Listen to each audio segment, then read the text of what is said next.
All right, good morning. It is Wednesday, July 10th, 2024, and we are in beautiful downtown Alamosa in the San Luis Valley, and we're happy to be here. I'd like to call the meeting to order and do a roll call.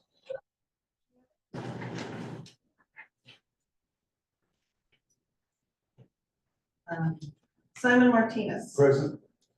David Block. Here. Elena Miller. Jeff McCullough. Present. Nick Trainer. Harrison Todd.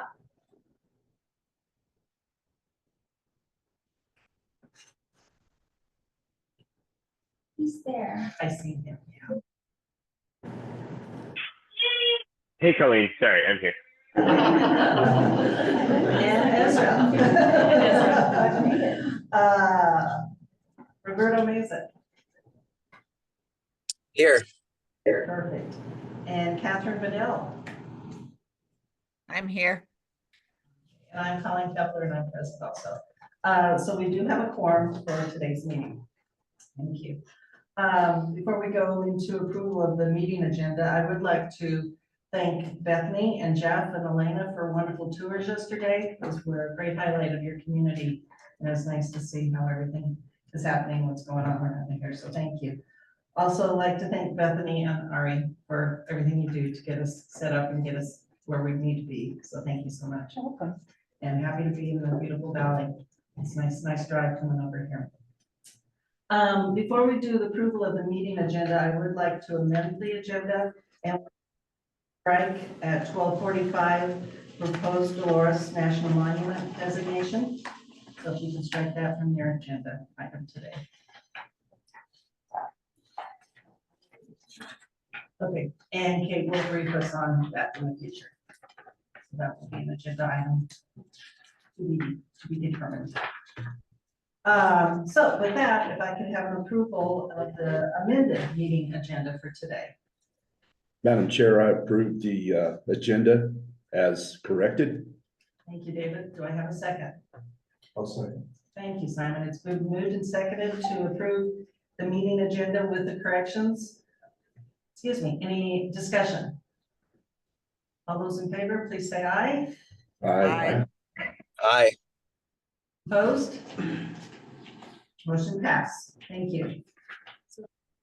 You should have a copy of the June meeting minutes. Hopefully you have a moment to look those over and see if there were any corrections on that. Colleen, before you proceed, can we do the Spanish interpretation? Oh, I'm sorry. I knew there was something I needed to do. Yes. So we do need to do the Spanish interpretation and redaction. So I'm going to let Sonia, is that who's on there? We have Diego. Okay, Diego, I apologize. Diego, can you please do your presentation? Yeah, of course. Hi, everyone. I hope you can hear my audio okay. If not, please let me know. But just very briefly, I'm the interpreter for today's meeting here with the CLC. We'll turn on the interpretation momentarily. You'll see that globe icon will appear on your computer screen. That globe icon says interpretation. Select it and please choose your preferred language. If you're joining the meeting on your cell phone or your tablet, please look for the more button or the three dots button to select your preferred language. And as always, if you're not fully bilingual, I'll strongly encourage you to select your preferred language so you can use the interpretation if anyone speaks in the opposite language. Thank you so much for that. Buenos días a todos y a todas. Yo soy Diego Pons. Estoy aquí hoy con el grupo del CLC. Vamos a continuar utilizando la interpretación simultánea aquí en Zoom en ambos idiomas. Cuando termine yo de decir esto, se activa la interpretación. En ese momento va a ver el icono globo de la Tierra que es la interpretación ahí abajo en la derecha de su pantalla. Asegúrese por favor de elegir ese icono globo de la Tierra y por favor seleccione su idioma preferido. Y si hoy usted está asistiendo a la reunión en su celular o en su tableta, busque por favor la opción que dice More, que quiere decir más en inglés, o el botón de 3 puntos para elegir su idioma preferido de esta otra manera. Muchas gracias. Great. Thank you, Diego. Thank you for providing us that service. So I would like to ask for a motion to approve of June meeting minutes. Make a motion to approve the June. Thank you, Simon. Is there a second? I'll second. Thank you, Jeff. There's been moved and seconded to approve the June meeting minutes. Any discussion? Hearing none, we'll proceed to vote. All those in favor, please say aye. Aye. Opposed, same sign. Motion carries. Thank you. So now we're at the time for public comment, of the agenda for public comment. All right, please let me know if there's anyone in the queue to address the Ag Commission. And please remember that comments are limited to 3 minutes per individual. We don't have anyone with the raised hand.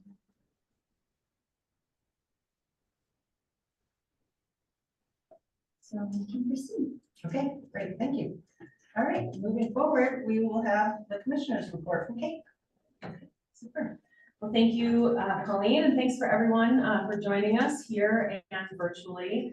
Lots of thank yous today. We spent yesterday, as Colleen mentioned, in the field visiting various operations here in the valley.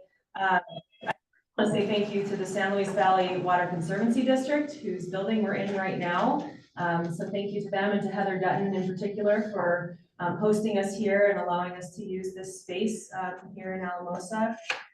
Also want to thank just various local businesses who are feeding us today and caffeinating us this morning. So Milagros Cafe down the street and many others who will be enjoying the fruits of the valley's labor while we're here.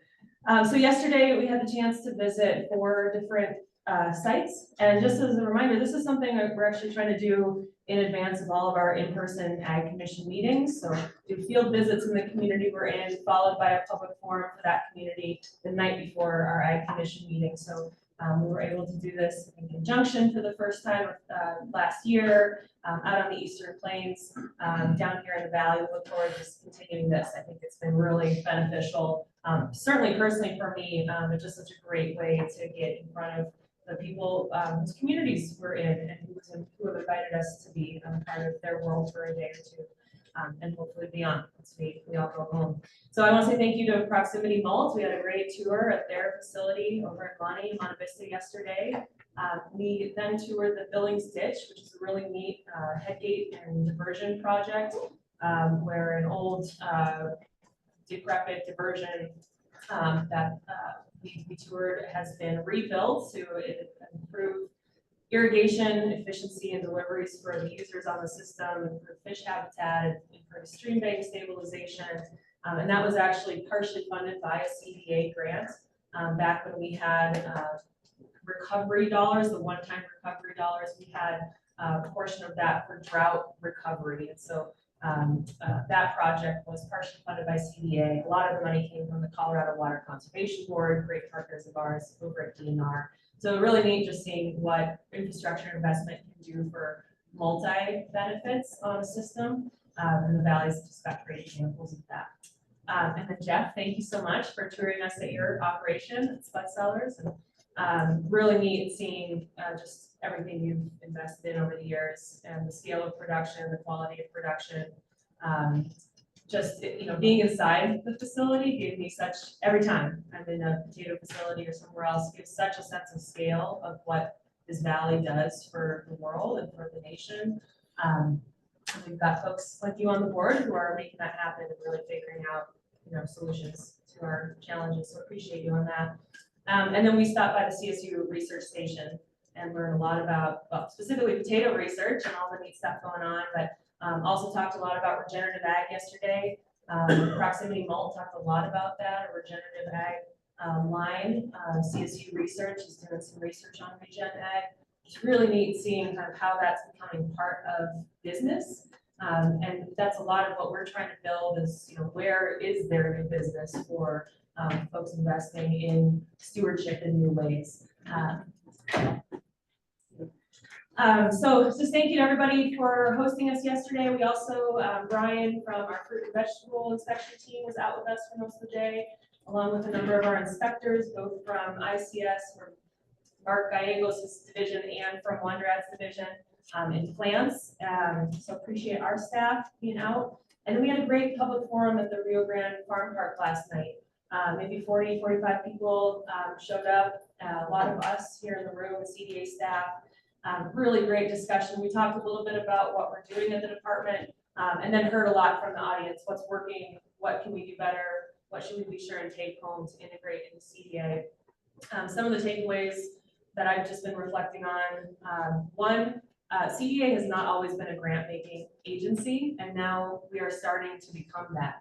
So that means that the people we serve are maybe looking to our agency in a new way, as not just a regulating body, but a grant-making body. And how do we make sure we keep our grants as streamlined and accessible as possible? So I think that's something very much on my mind. We talked a lot about climate and drought programs, including our soil health program, our work supporting next generation and community food access. And we have a lot of grantees in the Valley. Rio Grande Farm Park is one. They'll actually be presenting to you all later today on their grants, but really neat to see the work that's been building at CDA actually on the ground, hear from the people who have been utilizing our resources and know what we need to be accountable for and keep doing a good job on their behalf. So big day yesterday. And again, thank you all for being part of it. So I'll update, we don't have high path avian influenza on the agenda. If you all ever need more information than what you get at these meetings, because it's quickly evolving, always happy to provide that. But I'll just give a quick overview of where we are on highly pathogenic avian influenza today. We continue to manage the outbreak in lactating dairy cattle and in poultry. Just over the holiday weekend, we had confirmed our latest poultry case, and the governor issued an emergency declaration to make sure we have state resources available. So Dr. Baldwin, her team are at the incident command post out in the Eastern Plains to respond to the poultry facility.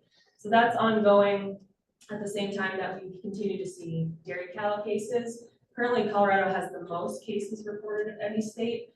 We actually think that's because folks are looking for signs in their herds and actually reporting those signs. Not necessarily, we don't know this, that it's not just a viral load question, but we are very confident that our relationships with industry, with producers, are leading to more people reporting, which is what we want and need. So right now we have 27 total cases in dairy herds in Colorado. 4 of those have been released from quarantine.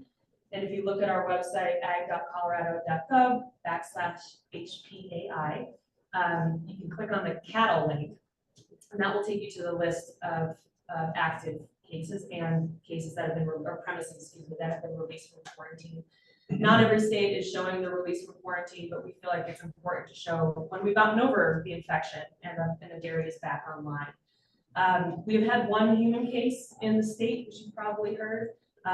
This is actually a dairy worker, which is the same we've seen in other states. That worker reported symptoms of conjunctivitis, irritation of the eye, pink eye. I believe they've since recovered. That's on public health, but we are very much integrated with the Department of Public Health and their response. So it's a great partnership there.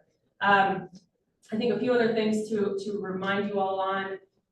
The mortality rates of high path AI in poultry are 90 to 100%. So when a flock gets infected, the majority of those birds die, honestly, before we get there.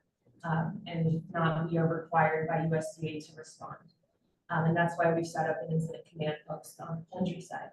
On the cattle side, we have not seen mortality linked to high path AI. So the response is very different. What it requires of our team is very different. It's also very new. So we are staying very closely involved, as I mentioned, with the Department of Public Health, all of the relevant federal agencies. We have very regular calls, both state coordination calls and state and federal calls. So just know a lot is being done both on the animal and human side.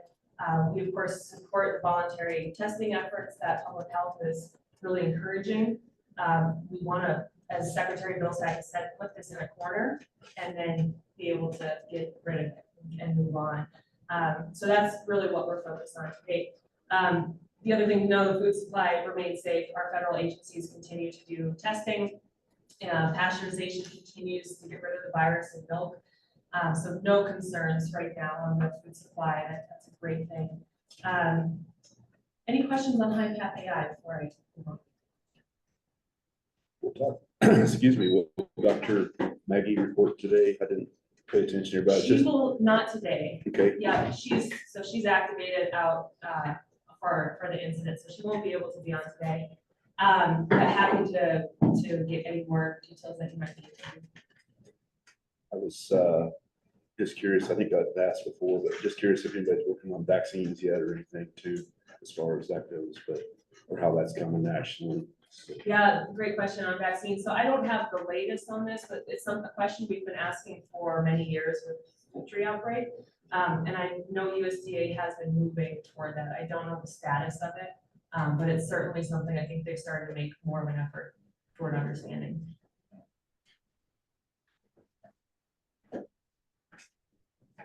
Right. Last few updates, and then I'm going to ask Robert to come up and give his update as well. Our work on urban ag continues, and really exciting stuff going on. We are bringing on an urban ag soil health specialist, so I think we're in the process of hiring there. I continue to serve on Secretary Vilsack's Urban Ag and Innovative Production Advisory Committee. We meet quarterly in public forums, and as part of that, I've actually been working with Roberto and Denver Urban Gardens, or Doug, to essentially organize our own advisory committee of urban producers. So we've met a couple times. There are about 130, 140 folks on that list that we're asking to give us input on how to advocate for urban agriculture at the federal level, and then ideally at the state level too. And then we continue to partner with NRCS and FSA on creating sort of a one-stop shop type deal for urban producers in particular. So excited about moving that work forward. A couple of updates from recent events, I guess two major ones. We had our second annual Green River trip just a few weeks ago that our insectary out in Palisade and the National Park Service host. This is a long-standing partnership with the insectary and the Park Service, where we have in biocontrol and native ecology restoration in Dinosaur National Monument in Northwest Colorado. And we have done that with scientists and with volunteers for a long, long time. But what is new as of last year is that we are now inviting decision makers, policy makers, statewide and federal leaders to come be part of that work, to understand not only what does CDA do for conservation, but why do these partnerships matter for landscape scale restoration and conservation. So we had 4 days on the river doing bug releases on non-native plant species. We had educational forums essentially with folks on our trip on native and invasive fish, native and invasive plant species, the role of biocontrol and why beneficial insects and using nature to help manage a healthy ecology is beneficial for everyone. And really neat being in Dinosaur because you have a very regulated river that is regulated by the Flaming Gorge Dam, and you have a completely wild river on the Yampa, and you flow through the confluence with them and understand how sort of the ecology works in those systems. Also the connection between our public lands work and our private lands work, I think was made pretty apparent in my mind, because a lot of the work that we do out there, we do for private landowners. And the more that we can manage, our ecology at the landscape scale, the more that helps, not just from a water standpoint, because of course this is a watershed, but also from a land stewardship standpoint as well. So really neat partnership. We had 2 state legislators, and actually the chair of our House Ag Committee, Representative McLaughlin, McCormick was with us, and also Representative McLaughlin, also on the Ag Committee. We had representation from Senator Hickenlooper's office, from the Colorado Water Conservation Board, from Farmers Union, from Keep It Colorado, which represents all the land trusts or most of the land trusts in the state, as well as leadership from the Park Service. So just really, really neat time. And again, shout out to Bethany for planning that whole event with the Park Service, buying all our food, getting us all in line, and making sure we're all kept safe as much as possible. So, just another benefit of having a person fully dedicated to outreach, last night being another testament to that. And then not long after that, a number of us were out in Burlington for Senator Bennett's field hearing. David was out there, Colleen was out there. So I think this is the first time the senator has held an in-state congressional field hearing for his subcommittee.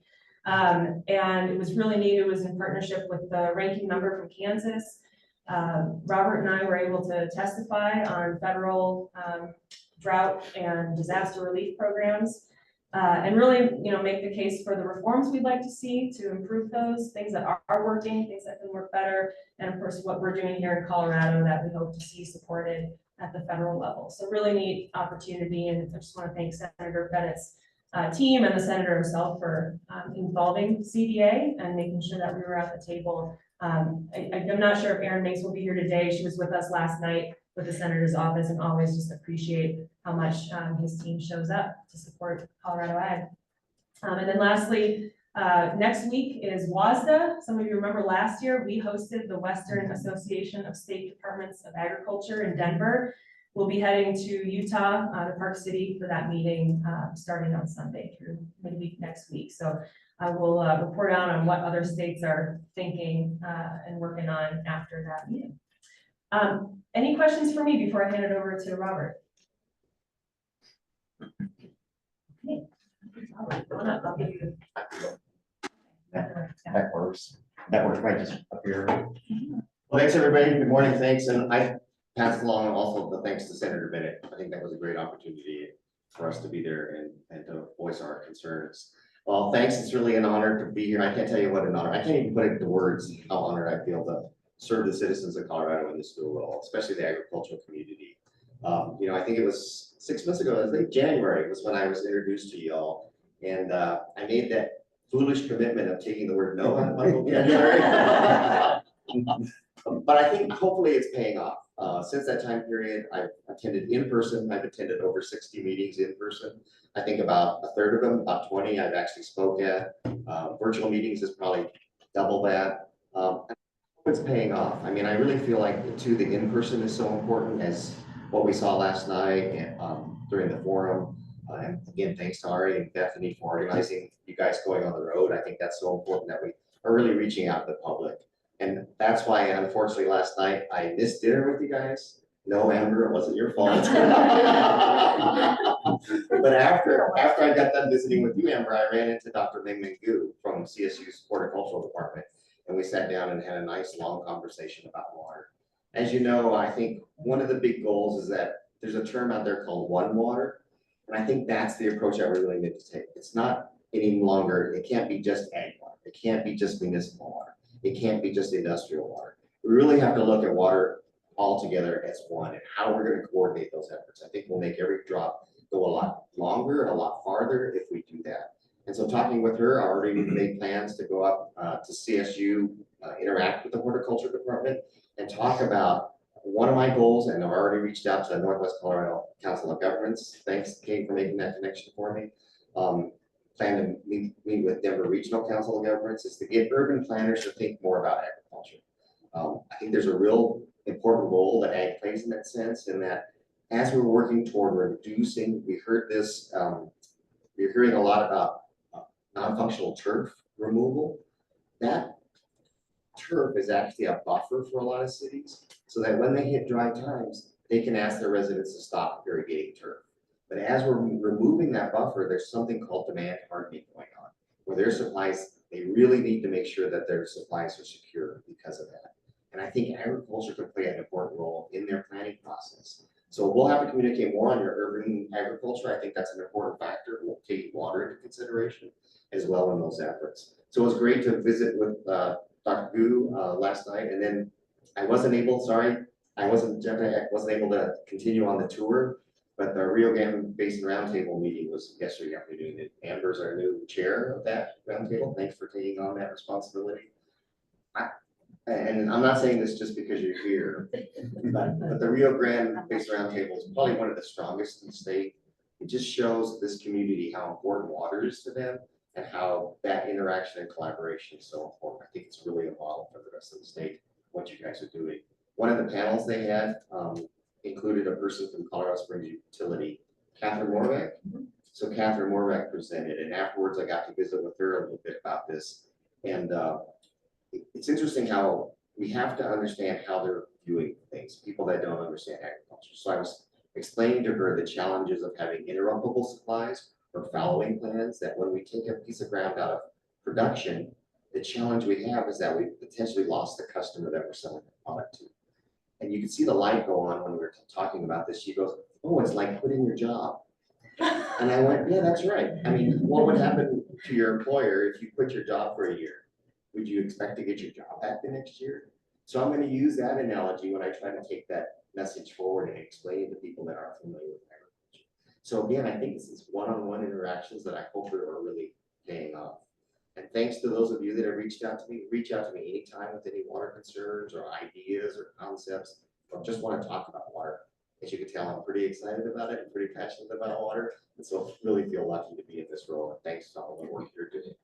And then the second half that I'm thinking on is on the behavioral health work group legislation that was just recently passed this last session. Department of Ag will be putting together a work group to talk about how we can improve rural mental health. So application period is open. It's on our website now. That application period will close August 1st, and then Commissioner Greenberg will be selecting the members for that. So anybody that you know that would be a great asset at the roundtable, again, this is where the personal interactions is so important. At the base roundtable meetings, I mentioned this, and somebody came up to me right away and talked about the COMET program in this area. So I wrote that down and I'm gonna reach out to them. So really, thanks for everything you do, and any questions that I can answer. Don't hesitate to reach out to me anytime though. I really feel very, very honored to be in this position. Thanks. Oh, I'm sorry I'm gonna have to leave early. I have to leave at 10 o'clock. Yeah, so the Pueblo, in Pueblo is the Arkansas Basin Roundtable. It starts at 12 today. And as you know, there's a lot of conversations going in Arkansas Basin because of Aurora's recent purchase of over 5,000 acres. So again, I really want to try to be there in person, to be that voice for ag and have that representation there. So thanks guys. Thanks, Robert, thanks. Last night, you were standing behind me and when Kate was introducing you, you said something about you have web feet, because I don't think that there's much grass growing under that. Thanks for what you do. Great. We are going to move on and do Regional Assistant Commissioner updates.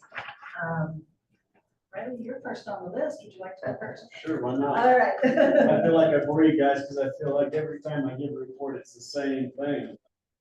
My world, I guess, is we've got some moisture the last 10 days at home, so things are greened up a little bit and it's not as dire as it was. The cattle are doing really good, actually. Grasshoppers seem to be oncoming more, but still, like I said, to probably everyone in the room, not as much as other parts of the state. For sure not up north, it seems like. That picture they sent the other day was pretty mesmerizing, really, all those hoppers on that post. But yeah, the crops are doing fairly well. There's definitely some big dry spots, and the yield's gonna be down on the alfalfa. Corn is, like I said last time, 4 inches to 6 feet tall, so it's overall looking really good though, and I think we'll have a good summer. The runoff has been keeping our water supply very steady and quick. So I'm sure that will start dropping off now that the runoff, I believe, is peaked. So that will start dropping off and the poor spots will start showing themselves quickly. That's about all I have for updates. Nothing else on this job currently. All right, I can't see this name online. It's not. Okay. It might be in the, He was. she I think he was was on in the, yes. right side. Oh, okay, so we need to get her probably. So Oh, while we're, sorry, Nick Purchase. Nick is on. I apologize. is she? Okay, yeah. Yes. That's Sorry, I went to Nick Trainer. all right. Nick, are you available to give us an update? Can you circle back to me in like 3 minutes? I'm trying to hook up a cow. Absolutely, we can do that. Joe, can you fill in? Oh, I have to take my notes. I'm trying to be organized and not to be scattered all over. So in our area, we've had a lot of nice rain. The cattle are moving out into the high country and the sheep will start moving out into the high country next week. Maniotis will be moving out their herd of sheep they will be located between the Grand County Wolf Pack and the Jackson County Wolf Pack. They have Defenders of Wildlife has stepped forward and hired, which are all groups that came in by September thing. So they remain connected. So they've hired Marianne Sasak as a range rider to see if it's going to work. because this is for the first time where they are going to be looking at 30,000 acres on 2 tracts. One's located on Rabbit Ears Pass, and one is located around Steamboat Stagecoach and up on Buffalo Pass. So we will see that, see what happens as it moves through. We've had our first depredation of a calf in southern Routt County. So we're looking at, because we've been offered the $20,000 grant, but we're kind of waiting until we see the protocols that come out, because we've been talking to Grand County and we've been talking to Jackson County. Grand County was using theirs for range riding. Jackson County has it, and we're trying to find the right fiduciary representative to work through, because our county is kind of divided culturally, and so South Routt is now the role of where agriculture really happens. There's a little bit up in North Routt and around the Steamboat area, you know, we're all tourism. So we're trying to make sure that all of the producers that are available, no matter what organization, or if they don't belong to an organization, whether Colleen and I had this discussion earlier, the sheep producers, I feel, have gotten a short end of the stick, but I was gonna go, but she's gonna represent us at the wool growers meeting, so I can bale hay, as my husband keeps reminding me, that I have to be ready on Wednesday morning, because it's gonna be ready to bale up. Some of the, oops, I just lost it. Here, just a second, here it is. So that's what we've got going there. We have other critters besides wolves. The Mormon crickets in the region are on, the last report that I got, they're on 9 Mile Hill, making their way towards Craig and Hamilton. That's between Meeker and Craig, 9 Mile Hill. And we're worried about the grasshoppers, because we've had nice rains, which has delayed their hatch. But this happened last year too. So if it dries out, looks like we're predicted for that, and the soil finally gets warm, instead of having a May hatch and then a June hatch and then an August hatch. In August, we get them all. And that becomes kind of an overwhelming thing. So our animals are moving around, our domestic animals are being moved around. I have some concerns. I nailed these call these as things that keep me awake at night. In our area, the economic summit that I went to pointed out that there are 2 counties on the western slope that they are concerned about, have concerns about them being able to maintain enough population because of what is going on economically to keep the rural towns and infrastructure going, and that's Moffett and Rio Blanco counties. A lot of that has impact to do with the loss of their economic basis, which was not agriculture. I mean, agriculture is there and always has been, but the high paying jobs of oil and gas and energy. The impact of tourism and pressures on the necessary infrastructure for locals and agriculture is becoming stronger and stronger. And I don't know if any of you watched the Sunday morning, they did a whole thing on, this is not just in the mountain areas of Colorado, this is across the world, that locals are getting tired of being overrun by tourism and recreation, and the impacts that it is having on the infrastructure and locals' abilities. I'll tell you, if you come to Steamboat and you bring your groceries, especially if you're arriving on Thursday, Friday, Saturday, or Sunday, because after they arrive, you won't find milk, you won't find eggs in City Market, you won't find them on the grocery store. They're not there. The land is they come in and you can't, how do you regulate for how many shirts are gonna show up? You know, so if you're and you can't stay in business if you overbuy, and especially on these produces. Well, there's a big movement right now going on, you changing the rail lines into commuter trains. I think it's a great idea, because I have to tell you, if you're traveling between Craig and Steamboat Springs, there is usually at least one death a week on commuting, during commuting times. I don't go weigh my hay bales until between 10 and noon, because I have to go a half a mile on Highway 40. And if I'm not dragging my hay through town at light, I'm not getting on that road just to get on it, to go down that half a mile. So, but it's a great idea. And I'm excited about it because it'll take some of the people off the road. However, we don't have a good relationship with the rails and the railroads that are going to use it, and especially in agriculture. In the 50 years that Jim and I have been running the ranch, the railroads are supposed to maintain the right of ways and the fencing along their tracks. They've been to our ranch 3 times, and that's included me taking out my teacher finger and having a tantrum for 3 years in a row. You know, so 3 times in 50 years to fix those fences.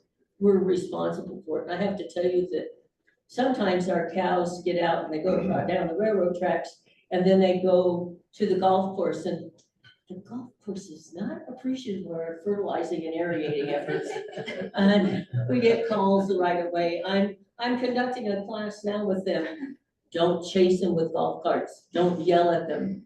Get in their space and they will move away from you, and your divots will not be that big, you know, because they're chasing them all over the place and they're running fast. So I'm talking with Megan and Dylan about the impact. If you do make a rail lines, we need to be very clear who manages and does those fences and those right of ways, because beaver are building up. So that's making swamps moving into your hay ground, and now your different kind of grass is growing. You can't plow it. You drop a tractor to its hubs, you know, and get big tracks there, and it's just not making good grass. So that's one of the things that this happens, that we need to make sure that happens. We've had our first application in one organization that I work with for a conservation easement because of wolves.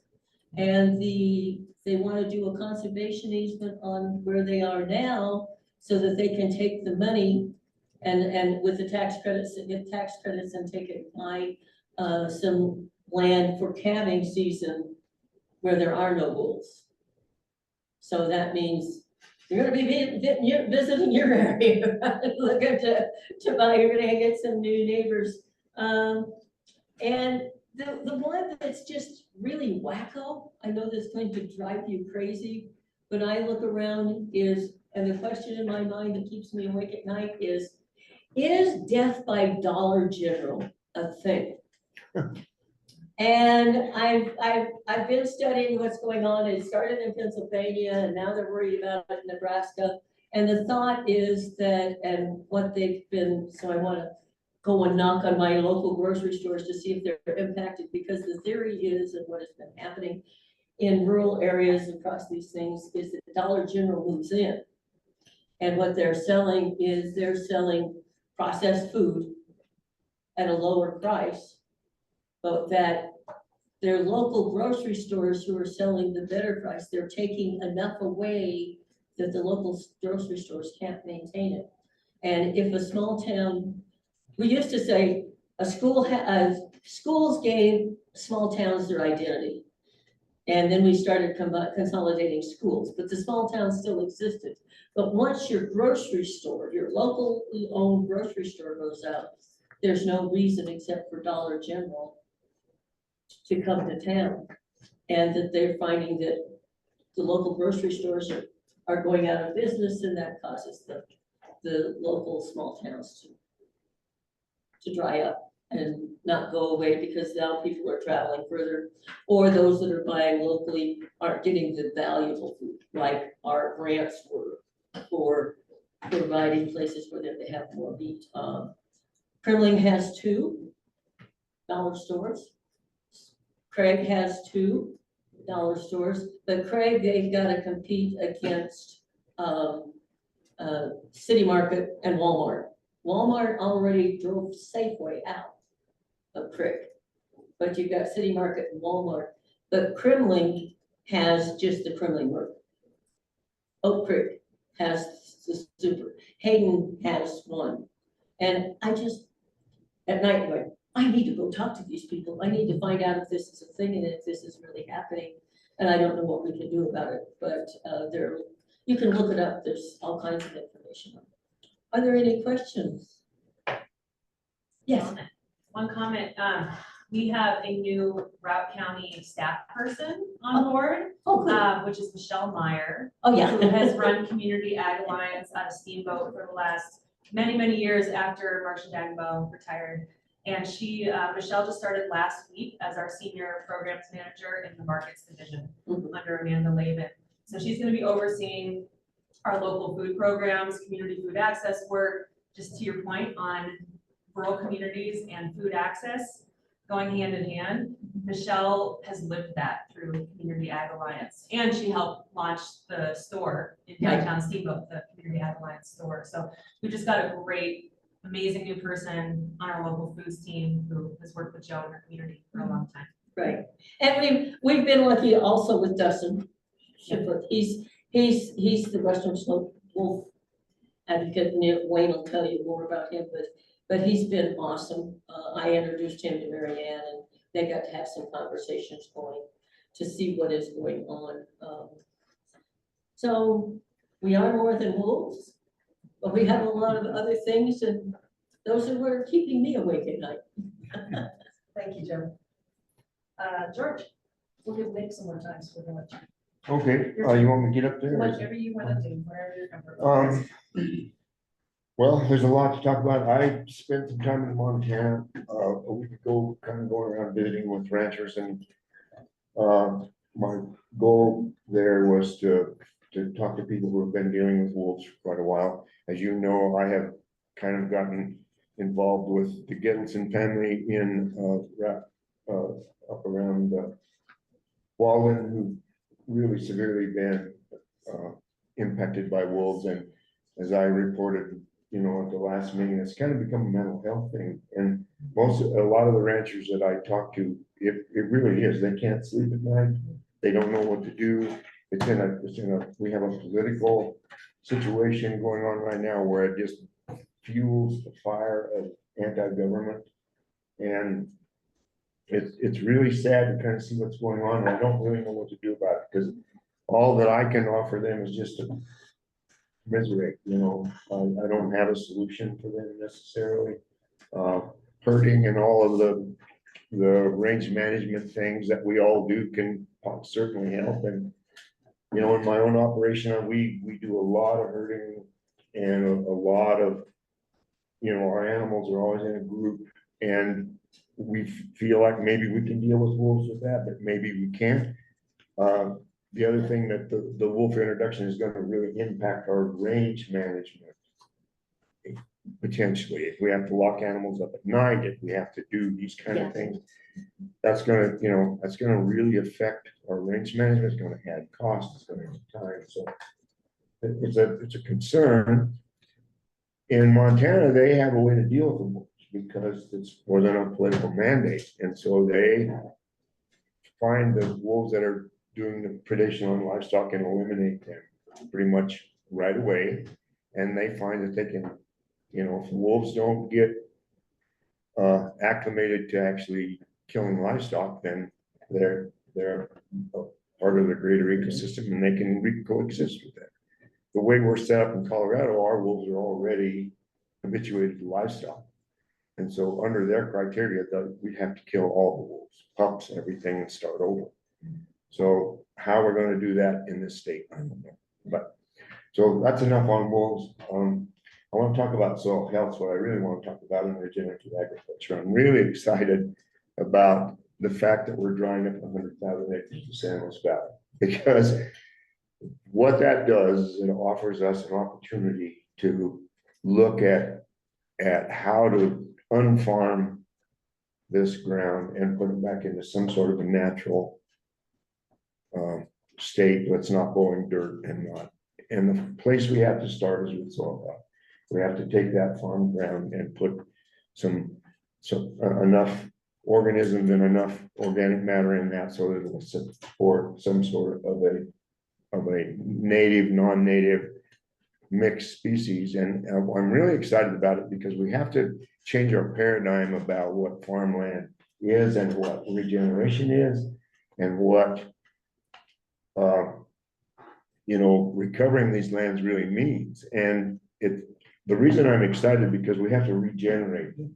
And part of that regeneration is going to be an enterprise that is taking livestock and marketing their ecological services to rebuild soil. And that creates a whole nother avenue of income for a bunch of cows. What it takes is skill, and it takes a small amount of equipment to move these animals around and place them, properly feed the soil using the animals, but it's a way for a young person to really get started with some animals who could potentially get their feed paid for, and because the value of that is going into the soil, and that's a value. We need to think about this as being as if somebody came with a John Deere tractor and a drill. You're going to pay them for that.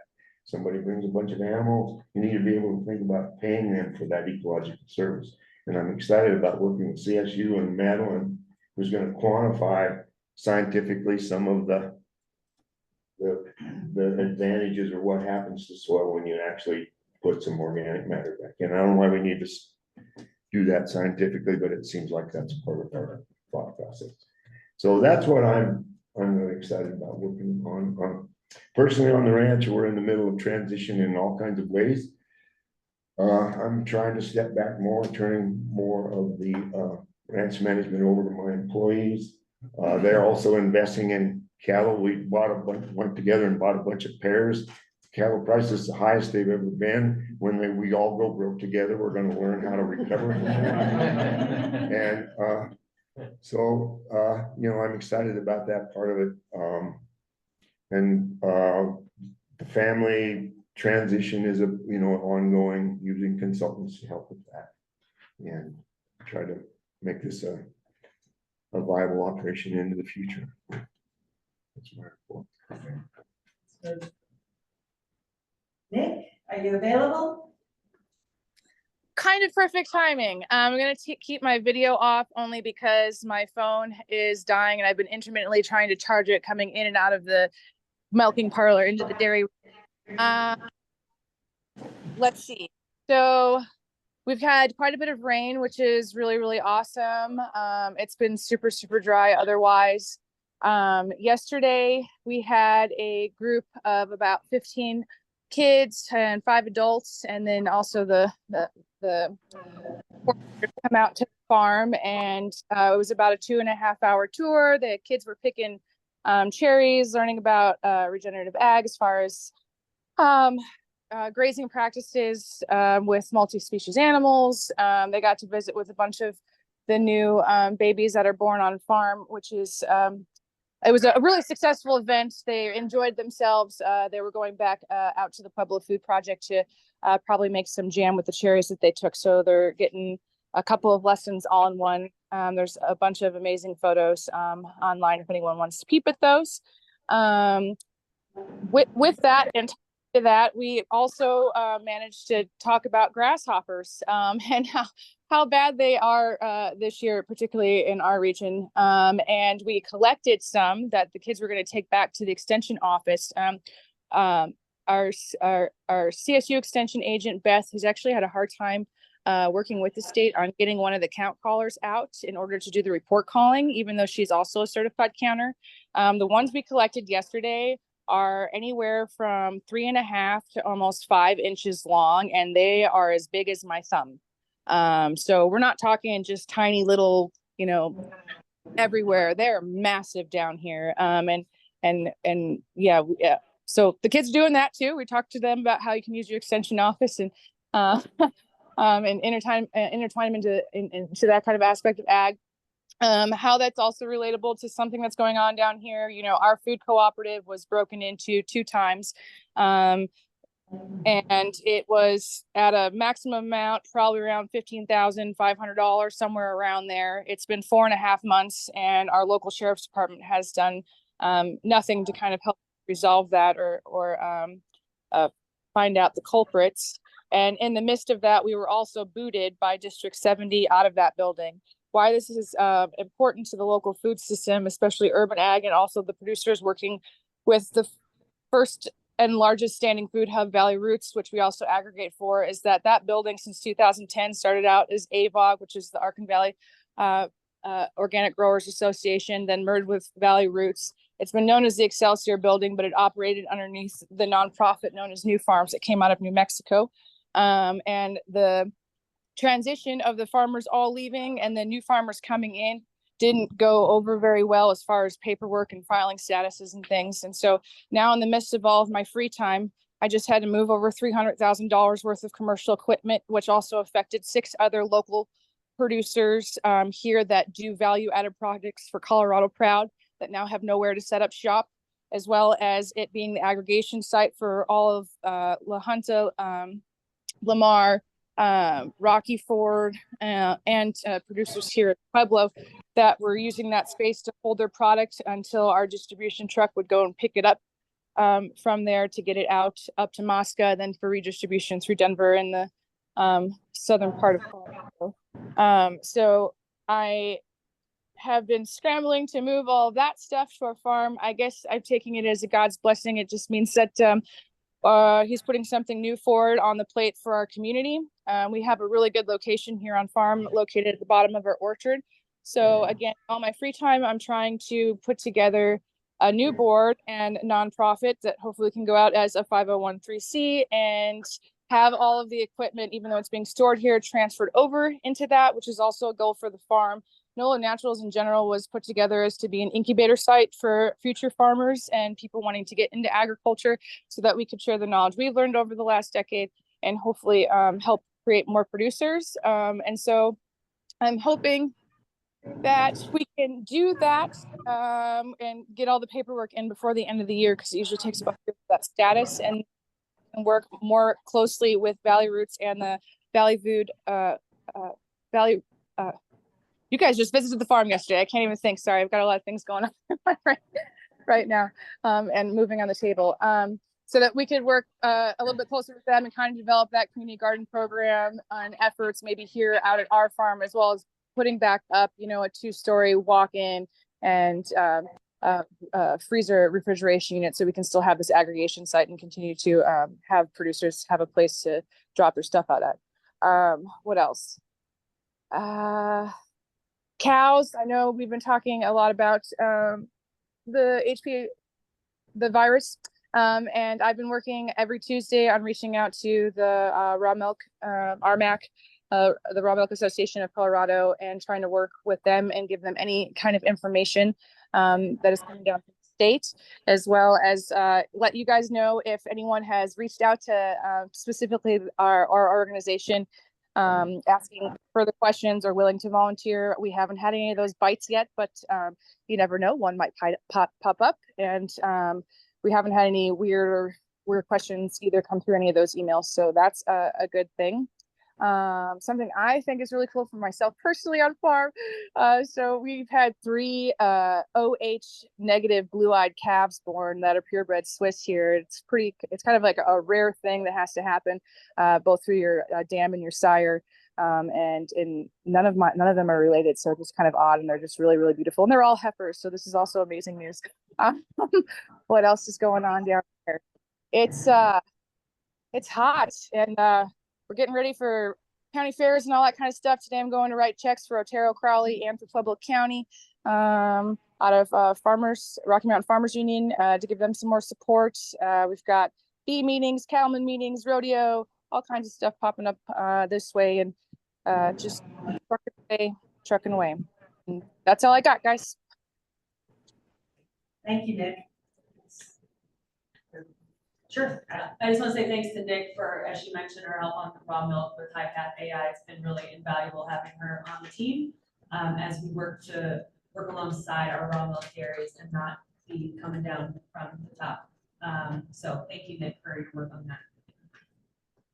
Yes. Absolutely. I want to bring some light to all the positive things that are going on too. I mean, all of us have struggles and, the wolves in the grocery store getting broken into and all these things are huge setbacks and we tend to focus on those. But like for me, coming over here to the valley and seeing like we were talking, the beautiful potato crops and everything going here, the valley looks great. The cattle prices are up, crop prices aren't great, but everything seems to be going pretty good as far as agricultural in general. And I just think it's important that we make a note of that it's not all sadness and sorrow and tough times. So we do have some good things to look forward to also. Things are working. Absolutely. So we have to always keep that in mind. Absolutely. Any questions for any of the assistant commissioners? Well, you're doing a great job before me. Thank you for your representation. Good morning, Jordan. Good morning. Good morning, everybody. Sorry I couldn't be there in person today. Wish I could be down there in the valley with all of you.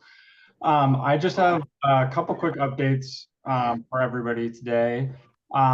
First up is the Water Resources and Agriculture Review Committee. We'll be meeting for the first time tomorrow. The meeting will be taking place at CSU Spur campus. Dr. Baldwin will be there in the morning to provide a briefing to the committee on high path avian influenza outbreak. There will also be a discussion following that regarding raw milk sales and whether or not the committee wants to bring back the bill from last year that would allow for limited direct to consumer sales. And so we'll be keeping an eye on that hearing tomorrow. Next up, just wanted to quickly mention the Farm Bill. We had a bit of a discussion last meeting. Since your last meeting, there really hasn't been a whole lot of movement on the Farm Bill. On our end, I continue to think that the most likely scenario this year will be another extension. So again, we'll be keeping an eye on that.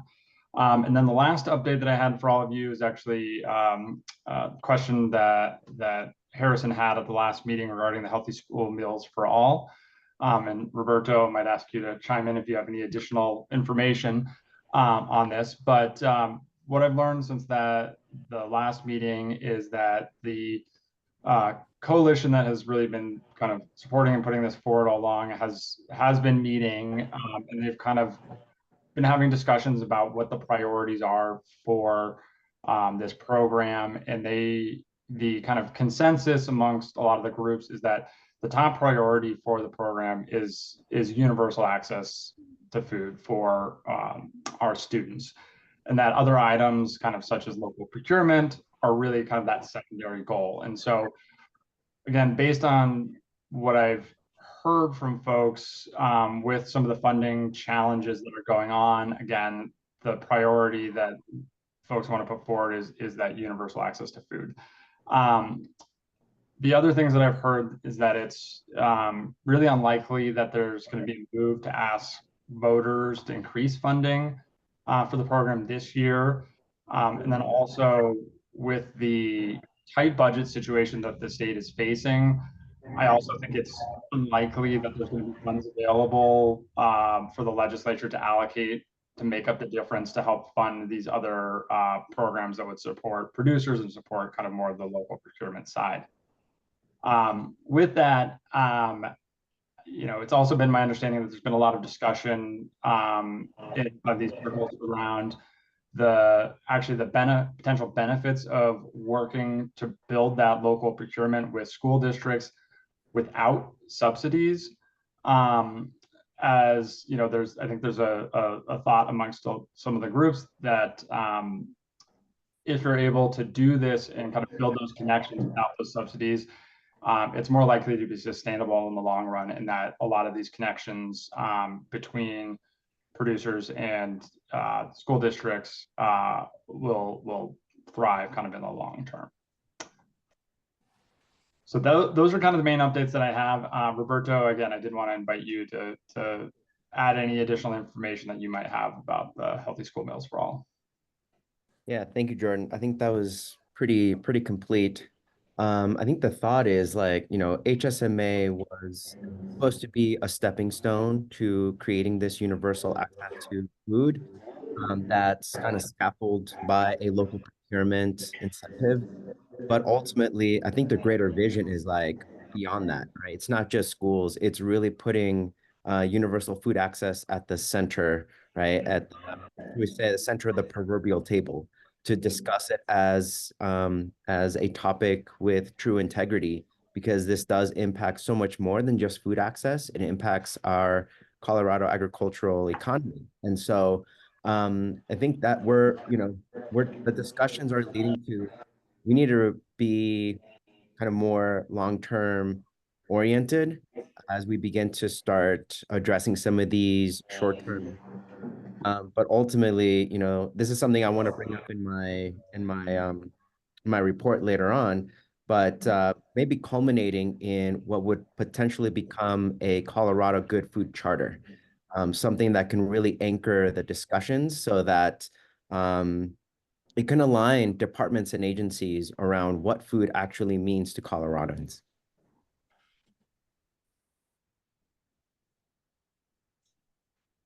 Great, thank you.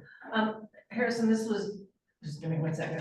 Harrison, this was your question. Is there anything that you wanted to ask or contribute?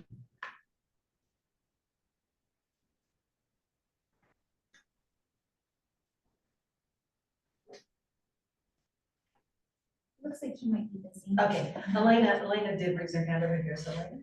Yeah, I just had a question, and I may be, Jordan, you may have to clarify a little bit, but, you did say that there was not, like, they're not looking for subsidies to support this, and my question is this, yeah, could you clarify that? Because I just wanted to, because I just have a question about that, yeah. Yeah, so as part of the original proposals, there was some grant programs and other things that we're looking kind of, again, to support that connection between the producers and school districts. And as part of kind of the funding shortfall, though a lot of those programs aren't going to receive the funding that was originally intended for them.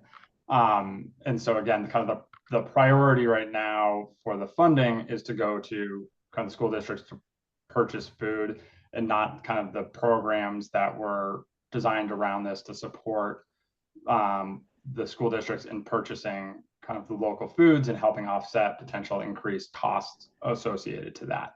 And so, again, my understanding is that there's been some discussions within the groups that have been involved with this, kind of the non-governmental groups that have been involved in this, that efforts to build up those relationships without those grant programs, without helping offset potential increased costs, could actually help create a more sustainable ecosystem going forward, where, out the gate, both the school districts on the procurement side and the producers are figuring out how to make this work from an economic standpoint for the long run without any additional kind of outside financial support.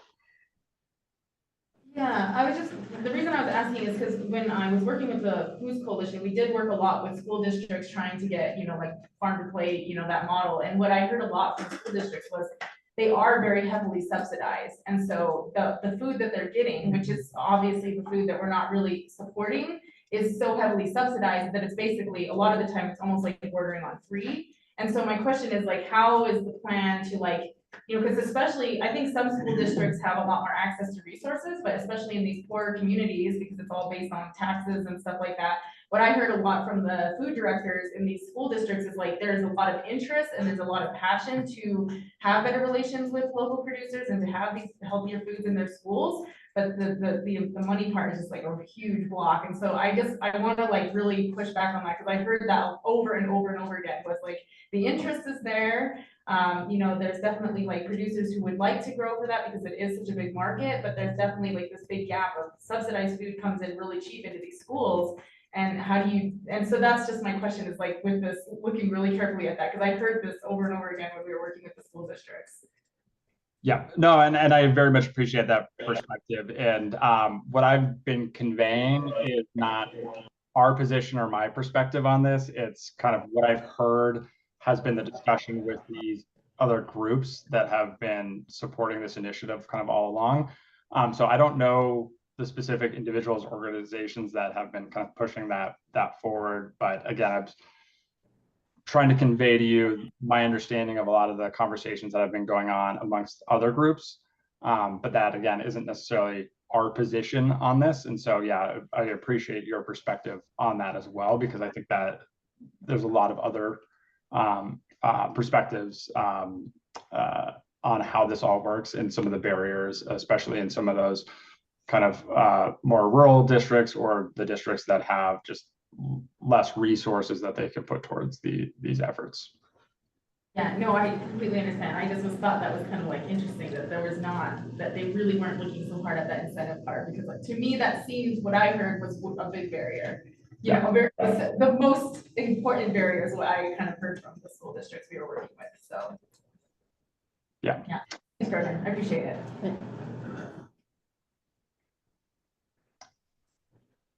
Right. Just the last thing that I wanted to mention to everybody before I hand it over off to Madison is that we continue to kind of look at potential legislation for next year and are having a lot of conversations with outside groups about different topics that they might be looking at. So right now we're still in that phase of everybody seems to be kind of having conversations at a very high level about potential policy proposals for next year. As we move later into the summer, into the fall, a lot of those kind of proposals will likely get refined a little bit more. And so I would anticipate either at the August or September meeting, I'll probably have a little bit more heavy update on kind of legislative rumors that we're hearing about potential bills that might be moving forward, as well as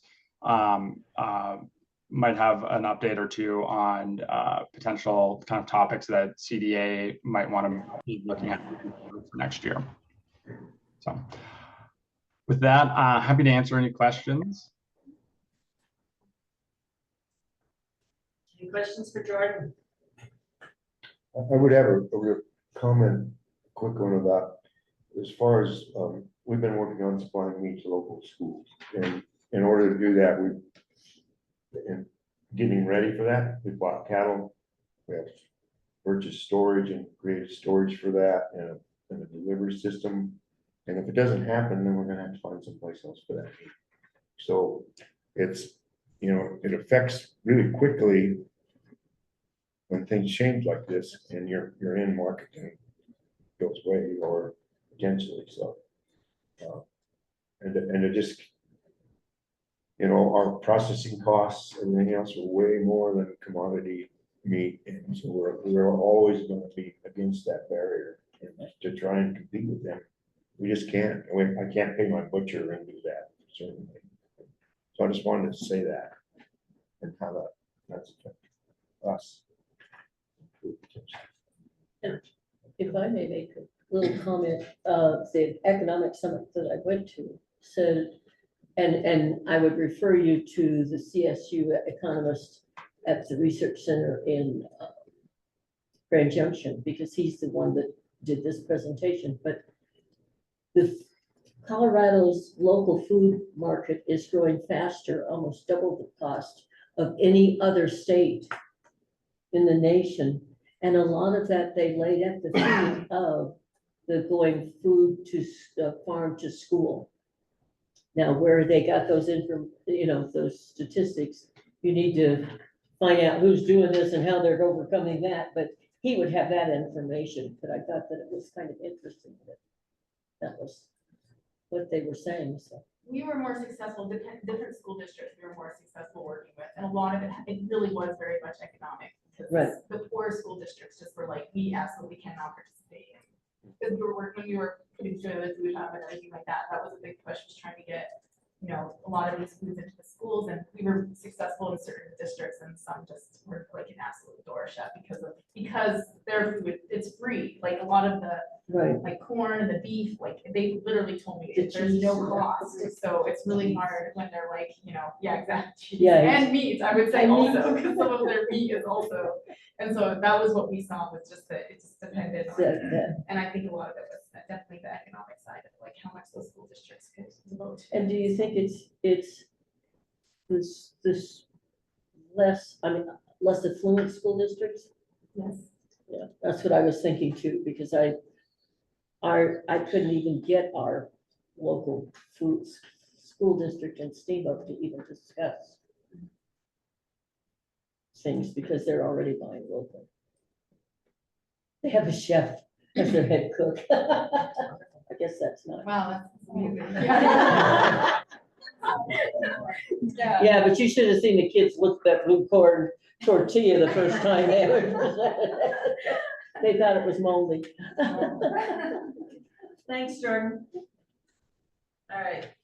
Any other questions or comments before we move on? All right, Madison, operation update, please. All right, good morning, everyone. We will start with first a huge thank you to everyone who responded to the Google form or even called me or emailed me about participating in helping us staff, right, our different boards and commissions that we support, which we will be getting into later today. So I'm not going to touch too much on it right now, but just a big thank you for people coming together and saying, yes, I'd love to help review, 23 applications. So big thank you. I want to give a few operational updates about what's happening kind of back at the Broomfield headquarters, and then some more wider reaching efforts that we're doing. So first off, we have brand new, really snazzy lighting in our building. So this is following the governor's greening government executive order.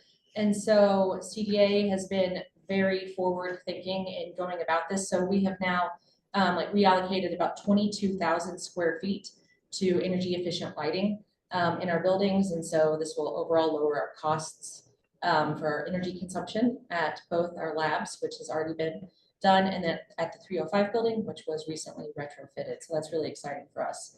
Also, you would notice that two of our beautiful vehicles outside are these very large Chevy Silverado electric vehicles.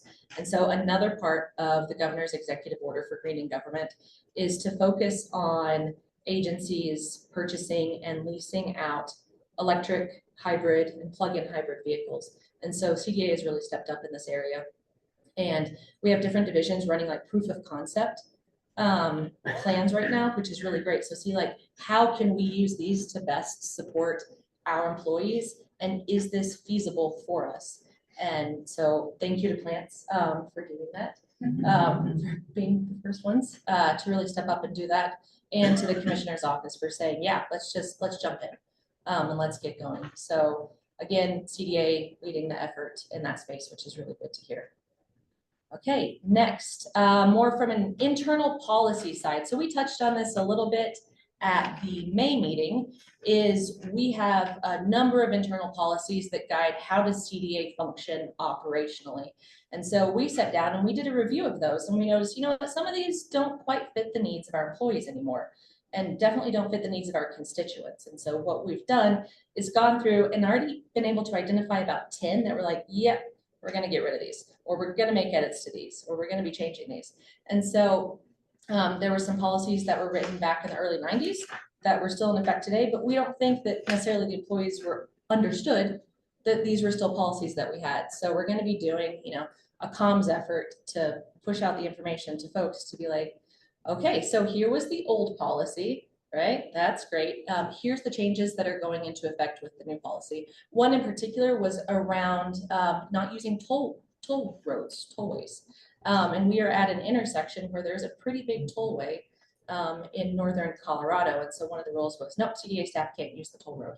And we're like, oh, but there is a distinct need for folks to get from point A to point B to be able to use that toll road. And so that's just an example of ones that we're going to be going in and updating throughout the process. And so we'll be sending out that notice to staff in the next like 2 months of, here's our new policies. And the big important thing for us is to not forget what were our policies, right, in the past. And so we can like kind of track like, what is the history and the progress of CDA throughout these. So we'll be going through and making sure that these are archived appropriately, and then providing a map, right, of where were we, where are we now, and then also where do we want to be from an internal policy perspective. So just getting everything down. So thank you to all the CDA staff who've also looked at those. It's been a really big help. And next, I think this is, okay, I'm saving my most exciting one for last. So my fourth thing I want to touch on is space use at CDA. So we've been very fortunate to be able to partner with a number of different organizations, mostly other state organizations, state departments, but we're also, able to bring in federal partners to use our space so we can kind of be this one-stop shop. So we're not necessarily, sending folks all across the state whenever we can really combine services in one space. And so we do have some space available at CDA. And so if you ever come across a group or organization or folks that are like, you know what, it really might benefit to have them partner a little bit more closely with CDA. We have a number of cubes and offices, and we do have quite a bit of meeting space that can be leveraged. So please, if you have anyone who has any interest, have them get in touch with me. And I'd love to talk with them. We have some partners from Human Services who have reached out and they said, hey, can we talk about co-sharing? It's like, yeah, we definitely can. If you have any federal partners or even local partners, we would love to bring them in. Okay. Now, last one, which I think is the most exciting. So this is something that was touched on last night, is about grants, right? CDA is really leaning into this grant making space, especially with new tax credits coming online. And so we want to make these significantly more efficient than what the application process has been in the past. And we heard this last night, the application 60 pages long. That's not something that we want to have to put anyone through. And so OEDIT, the Office of Economic Development and International Trade, has recently launched a very lovely tax credit and grant online application portal. And so there was an individual there last night from OEDIT who I heard her talking to a few folks about, and I was like, oh, let's hear more.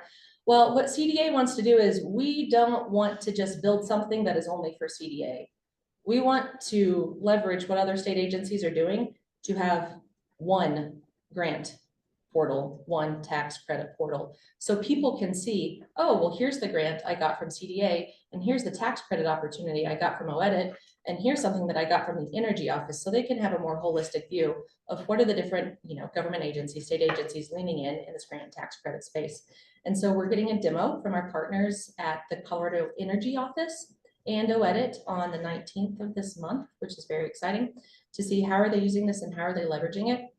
And what we want to make sure is we know that moving from a paper Excel system to a digital front might not be the best move, but we want to see if it's possible, right? So we want to see how user-friendly is this? Can our stakeholders, leverage the system to actually apply? So as we go through this process, we're going to be engaging folks to say, we want your feedback and your opinions on this as we consider building this out for everyone.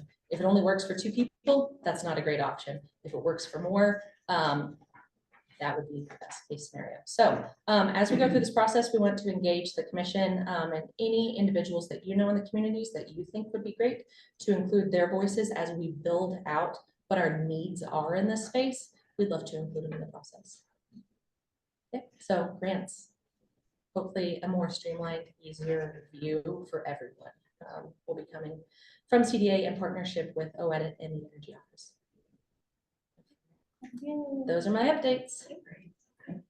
Any questions, George? I Yes. have a question.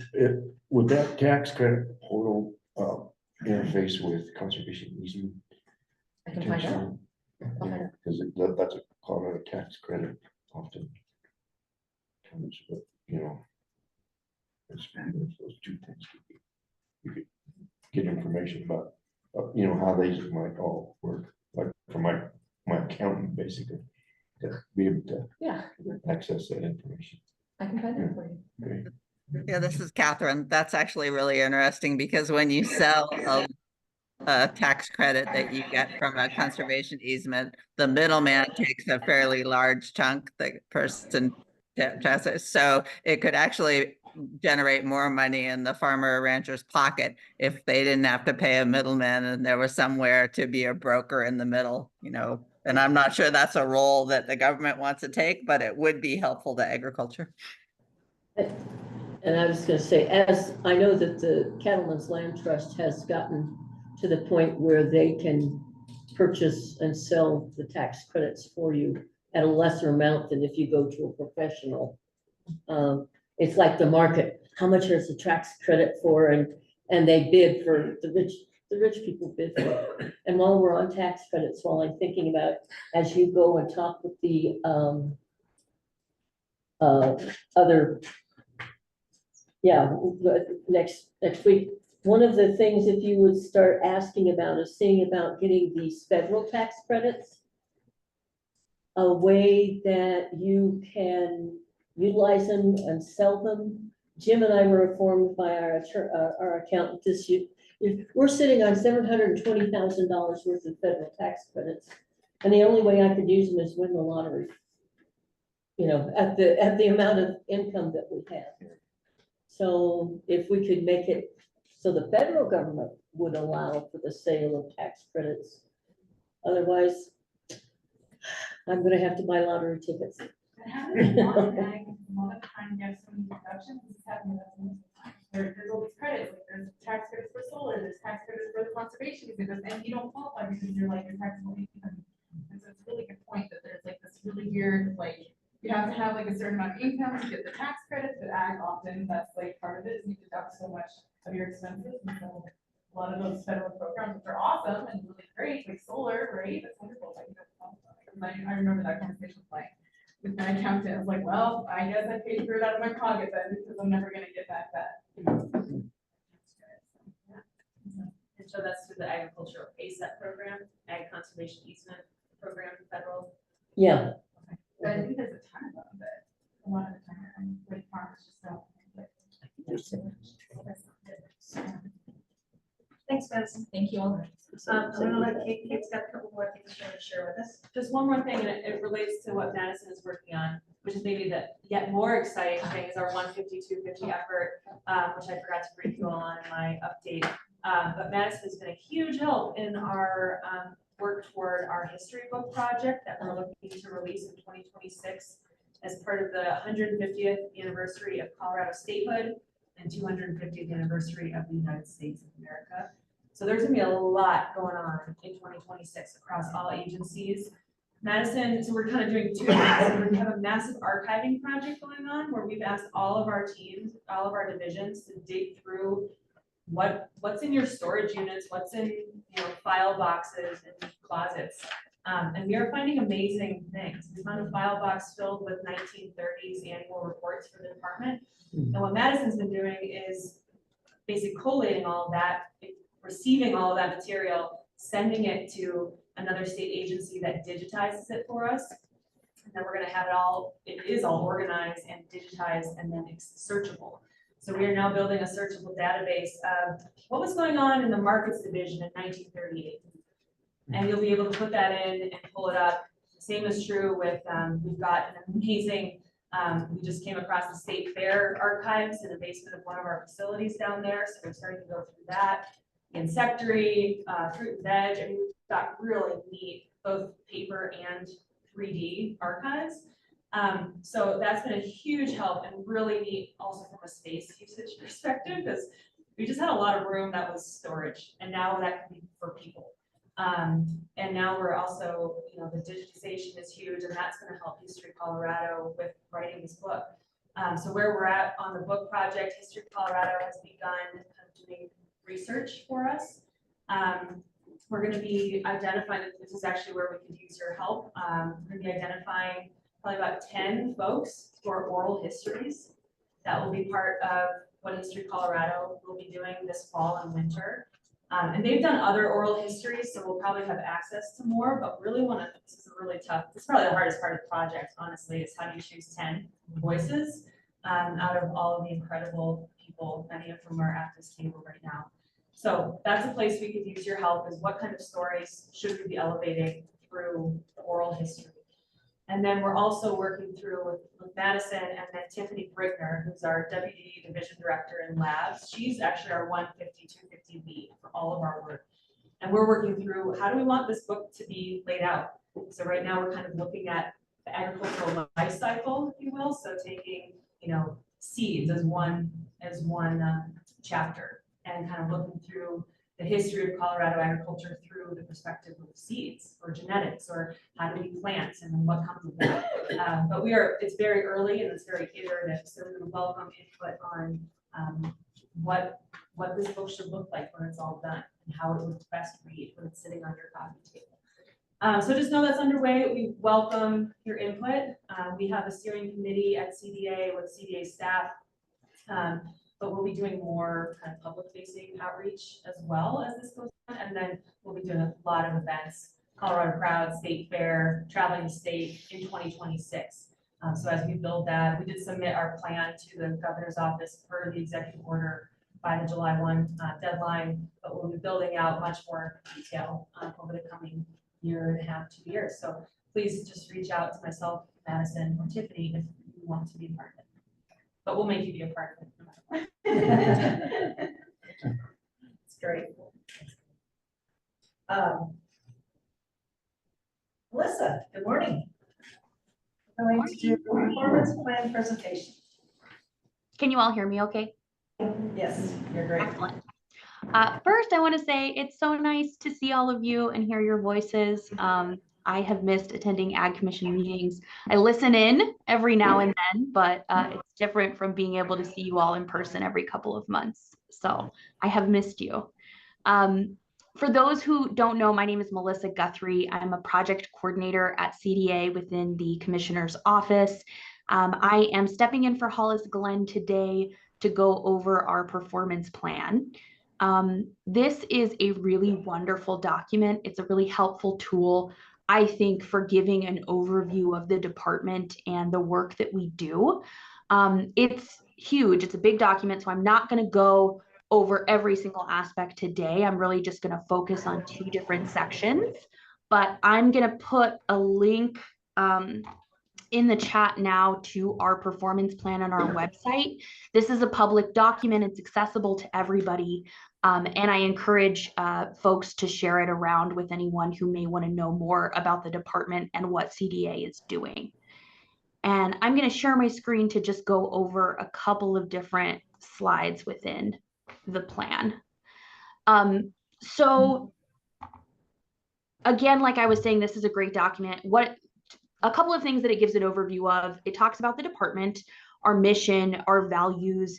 It gives a great breakdown of each one of our divisions and the different work that we do. So if you're ever curious about, okay, what does State Fair do? What does our animal health division do? You can see a little bit more detail about that within the plan. It has this amazing section, which I think will be beneficial for all of you, is our agricultural landscape section. We actually took some really great data from the 2022 census from the USDA, and it gives a really great overview and picture of Colorado agriculture. So I recommend you dive into that section in particular to learn a little bit more about the work that you do on a daily basis and seeing it from that overview picture and that large lens. But today I'm going to specifically go over our strategic priorities and our wildly important goals. I know Hollis has talked to you about these 2 areas previously, but I wanted to make sure I got this in at our July meeting, since this is a changeover of our fiscal year. So our new fiscal year starts on July 1st, meaning that our wildly important goals have changed, and also our strategic plan, which Hollis and I have been talking about for the past 1.5 years, is at the point where it's getting ready to launch. So I wanted to make sure to catch you at this time to talk about those 2 things. So first, for our strategic plan, as Hollis has mentioned, it is 5 different directions that are really the pillars of our multi-year strategic plan. Direction 1, people and community. Direction 2, market and economic productivity. Direction 3, environmental stewardship and climate resilience. Direction 4, animal health and welfare. and direction 5, internal operational improvements. And what I love about our strategic plan is that it takes a lot of the work that we are doing in the various divisions throughout CDA and really combines them together so you get this overall picture. I often feel like the work that our divisions do can be so different from one another. The work that our laboratory division does is very different from the work that our state fair division does. And so sometimes it can be hard when we're all churning away and working towards these different goals to see the alignment, to see the bigger picture and how it all fits together. And our strategic plan and our 5 directions really help us with that focus, help us see how all of the work that we're doing coincides. And so you can get a better picture. People in community are first direction. There are so many familiar things that are going to be underneath this. This one is really about, one, how we serve our constituents, making sure that we are creating equitable access to a lot of our services, and making sure that we're building relationships with everyone within our community that we impact. So all Coloradans. You'll see work in here, our ag workforce development programs, what we're doing to support the next generation. You'll see our work with the state fair, which we feel like is a huge impact to the ag community every year. Our tribal partnerships, working with the Ute Mountain Ute and Southern Ute tribes in order to incorporate them more into our planning processes. What Kate was talking about as far as celebrating the 250th anniversary and the work that we're doing there, and delving a little bit more into urban agriculture and strengthening that and what that means. So people in community, it's very expansive, and there are a lot of different objectives and initiatives under this. One thing that I will say is that right now we're buttoning up details in order to release our strategic plan publicly. We hope to receive the Ag Commission's feedback on that plan before we do the final release in a couple of weeks. So I will be reaching out to you to get just kind of your general feedback and take. And at that point, you'll be able to see 2 versions of the plan. You'll be able to see a written summary, which will kind of go a little bit more into detail about the objectives under each of these directions. But it will also provide you with a public dashboard. This will be more interactive. So each one of these objectives that we're moving forward, we have actions that we're taking to actually push these forward, and benchmarks tracking each one of those actions. And the public dashboard will be a way to track that progress. So you guys will actually be able to go in and say, I am really interested in people and community. I want to know what CDA is doing with the next generation of ag leaders. And you'll be able to look at a specific benchmark underneath that goal and see what progress we're making towards it. I think it'll be a wonderful tool for you to be able to check in on the progress of CDA, what work we're doing, and being able to interact with it a little bit more. But right now, again, this is just a high level overview. That version will be ready in a couple of weeks for you to mess with, but this is a great, I think a great tool for seeing what we're doing and for us to be better at talking about the amazing work that we're doing. Moving on to the second direction, this one is market and economic productivity. Our market division, obviously based on the name, has huge involvement in this. This is really about figuring out ways in which we can create a stronger market for farmers and ranchers within Colorado. This focuses on local, so that local food system development we were talking about earlier. It also focuses on national and then even larger international, and creating different opportunities throughout in which we can strengthen our market and our market standing for Colorado farmers and ranchers and create more opportunity ultimately. But you'll see things like the Colorado Proud program, our international marketing program, and our local food access program highlighted really strongly within this direction. For direction 3, for environmental stewardship and climate resilience, this one is focused on water resilience and adaptation, regenerative agriculture. We all talk about the state of agriculture currently and the times that are getting hard, but we also have to focus on the things that we can do in order to create a more sustainable future for agriculture.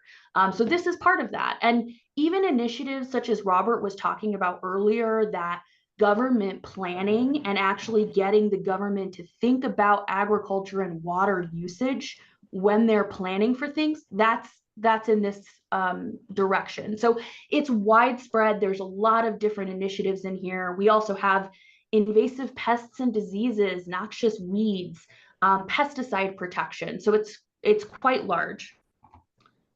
And then under direction for animal health and welfare, emergency preparedness has been huge and top of mind for us within the agricultural community. So this is emergency preparedness for fires, for making sure that we have the correct connections in order to support the community, to help get animals, livestock animals out of areas that are threatened.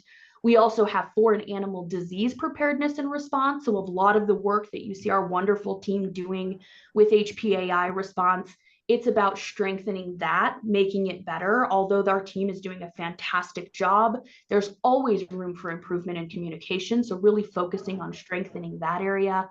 Our ag wildlife programs, you're going to hear an update later from Wayne East regarding one of our programs. And so this one is really about making sure that animal health is top of mind and animal welfare is top of mind for all of our ag producers and ranchers in the area. And then internal operational improvements. This one's a little more CDA focused. This is about looking at, okay, we ultimately, even though we're a government agency, we are trying to offer our services to our constituents as best as we can. What things can we change and adjust internally in order to offer that in a more efficient way to be better? And a lot of that comes down to the things that Madison was just touching on, adjusting our policies internally, making sure that our workers are happy at CDA, that they appreciate, that we're able to offer them a great work environment to work in, and we're getting the best talent that we can to really represent Colorado agriculture. It's about making sure that we are incorporating efficient processes like the grant management system, something that, one, helps us organize our work better internally, but two, also helps serve the folks of Colorado even better. So a lot of this is just the internal operations and making sure we're more efficient where we can be. So those are the 5 directions of our strategic plan. And I know this is fast and it's a lot of information, but when I circulate, I'll be circulating the strategic plan to the Ag Commission members in a couple of weeks.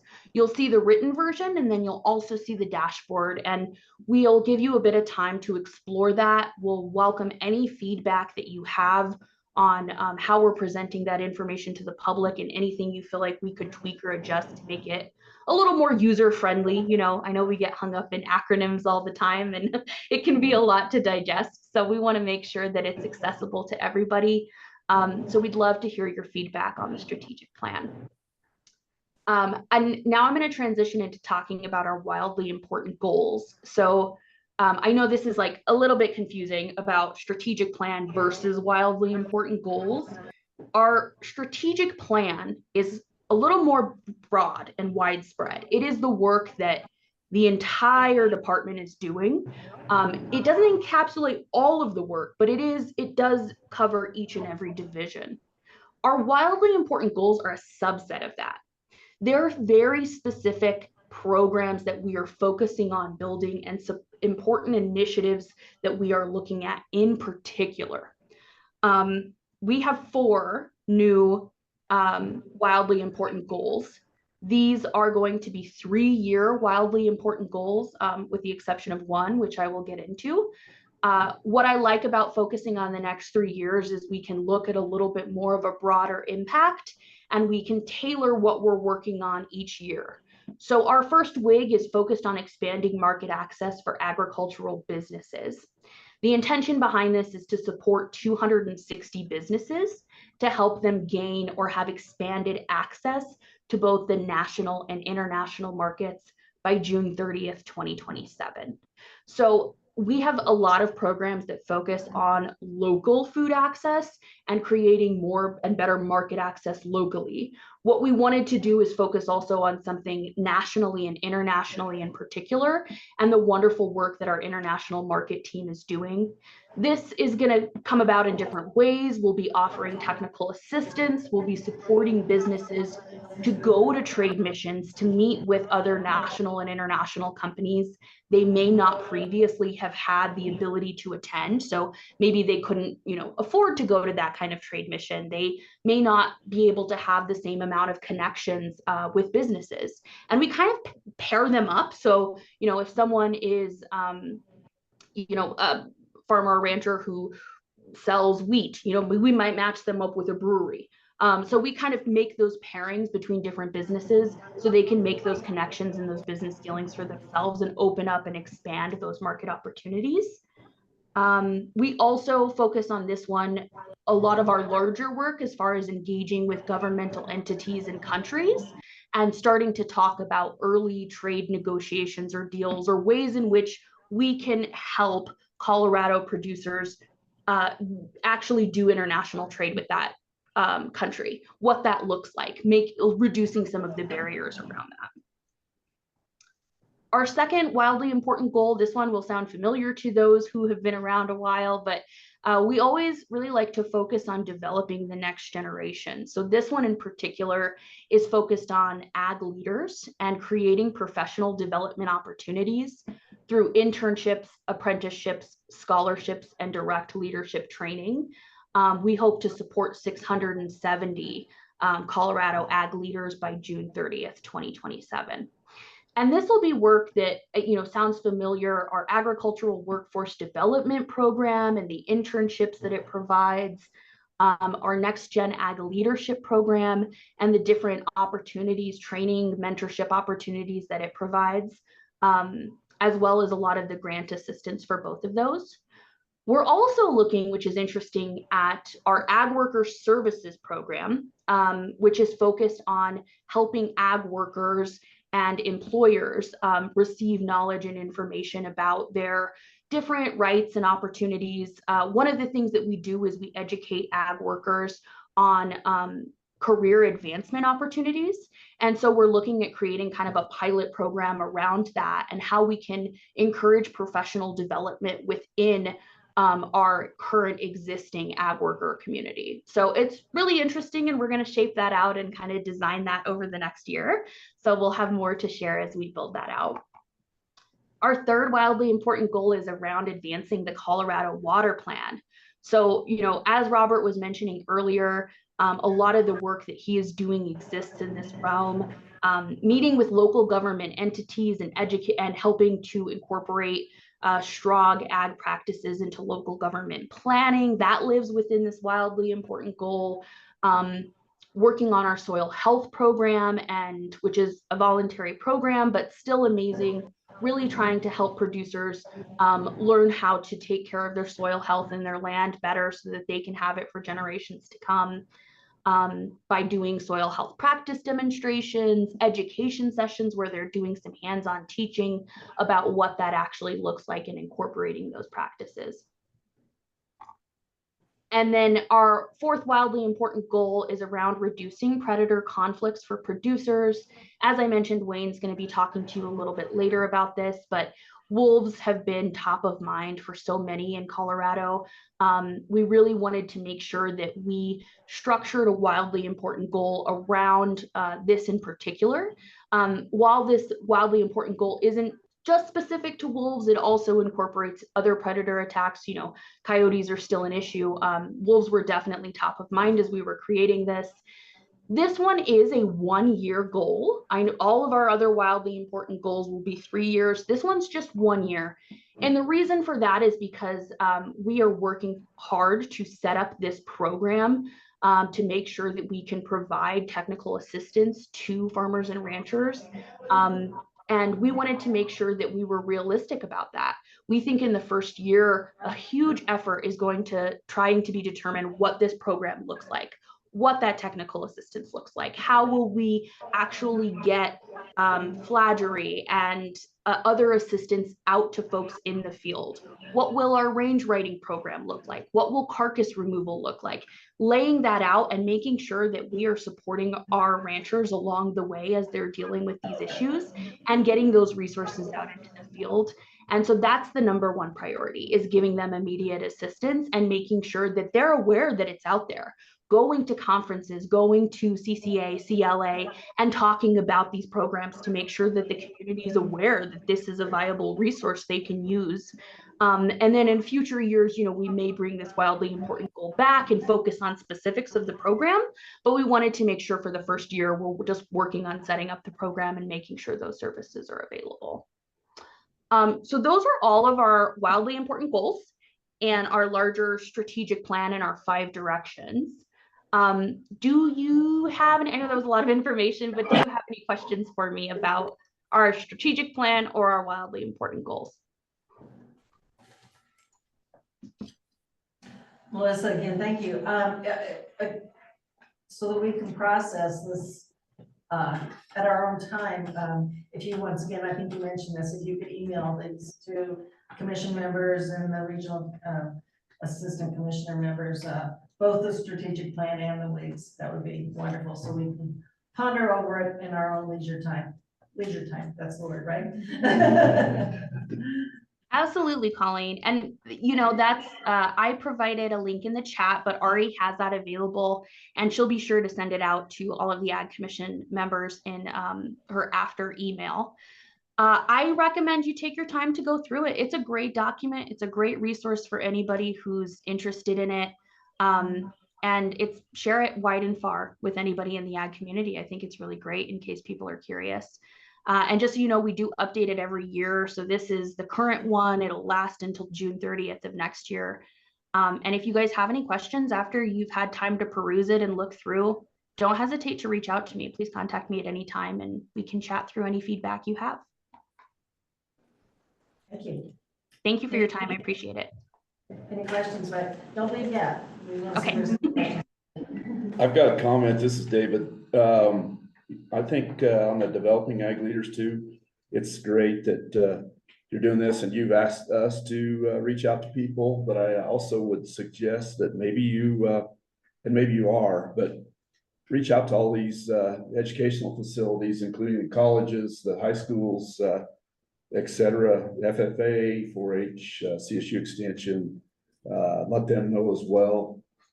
Sometimes we might forget to get it to them, but get the info, but I think that's some key areas that you can maybe reach out as well.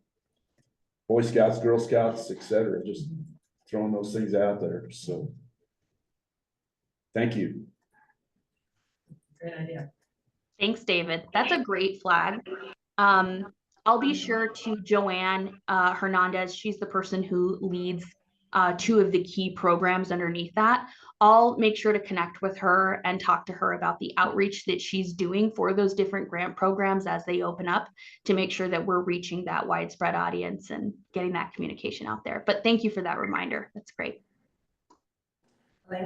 Yeah, this is, I don't know, I hope it's relevant and not just me and random thoughts, but one of the things I was thinking about with the predation stuff that I was really surprised with working with NRCS Equip is they do not actually give funding for, like, I have ideas on how to do like non-lethal predation protection on my sheep, and they don't offer funding for that. And with the Farm Bill like coming out, I don't know, I just keep thinking that's something that you may want to think about trying to, I don't know how to work with NRCS to connect those. But I was really surprised because I told them NRCS like, oh, I'd like to build this, I have a vision of like how I'm gonna protect my sheep. And they're like, we don't offer funding for predation protection, which is weird. That's not one of their practices because they have all these other really great holistic practices, but maybe because, it's kind of new and hasn't been something ranchers have been focusing on a lot. And so anyway, it was just a thought I had thinking about CDA's goal of that importance of maybe somehow NRCS can add that as because they don't consider that a practice, which I am surprised by. Yeah, I can touch on that. So that's right on Equip, but RCPP is actually, they're figuring out how through the Regional Conservation Partnership Program, they can make non-lethal practices eligible under RCPP. So, but that is obviously a different funding model than EQIP, but Colorado is about to have access to $2 million in RCPP money that Western Landowners Alliance and some other partners were successful in getting through NRCS. And they've been working to negotiate the suite of non-lethal tools that are eligible under RCPP. And we've been really focused on making sure range riding, flagery, box lights, those are, I think, are already eligible. Range riding is a huge element for us in Colorado, so we want to make sure that's in there. But so there's been a lot of work with NRCS on that question. And I'm actually meeting with Clint Evans in a couple of weeks to talk about various things, this hopefully included. So I'll make sure I bring that up. Yeah, I mean, I know it's federal, but it would just be interesting to see if they start to think of that as, because they really have some really great conservation practices. And to me, not killing things is a really great conservation practice. So maybe there's some way to like have them consider that as one. I was really surprised that it did not consider like any sort of predation protection, even though they have all these amazing other models of conservation. So yeah, so I'll bring that up with EQIP. Yeah, that's cool. Thank you.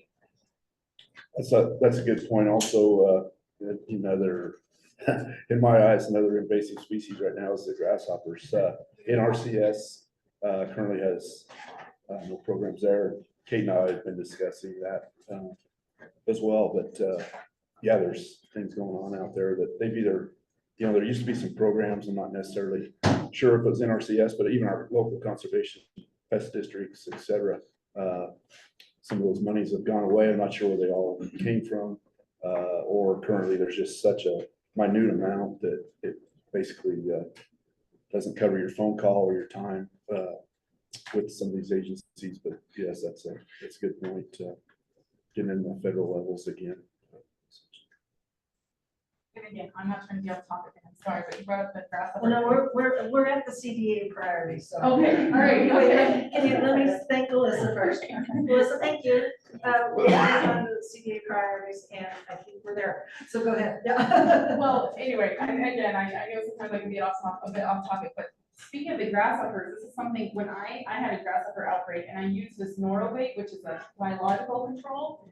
And it was amazing and basically has controlled it for like 12 years, which is amazing because I had an total outbreak. But the problem is, and this is what I was talking about some for CDA, is that the factory that makes it burned down and it's not even on the market anymore and it hasn't been for 3 years. And so I'm just wondering, like, is there any sort of opportunity, because I'm hearing grasshoppers are a really big problem and it is an awesome biological that is really well approved and well established.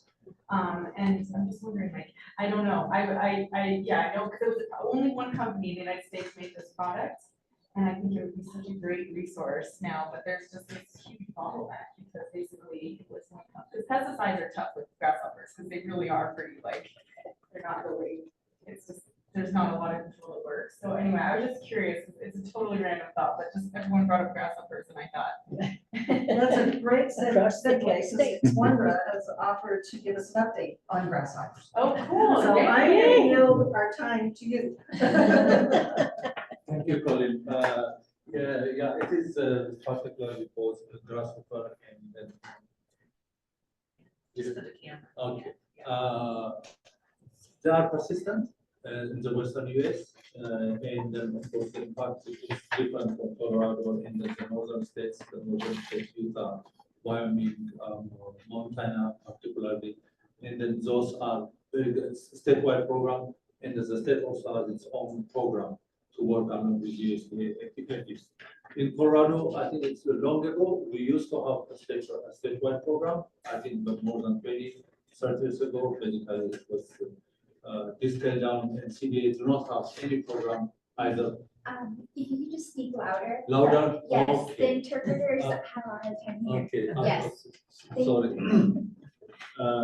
So we do not have a program. It is APHIS who conduct survey, and then they throughout the state they do the survey. They have their own scouts, and then depending on the early information they have received and the request from the producers, and then they can also do the environmental impact assessment in order to control. They do have very limited resource at APHIS, but the number one requirement is that they have to do environmental impact assessment prior to doing any kind of control, and that this has to be done ahead of the season. Otherwise, the survey is done at regular time, and then the nymphal stage, adult stage, early at different stage, and also they also provide this information to counties, to producers in the area, but the impact assessment has to be done early. And the other thing is, it's very expensive when the control is done through the APHIS. Number one, for the environmental impact assessment, expensive, and then USDA APHIS is mandatorily required to do so. There are lots of legal and then lawsuits that have been basically done years back in Montana. I think that's still ongoing, and therefore the due diligence and the mandatory safeguarding is very burdensome, and therefore it's very expensive. And then depending on the size and then the operation need, therefore for a producer, most of the time in Colorado, they do not prefer to use APHIS rather than to do on their own because of the cost and because of the timing. And then if it is late in the season also, the control, yes, insecticide do not really be effective. It has to be done early in the start, early stage, and therefore once it's late, it's too late, and then the insecticide will not be effective. One of the challenges is migratory insect, and therefore they move. It does not necessarily mean that when they breed or where they breed, and the impact could be basically be somewhere different than where the breeding is done. And therefore you can apply in your field, but if it comes from neighboring field or from the BLM land or any other public land, basically you'll be impacted anyway. And therefore, I think that's also what's really make both Mormon cricket and then grasshopper challenging. And therefore, I think it's just a matter of being early in the season and monitor early. And I think any time, especially if you need information, I reach out to APHIS, and also regularly I get the survey data and the map, and depending on the number of per square yard, they do the counting. Now in Northeast, and then Morgan County, and then Fort Morgan, and then in that area, and then of course Moffat, that's persistent Mormon cricket area. That basically that's the natural environment, and then Southeast is also highly concentration. A large number of grasshoppers are currently being detected, and therefore there are risks around. But and the other thing is APHIS also do cost sharing. They cover 1/3, and then if the county also have 1/3, if the counties have their own programs, they can also have cost sharing 1/3, and then the producers share. So it's a three-way sharing of costs, which is good, but it's also expensive because of the particular environmental assessment and then the requirement for APHIS. Therefore, it's just a balance of which way is better for a producer on in area. Otherwise, it's really it's persistent challenge from season to season, from year to year. But I can forward you also the survey. I think you can get also locally as well. So it's really challenging. It's very unlike as I mentioned, northwestern states. It's not a statewide program. It's a problem. It's very concentrated, and then of course it can expand from season to season. I think this is what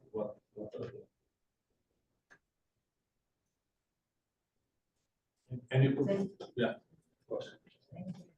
Thank you.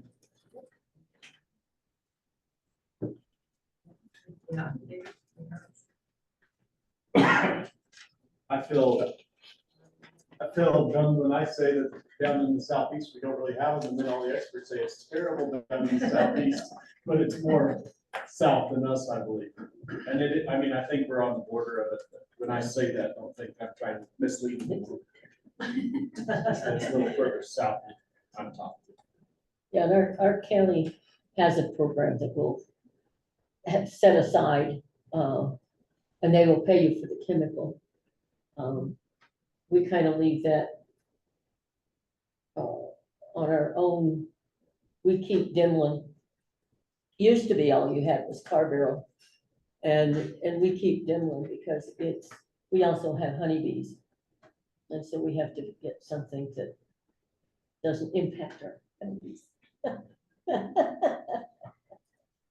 Yeah, and I'm not a consultant, I don't have, I work with consultants, my mom's an excellent consultant, but that biological is amazing, but Oh, then it's not available, so I'm just wondering, I don't know if that relates to any work that the CDA does. What was but the name of the biological? I'm gonna say it wrong, please correct me, Nolobate, have you heard Oh, of it? It's yeah. a biological for grasshoppers. Yeah, I have that. I keep that in 50-pound bags and go out with my little, I put my gloves on and on my ATV, I look for hot spots and I fling it out. Well, the fact that you have some is amazing, because like I said, the factory broke down in like 2020 and they don't make it anymore. And Right. I don't know, it just seems like a really important resource that some ranchers could be using that does offer like persistent protection, which is really rare.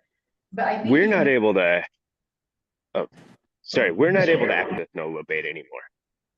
No, because there's only one manufacturer and it burned down and they just haven't been able to get producing again. I don't really know, but.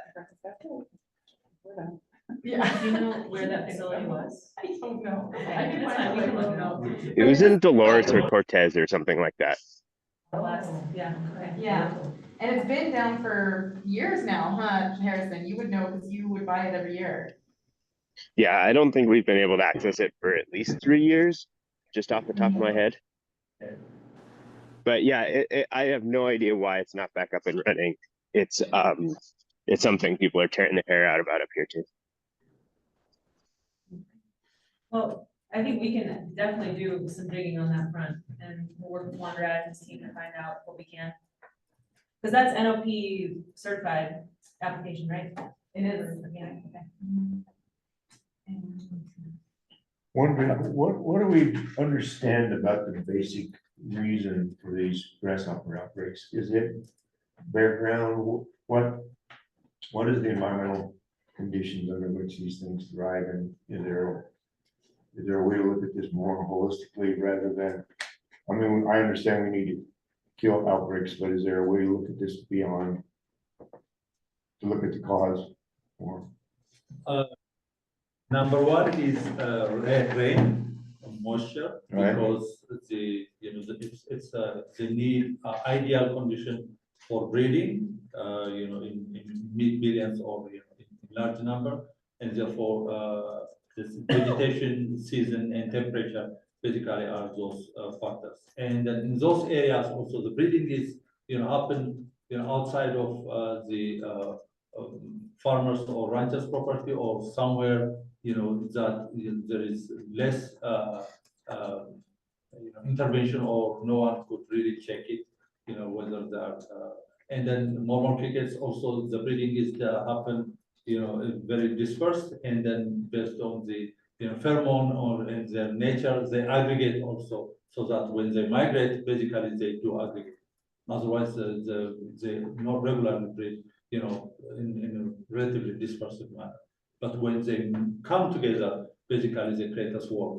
These are, gregarious kind of insects. Therefore, I think it's all just a matter of survey, regularly monitoring the population, and then I think that's ideally what is needed. EPHIS also has a responsibility to do actual management and control in the federal land. And therefore, the West also there is a significant land. That's what they are mandated to do. That's why they have an ongoing program for monitoring. And so they monitor along, but they only control in the BLM federal land, but they don't do in the farmer or private land. So the private land, it's in Colorado, it's basically the counties and the farmers' responsibility, as I just earlier mentioned. So it all depends on the season, and then there are also, of course, year to year, sometimes persistent, but sometimes you don't see them, depending on the cyclical nature of both environment and their nature. It's an ongoing problem, and no case is CDA is looking for a solution, possible solution. I know she talked with FSA last night. And they're gonna put their heads together and see if something can be done, because it doesn't sound like it's gonna go away. And, you know, I can't imagine it getting worse, but I should never ever say anything like that. So, just real quickly, what's else in your thoughts about CDA priorities? Anything else that you're thinking about? I always take notes when all these reports are going on, and I have a page and a half of things that I just thought I'd throw some things out at you, but I just kind of like to know what's on your mind for CDA priorities for July.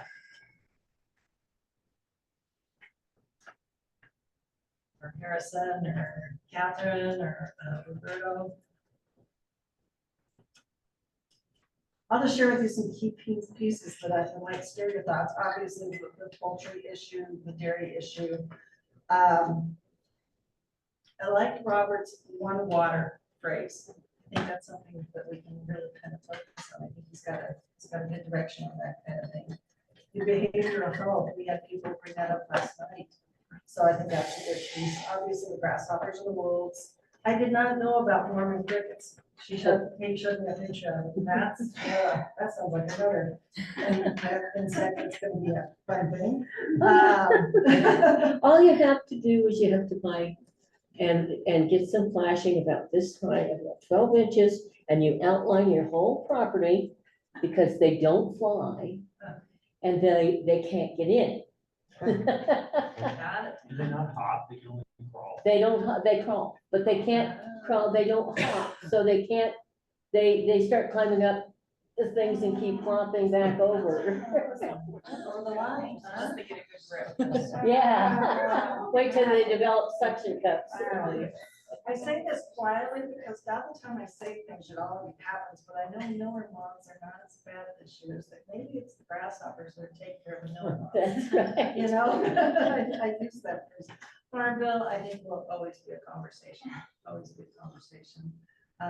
The healthy school meals, and when you were talking about the subsidizing, I worked with the school districts for over 30 years, and I was in the food service. I taught home economics, and so I saw the subsidies, and I saw the rise and fall of what we could get for free and what we couldn't, because I could benefit from that in the classroom as well, but I think it's going to be a real fluctuation no matter what. And I think I would have to agree with you about the level of the economic status of the schools, of what they will be able to accommodate as far as the healthy foods and whatnot. And that's just the choice of what they can charge for their foods. And a lot of schools don't charge for lunchroom meals, breakfast meals.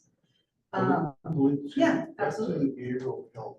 Yes. What is that covering? What's the intent of that program as far as moving forward?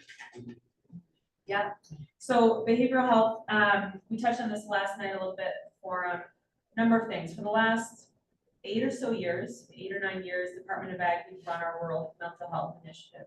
And that really started, 2 strategies. One, help get services to our ag communities for mental health support.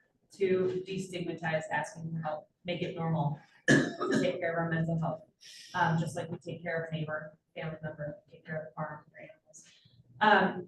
That started, like kind of what we did initially was train call takers at the Colorado Crisis Services Hotline in what specific issues farmers and ranchers might be facing, and then promote the hotline in ag communities. So we still do that promotion. We have those business cards. The hotline is actually turned into a text, so a 3-digit text, and I make sure we get that out to you. I don't get the wrong information.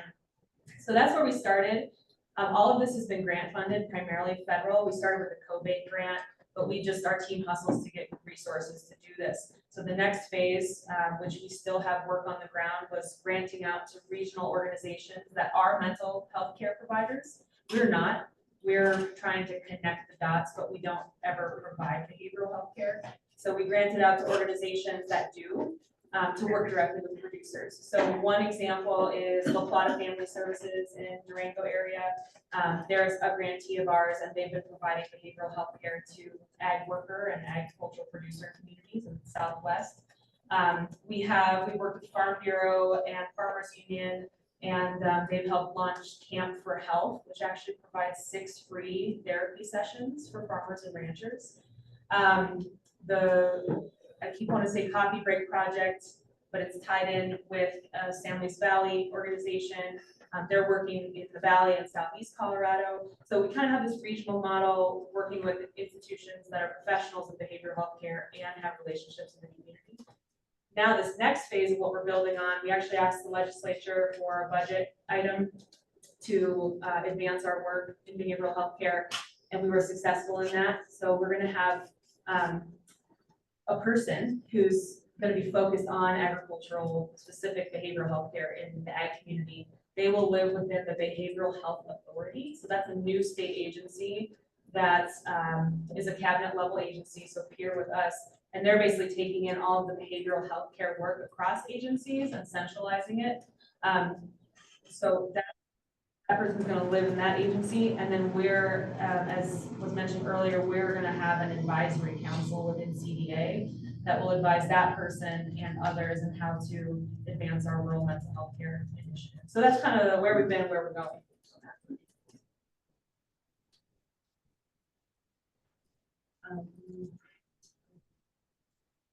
So yeah, those are kind of the things that I just jotted down. So what's in everybody else's? Yes. I have a comment on the, like you said, Robert said the oneness or whatever, One water. I like that concept too, because in this, I'm going back to grasshopper again, but it's at the county level, talked to that pest district and they said, we're waiting to hear from, state or CSU or things like that. So I don't know if these entities know who should start what, I guess, if that's the right word to say, but, so I agree on that oneness. That sounds like a great concept in all of these areas, not only the water, but, I think it might be a way to help, educate people, get the process going. Who to take the lead. Right, possibly, and, also getting back to the surveys, USDA did contact me at the Fort Collins level shortly after that TV interview. And they came out the very next day after talking to me to come out and do some samples. It was unreal because they just did 3 samples on our property, and 2 out of the 3, well, I shouldn't say it that way either. All 3 of them were terrible. All 3 samples, but 2 out of the 3 were over 100 per square yard, and they quit counting at 100 because it's just too hard to count. And the third sample, it's not the order they took it in, it was still over 85. And I think the economical, what we're used to saying, the old wives' tale or whatever you want to say, is between 7 to 15 grasshoppers per square yard. All 3 of our counts were absurd. And then, like I say, they quit counting at 100. So, and they did have some other samples. I don't know how often they go out and do these samples, and this is USDA. But they had some samples in the county around, but it was interesting how he said, we just need to be contacted by producers and we'll come out and do those. So some of the producers are maybe, we're stubborn or whatever, and we don't know, who we should be calling or, those things too. So I think those are some key things on getting everybody on the same page, the oneness. But again, he said USDA couldn't do anything. I mean, his comments at that point in time were, we need these surveys out here, and you will definitely be on the, they said they need data, and which this is data, but he said we don't have a whole lot of data from last year, the year before. And I said, well, we've been seeing this issue. It's been growing for the last 3 or 4 years. So it's interesting to hear a comment from him that we don't have the data. Then that's how they have to go forward if they make their program or, come up with programs, I guess. And that's the USDA side. So just the experience on what I've talked. How are they doing loss assessments? Are they doing any? I didn't get that far. I should contact him. When he got a hold of me, I was obviously pretty busy, but he actually had one of his technicians, she came out to do the samples, and I was able to talk to her, and I had to describe over the phone, because I was actually on a tractor myself, but otherwise I said I'd definitely take her too, but she said, just give me the pins or the road locations, and she did. She went out, and sometimes they have trouble getting access to some of the producers' farms and ranches because of maybe locked gates, et cetera. So there's those issues as well, but yeah, that was a comment that he made to me that I thought was interesting as well too. So, and I don't know how many samples they had in Yuma County per se, but that was the USDA again. But and he said, if you have any, you know, it kind of put it back in my court, if you will. He said, if you have any other producers that want us to take samples, please have them contact me. And unfortunately, I haven't had time to give the other producers in the area that are having issues the phone numbers to call. So, I mean, they could spend, they could have that sampler come out and spend several days, I'm sure, taking samples across Yuma County, because it's 2,400 square miles in itself, just Yuma County. But anyhow. I know it's not just Yuma County. Right, exactly, right. Yeah, I just reached out to Pat, the state head plant health director, Pat McPhee, and said Michael Wink, who is the manager managing this program, is out. And then when he gets back from vacation, I think I will provide you the latest survey. But the information he told me is that for normal crickets, the treatments, they are not going to do any treatment this year. It's already late. And then they have not done also environmental impact assessment. The same is true also for grasshopper, that it's already too late in the season to do the impact assessment. Therefore, they don't anticipate as others outside of their federal land, they don't expect to do any treatment. Therefore, I think whenever there is any yeah, you are right. 15 and above is already red. I mean, it's already maximum. The threshold is 15 per square yard, and then if it's 80, 100, automatically it's already, you know, crazy number, and absolutely there is a need for intervention or treatment. But yeah, it is all in those areas, ranchers and farmers are very well aware of. But I think what we need to do, what I can do is, you know, create a kind of platform so that, you know, where to contact with and whom to reach out to. Otherwise, for almost the last, you know, number of decades, basically the system has already been that farmers or ranchers reach out to the APHIS and then the counties, and then so that that's how we managed over the years. I know we're probably running over time, but I do have some comments that he has told me, USDA and others as well. But now getting back to these grasshoppers, they lay eggs.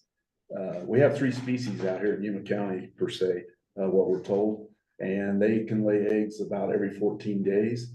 So that's hard for the producers to understand too, that it's too late to do things, because they can lay 50 to 100 eggs in a glob, they call it, or a hatch, or will be a hatch.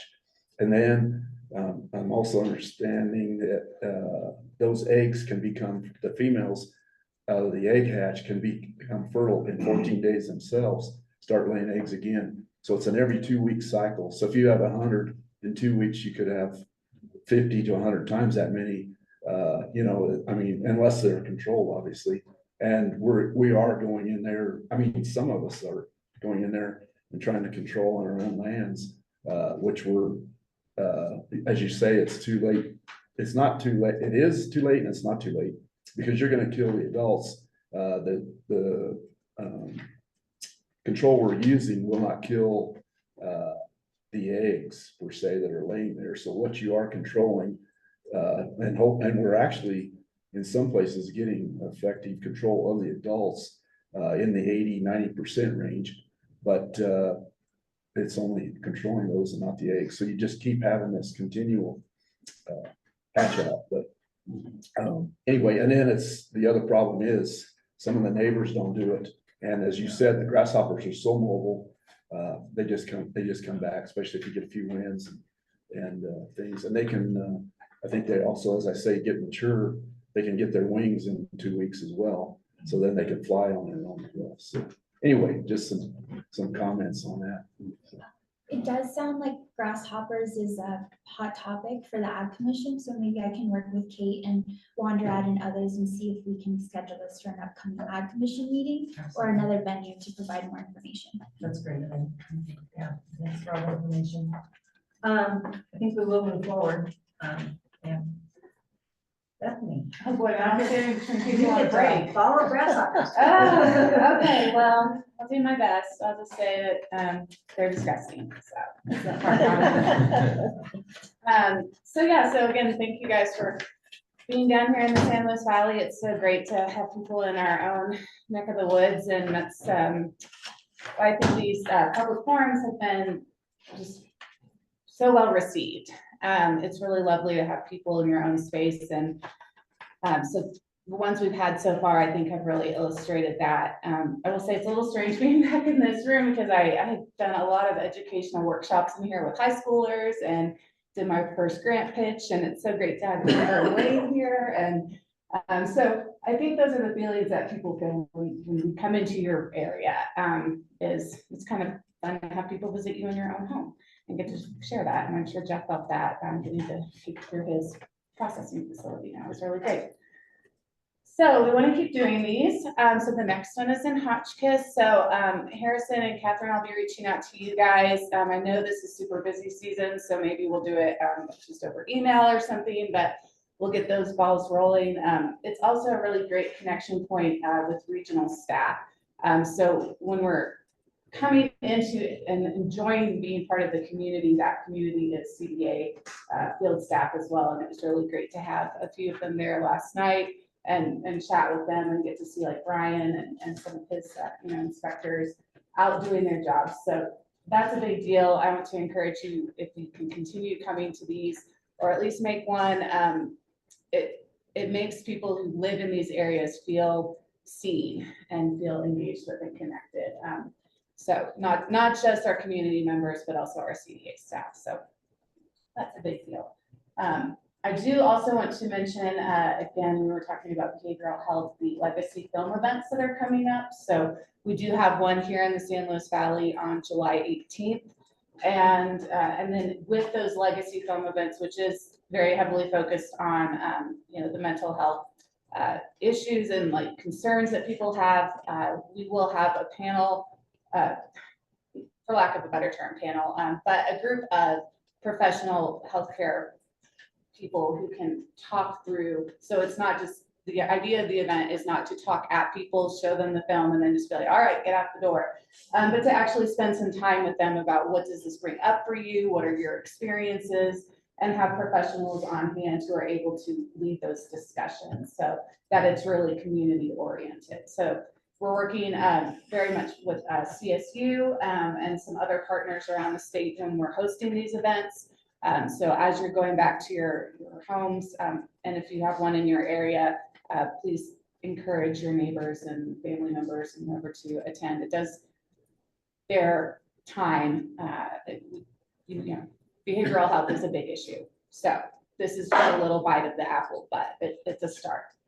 And so we have one in here, we have one in Durango on August 1st. Actually, I should say the first one is July 15th in Sterling. So it's coming up pretty quickly.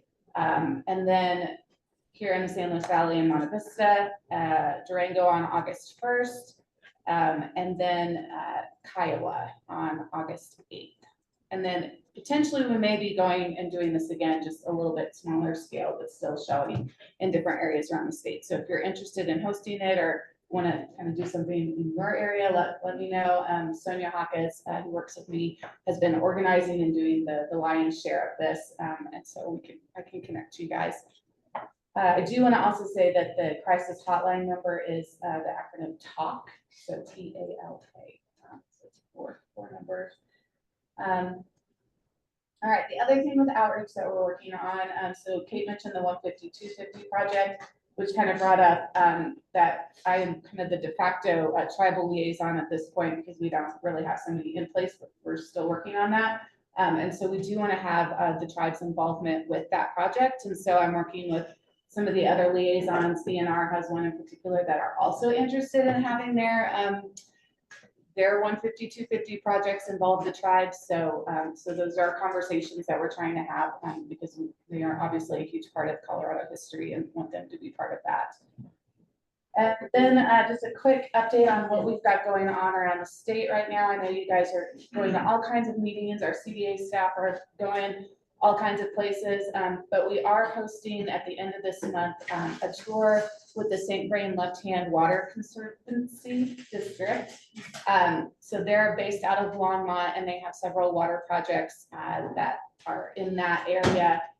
So last year when we did the climate resilience tour, we had a lot of agency staff from Division of Water Resources and CWCB and CDA who really expressed that it was really great for them to get out in the field. Some of them actually don't get out in the field that often. And so we are creating this tour as kind of a way to encourage those agency staff to spend a little time getting to know projects that are happening and then trying to stay around that Denver area because a lot of these are based in Denver and have staff who are not going out to like Eastern Plains or getting, they don't have the time to do that. So this is just a one-day tour with some of those projects with the St. Vrain Left Hand that have some really multi-benefit purpose. So kind of back to that one water thing, I feel like there's been a lot of connections tying together with this conversation, but St. Vrain Left Hand has, a large agricultural community that's up in that area. So they have some projects that have ag use,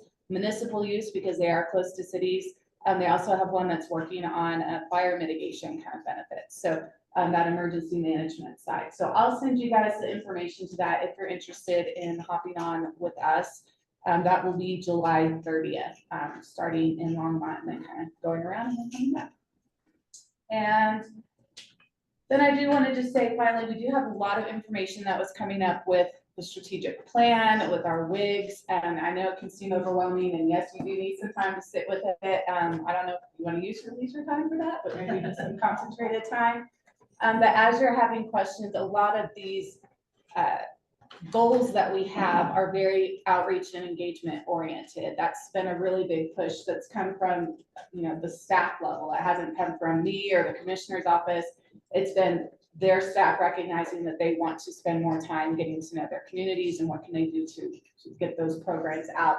And so you guys are a really big connector piece between what staff are doing and the communities. So you are part of that strategic plan, even if you're not like pulled out into like the call out section of like the Ag Commission is doing this and the regional assistant commissioners are doing this, but you are in there as part of that. So I'm going to help you to figure out how you can best do that in a way that doesn't drive you insane and helps to make that flow of information easier for community to understand, because we do just have a ton that's going on. So I want to make sure that you guys feel comfortable with what people are asking, and if you don't know, that you have somebody that you feel like you can ask so that we can get you to the right place. So all that to say that that's outreach basically.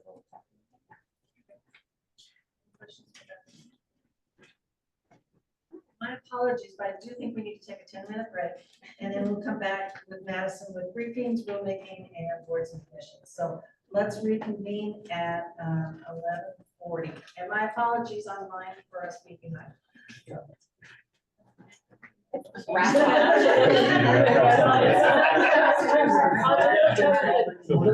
things I learned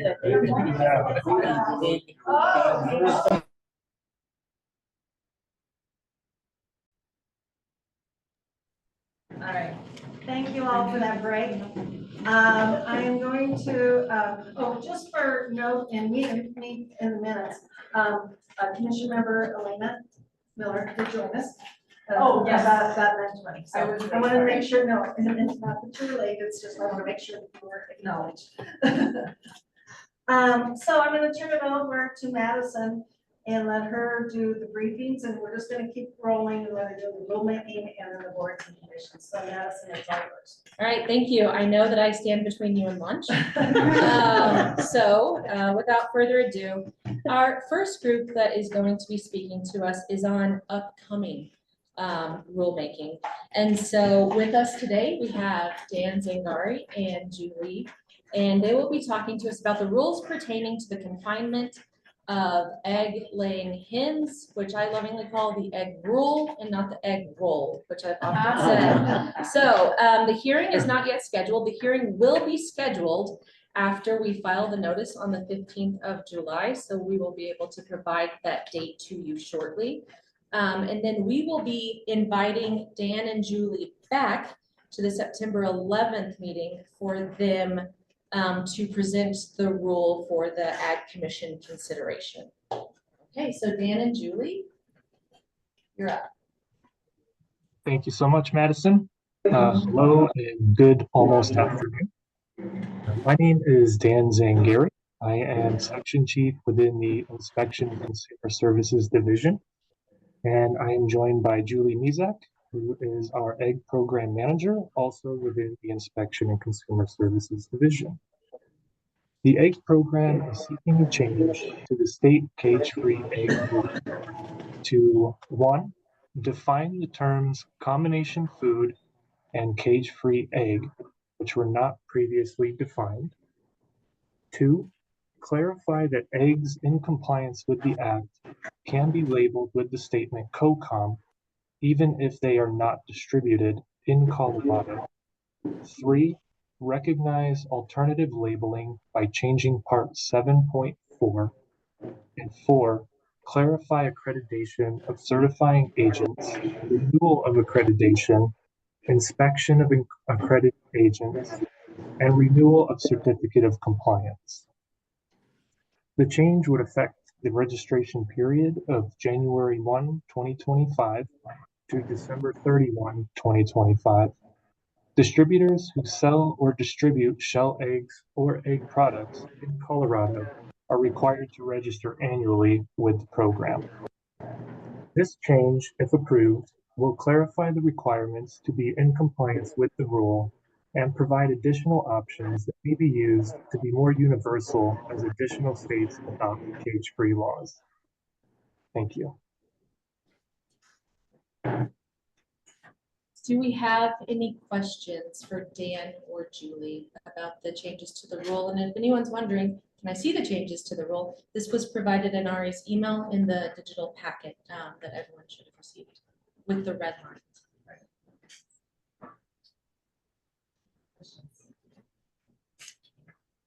Thank you. Okay, thank you. So just as a reminder, we will be filing our notice with the Secretary of State's office on July 15th.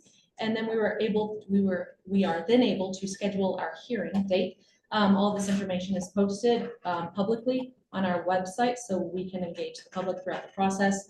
If you do have any more questions about it, please feel free to reach out to me or Dan and Julie. Thank you, Dan and Julie. Thank you all. Thank you. Thank you.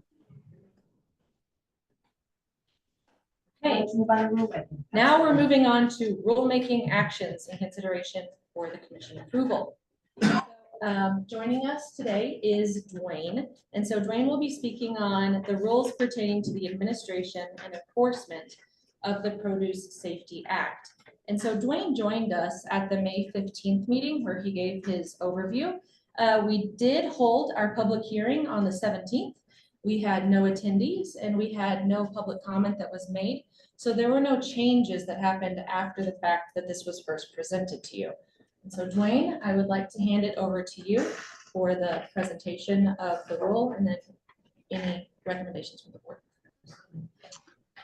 Good morning. I almost said good afternoon, and thanks for having me today. Before you, today is a revision of the produce safety rule involving the adjusted for inflation threshold and the 3 years included in the average calculation posted by the FDA. Raising the threshold from the 29,245 to 30,509 is the maximum allowed under Title 21 CFR Part 112 of the Federal Code, which we have adopted by reference as a state. By raising the threshold and adjusting the years to be calculated as proposed prevents unnecessarily overregulation of Colorado farms that farms in other states are not subjected to. As you heard, we had a hearing. We've posted notice of the hearing twice in our newsletter, reached out to our stakeholders, including trade organizations, twice before the hearing. We received no comment before, during, or after the hearing. Therefore, I request your support for passage of the rule change before you, and I'll answer any questions you may have. Are there any questions? This is a rule that we do need to vote on, so I will ask for a motion.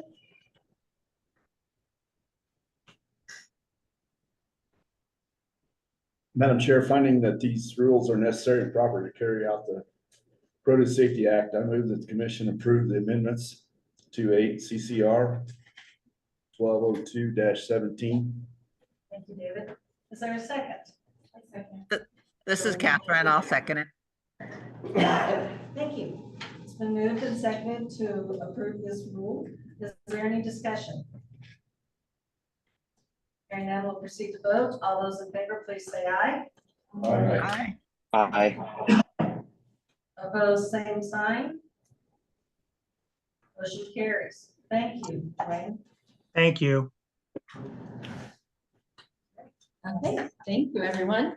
Moving on to our next rulemaking action for consideration is the rules pertaining to the Colorado Agricultural Future Loan Program. And so similarly, at the May 15th meeting, Brian came on to speak about the changes that were proposed. We did hold a hearing on June 14th. And similarly, there were no comments made at the meeting. We did have an attendee who joined us from CSU Extension, but no comments were made during that meeting. And so no changes were made to the rule that was originally presented to you. Brian, I'd like to hand it over to you. Thank you very much. I'm going to start a presentation here, if I can quickly figure out how to do that. I thought I had this all dialed in. Let's see if this does the trick. Brian, we can see it. Great, thank you. Okay, this is relative to rule changes for the Colorado Agricultural Future Loan Program. And I apologize, this is on the last slide, not the first slide. So there we go. Okay, Colorado Agricultural Future Loan Program, just some quick background. This was one-time funding from the Colorado Comeback Fund for $30 million, which we could allocate between grants and loans in various amounts. The target is farmers, ranchers, and food processors with a specific focus on underserved and beginning farmers, ranchers, or food processors. The terms of the loan are 4% fixed interest, 20 years maximum term, and up to $750,000 per borrower. There are 3 categories of rule changes that I'm going to walk through. Rules language changes. The first being that the rule agree with statute language.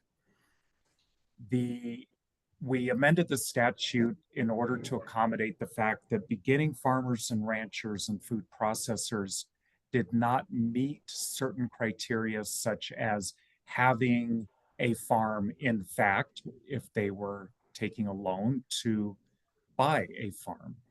So there was language added in statute that says or will. This specifically impacts the definition you find in 2.6, section 2.6, Eligible business means a business that earns or will earn a majority of its revenue from agricultural processing. And then also eligible farmer or rancher is someone who is or will be an owner or operator in fact. Those two pieces of language were added.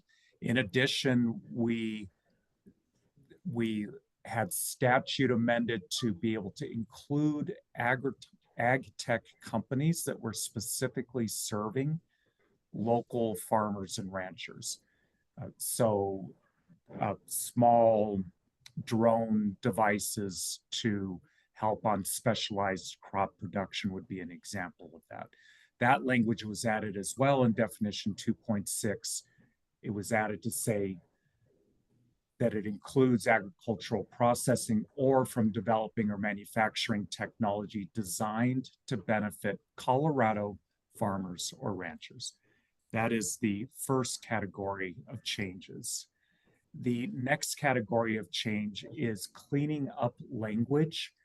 So that is language that is no longer applicable because the program's been in operation sometime. An example of that is removing section 1.4, the paragraph outlining the initial amount to be distributed between grants and loans and the timing of that.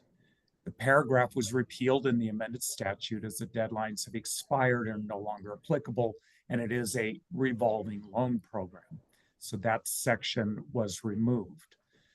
In section 5.2, we added underwritten to the language that discusses the bank's responsibilities, because it does say origination, but not everybody understands that originating a loan technically includes underwriting.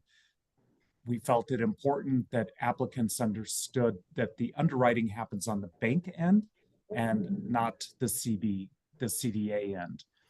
And then we also replaced pronouns with proper nouns. For example, in the language, unless the commissioner determines in their sole discretion, ... it was changed to unless the commissioner determines in the commissioner's sole discretion. And then finally, we updated the factual and policy issues at the end of the document as is required. Part 3 of the changes, the third type of change, specifically aligns the rule with statute requirements. So part 2, we talked about aligning the rule with statute language. Here, we're talking about aligning the rule with statute requirements. And this really relates to the application process. The statute specifically prevents CDA from acting as a direct lender. We are required to have a lending partner. In our contract, practically speaking, with a lending partner, they do the underwriting, the loan origination, the servicing, all of that. However, the language is written as originally written would suggest that we somehow were participating in that, and we weren't. But we do have a requirement per statute to actually review the applications. The challenge is, one, there's a confidentiality issue with the bank sharing applications with us. And two, we don't have the internal expertise to do underwriting and make judgments on the financial components of the application as the lender has that expertise. So we essentially created part 3 and 4 in the application to break the process into 2 parts. We will now receive an application to the CDA, and that purpose of that application is specifically to address what we will do, which is we will determine eligibility and we will determine prioritization as outlined in the statute. That we can do. So part 3 on 3.1 lays out the criteria for eligibility and prioritization.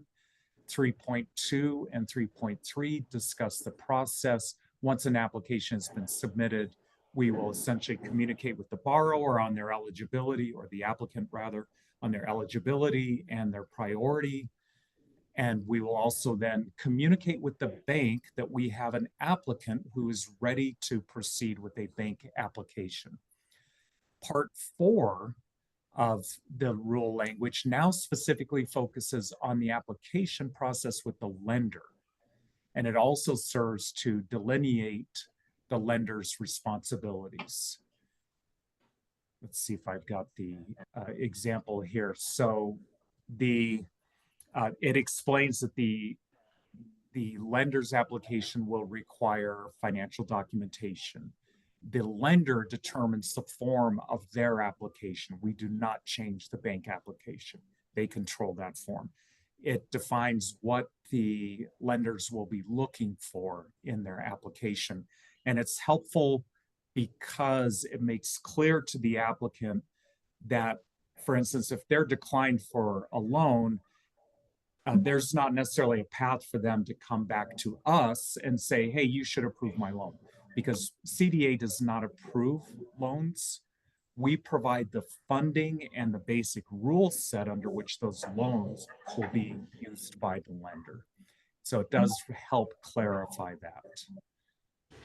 And that is fundamentally the material changes to the rules. A lot of the language has been moved specific to parts 3, 4, and 5 in order to accommodate these changes, but is not necessarily new. And I feel that it definitely strengthens the program and our ability to make good decisions going forward, and hope that you will support these rule changes. And I am happy to answer any questions for you. I guess I have a question. It might be outside this deal, but so if I'm understanding right, the underwriter is in charge of doing a loan. And I just, for example, I was looking on there, it was 20 years, or could be up to 20 years. So in the case something, not to be negative, but in case something would happen to this loan applicant that receives a loan in those 20 years, what happens if they cannot meet those 20-year requirements? Does that go back in the fund and somebody else would become eligible for the remaining balance? Or is this only the underwriter's control, I guess would be my question. And if that's outside of this, that's fine. I can get the answer at another time. I can very quickly explain that. The loan agreement is between the borrower and the bank. If somebody defaults, is unable to maintain their loan payments and go into default, the bank goes through its normal process of looking to recover whatever assets are recoverable to pay off the balance of that loan. They are obligated to do that and move those assets through to CDA, in which case that money now becomes new loan money for another borrower. Thank you. Yep. Other questions? Okay, this rule also requires a vote, so I will entertain a motion. I'm sorry, could you repeat that? Yeah, I'm just asking the commission members for a motion to approve this rule.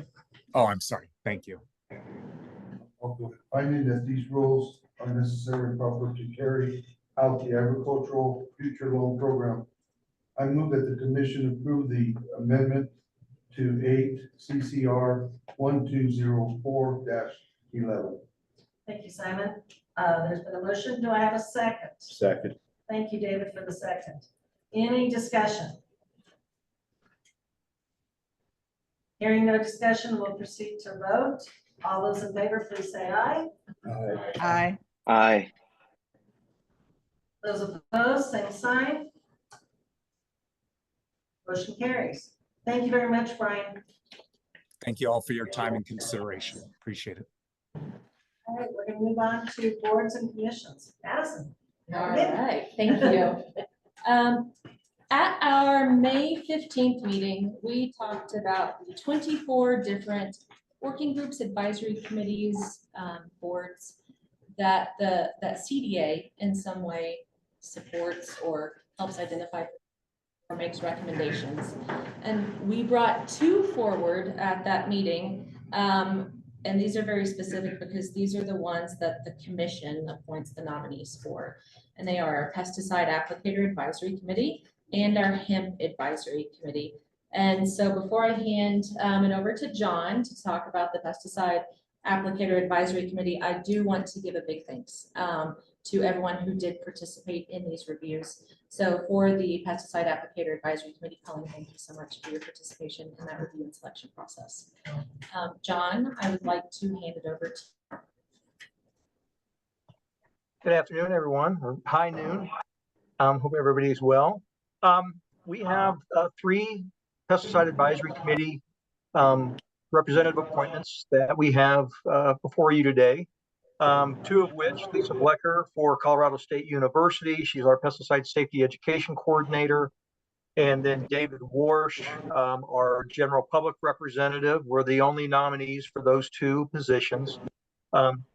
We had for our organic producer, which we've been trying to backfill our organic representative for some time. I'm happy to say that we had Troy Seaworth and Cynthia DiNardo from the organic industry submit their nominations.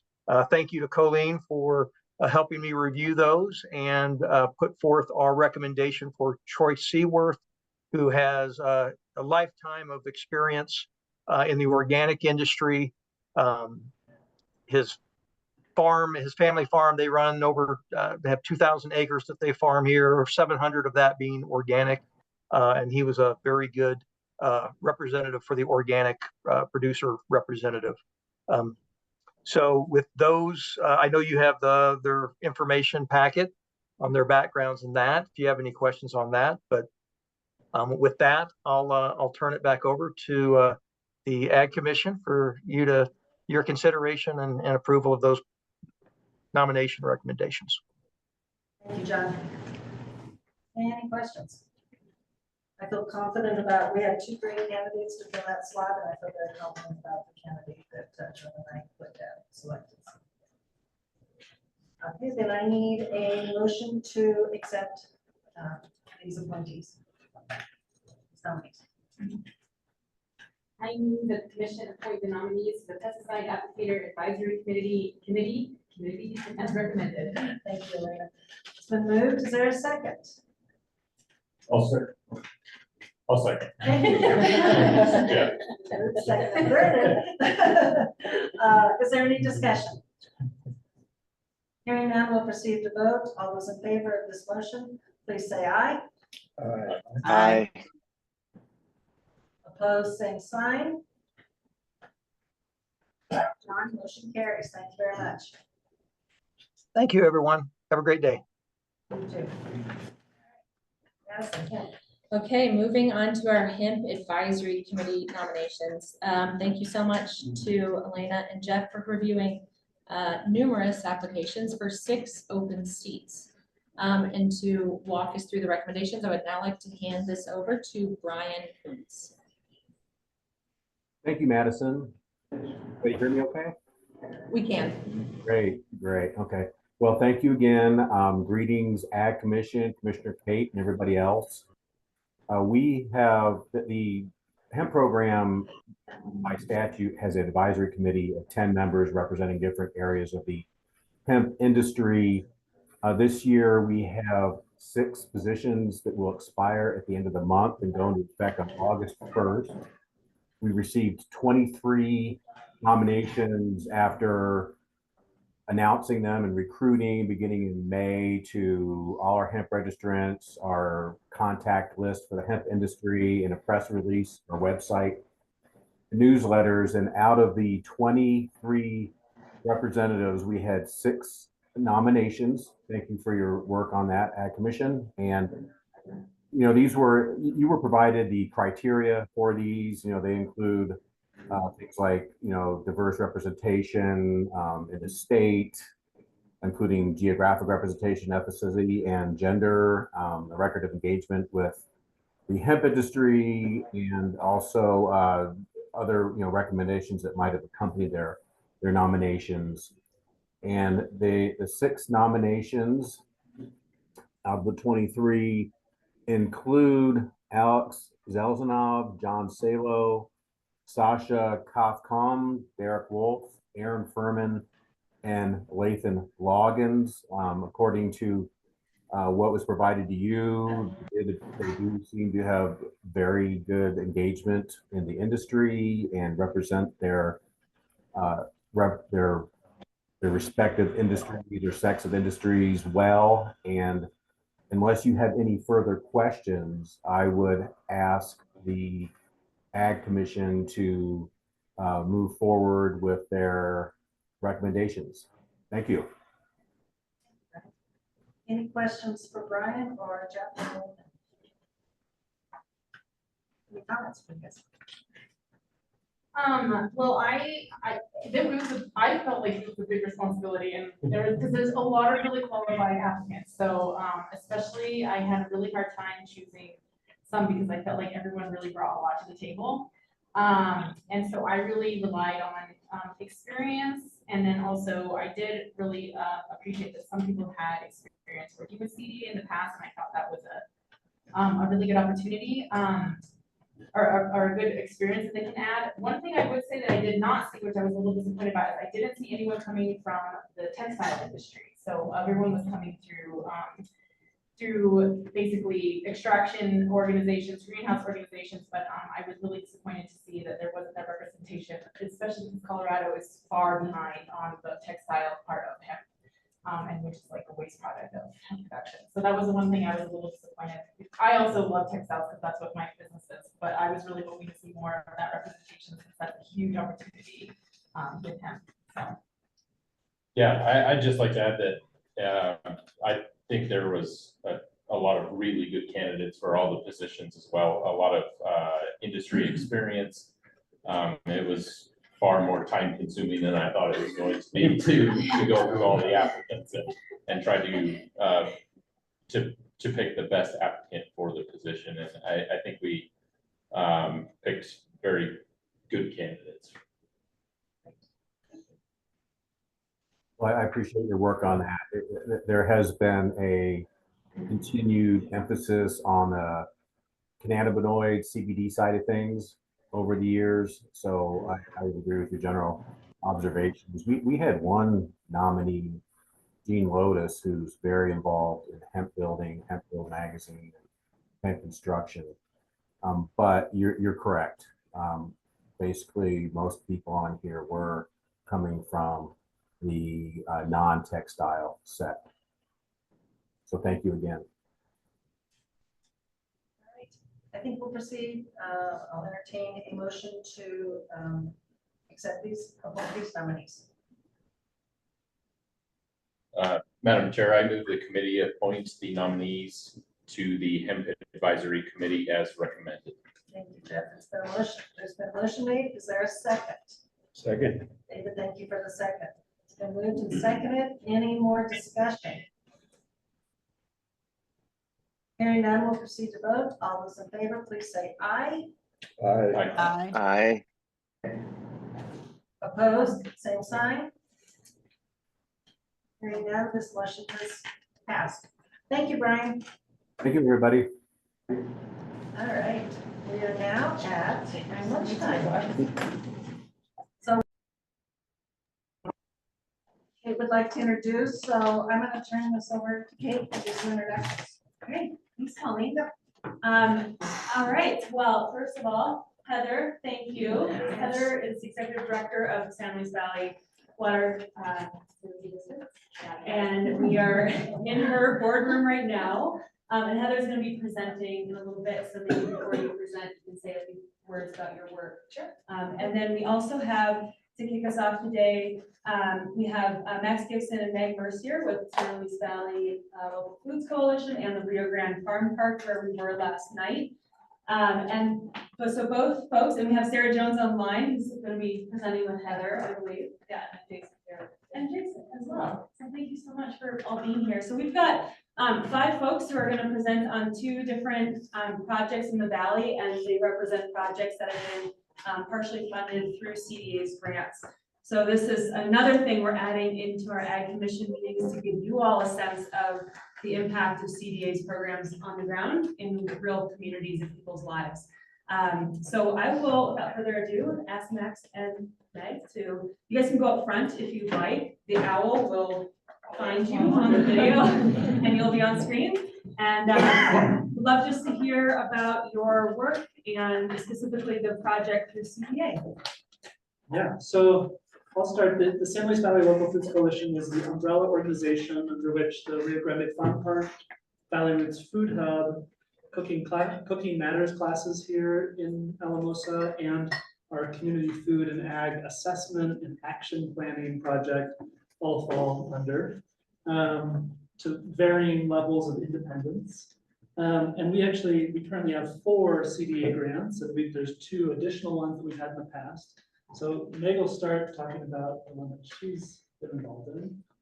Yeah, so the farm park you all were at last night is a farmer incubator, community garden, environmental education site over in East Alamosa.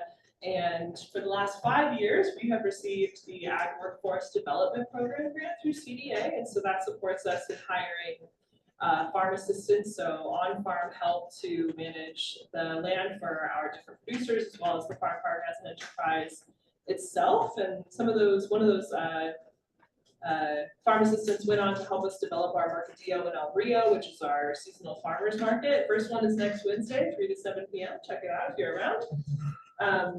And kind of in hand with that, we've also received the Next Generation Ag Leadership Grant, which supported our Rising Stewards program, which is a summer program for high schoolers to get experience in not just agriculture, but also other outdoor focused careers. And so it's really like, they fit really well together with what's called the Generation Wild Coalition, which is an effort to get kids outside and essentially develop a job program for them. So we look at it as a sort of tiered program of getting kids comfortable in the outdoors when they're younger and then growing them into leaders as they get older. And then we also now have a partnership with Adams State University, food studies program specifically. We also have some connections with the ag business program. And so through getting experience with Gen Wild, the Next Gen Ag Leadership program there at the farm park, we certainly hope that we can get kids into ASU with a free ride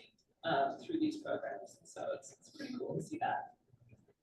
Yep, really looking to create a pipeline into a wide variety of ag and land-based jobs, like running an irrigation ditch company or the Adobe brick factory, and things that are usually old guys that are looking to retire and don't have somebody to take over, and trying to give kids exposure to these, not just, pulling weeds jobs in. We also have the Farm to Market Infrastructure Grant that's supported cold storage at the Rio Grande Farm Park, so that our commercial farmers who are selling at a farmer's market don't have to wake up at 4 a.m. to harvest right before the market. They can store it overnight in a shipping container. It's cooled. The Food Hub has part of that grant as well for some pickup spots that are solar powered cold storage in Crestone, Salida, hopefully in the south end of the valley pretty soon as well, where they drop off on Thursday and people can just put in their code and open the door and grab the box.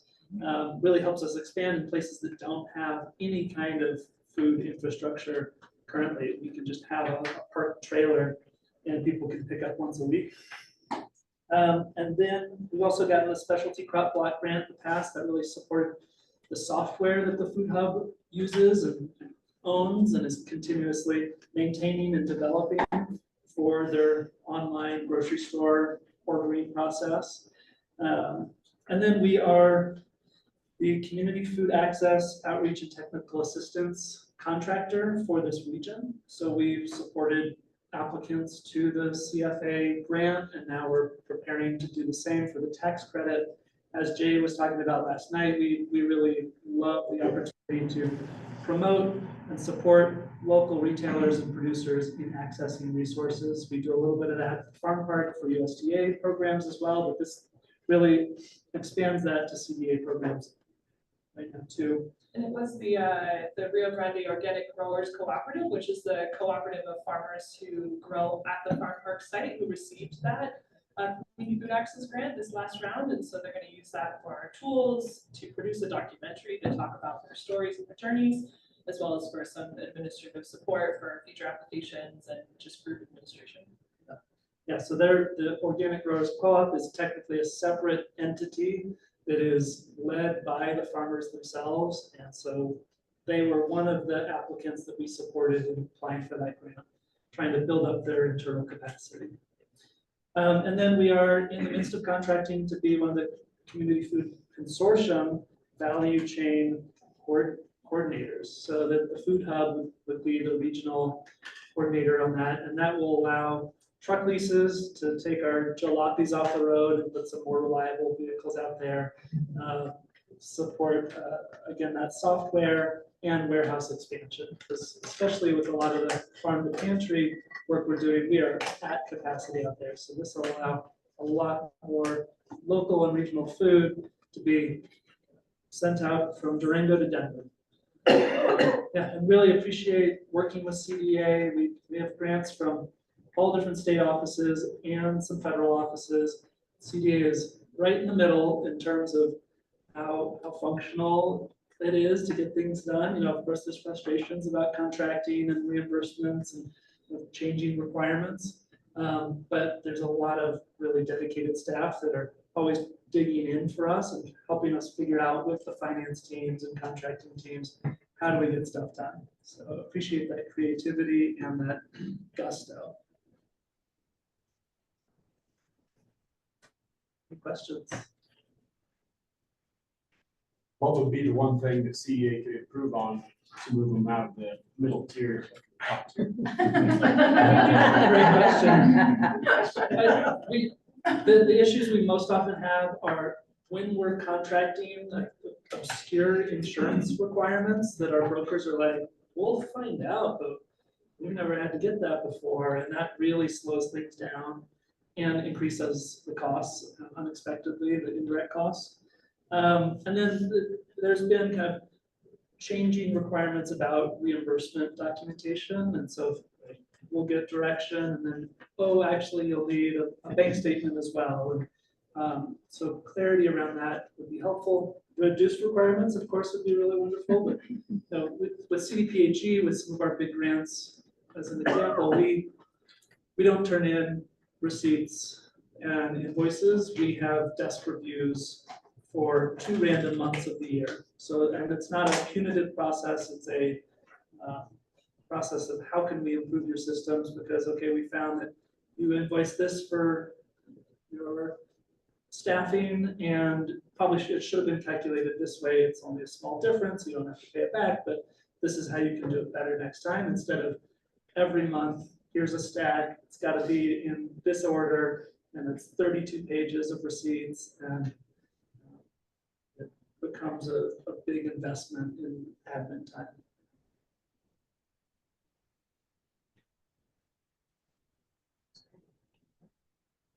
I appreciate all the creativity and expansion of programs and the focus on local food and smaller producers that are trying to stay afloat out there.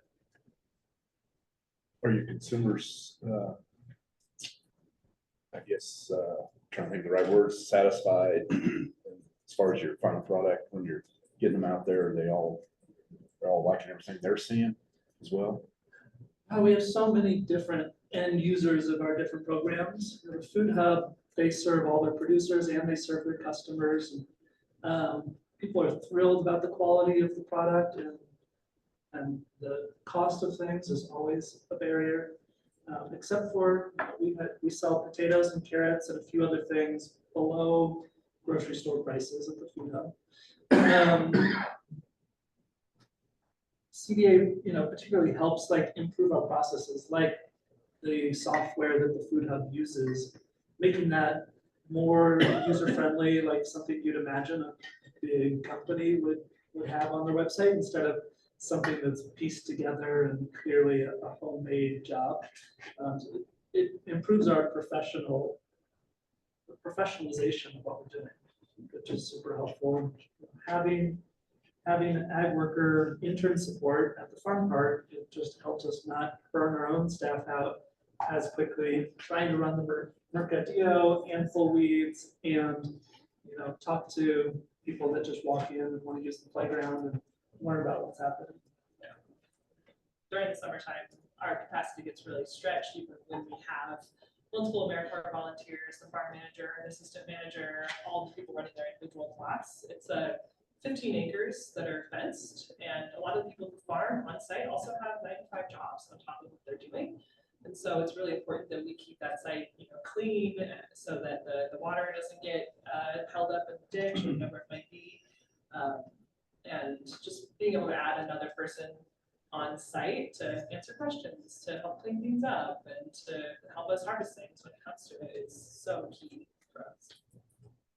Can you guys speak a little bit to the history of the farm park? I think it'd be interesting for people who are not from here to know why it's on the land that it's on. And I think that's something that can be replicable in other parts of the state, but it was a long process to get to where you guys are now. So I'd love people to hear about it. We have to. So the farm park started out at a site called Holston Elementary, which I don't know exactly when it closed, but after it closed, the San Luis Valley Local Foods Coalition helped to host a community garden on the site. Specifically, they were serving a lot of Mayan Guatemalan immigrants who were refugees during the Civil War in their home country, and they came to the valley to work at the Rockrow Mushroom Farm, which, if anybody knows anything about that, its doors were open and closed several times. So these people were experiencing a lot of food insecurity, a lot of job insecurity, didn't have a way to support their families, to feed their families. And so the community gardens were subsistence gardens for many years and still are. We still have a lot of those same families who helped start those gardens working on the site today.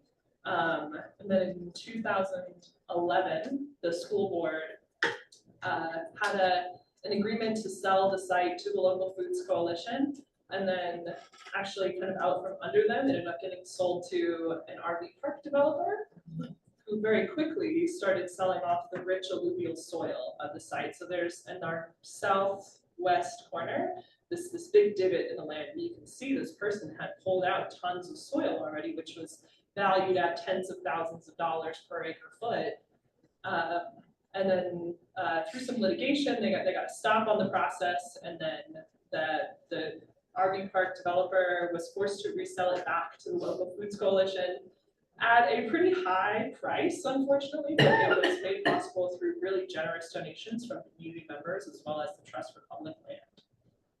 And then we have a conservation easement on the site at this point through Colorado Open Lands, which means that only that 15-acre parcel can ever be developed. We actually are a 38-acre site, so outside of the fenced area, there's another 23 acres, which are just riparian area essentially. And we have only a 5-acre building parcel, so the education center, the playground, that whole dirt lot is the only part of the land that we can actually build on, with about 13 acres being preserved for agricultural purposes, and that's something that is held in perpetuity, even if the site is sold in the future. It was a shady backroom deal, and it's only now that we are repairing the relationship with the Alamosa School District that there's been complete turnover finally, and they reached out and they're like, we want to have some sort of partnership and show our support for your work. But it really was a blessing because it made it so that the community got pissed off and showed up and really fought for that land and made it happen. And so we have a solid contingent of monthly volunteers who are leading projects, and it's because this isn't our part. We worked hard for it and we want to see it really succeed. And so those are our main donors, our main volunteers, our advisory committee, and it really made it so that it's something that people are proud of in Alamosa. We have some commission members online, and I wanted to, and staff employees, wanted to ask if there was anybody online that had any questions for these grantees. I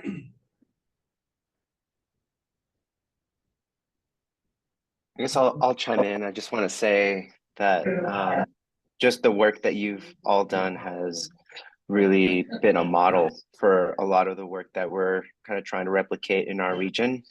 And it's just awesome to see the trail that you've all blazed thus far. So it's inspiring. Thanks. Thanks, Roberto.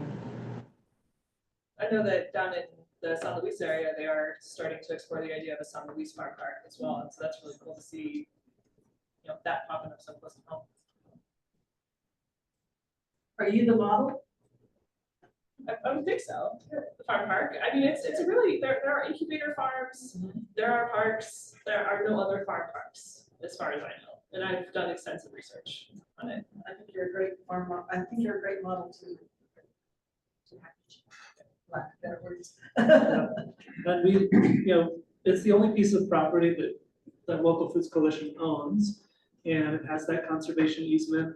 And we are fortunate to be launching an endowment so that we know that into perpetuity, we can keep the gates open and the trash picked up. We realize there's recession will come someday and grant funding will be tighter. And so knowing that we have long-term committed funding that will keep it as a community resource, even if the programs have to thin out for a while, that it's not gonna just gather dust.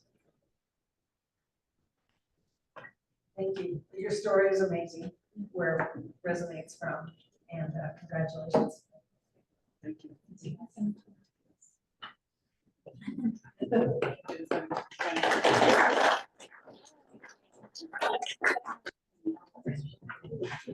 So next up, I would love to introduce Heather Dutton and Jason Cody and Sarah Jones, who are going to present to us on the Rye Resurgence Project. But Heather, and feel free to go up front as well. Heather, if you want to kind of tell us a little more about your day job and other roles, and then we can launch the Yeah. Hey guys, thanks for coming to the Valley. It's always fun when we get a board that has as much importance and just relevancy in the state to come to a place like this. And so thanks for coming here. It sounds like you guys had a great tour. So yeah, Bethany, thanks for organizing all that. And I hope you all have had a great time. I hope you got some good green chili last night and are getting your San Luis Valley fix. I was glad to see the potatoes when we walked in. So good job, Jeff. So yeah, I'm Heather Dutton. I manage the San Luis Valley Water Conservancy District. I've been in this role for about 10 years, which kind of can't believe that time really flies. I have a pretty nuanced job in the water world of the San Luis Valley. Elena and Jeff and Kate and Bethany can tell you that there are a lot of water organizations. There are a lot of water meetings. If you are bored, you can catch a water meeting every day to occupy your time in the San Luis Valley.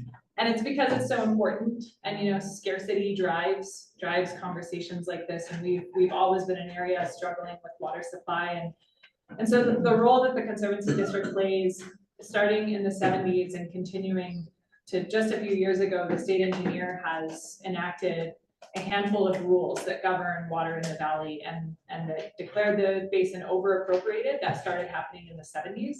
Up until 2015, when we got our rules governing groundwater in Division 3, that's where you are, Division 3, the Rio Grande Basin.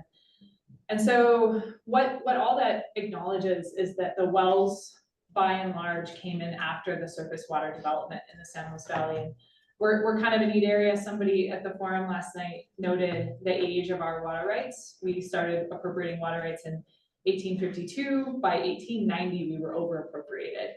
And so it's always fun to go to a place like the Yampa, where they're just now kind of learning what being fully appropriated means, because we don't understand what that would be like. It sounds kind of awesome.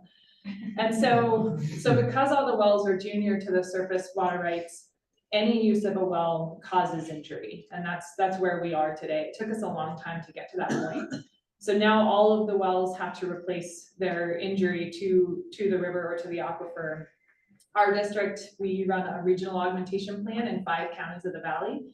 So there are 1,200 wells in which I work with the landowners to figure out where they're going to pump that well, how that well is going to impact other people, and then I'm in charge of mitigating those impacts, which is really fun if you like spreadsheets and numbers, which I do. And so I keep track of where that injury is occurring.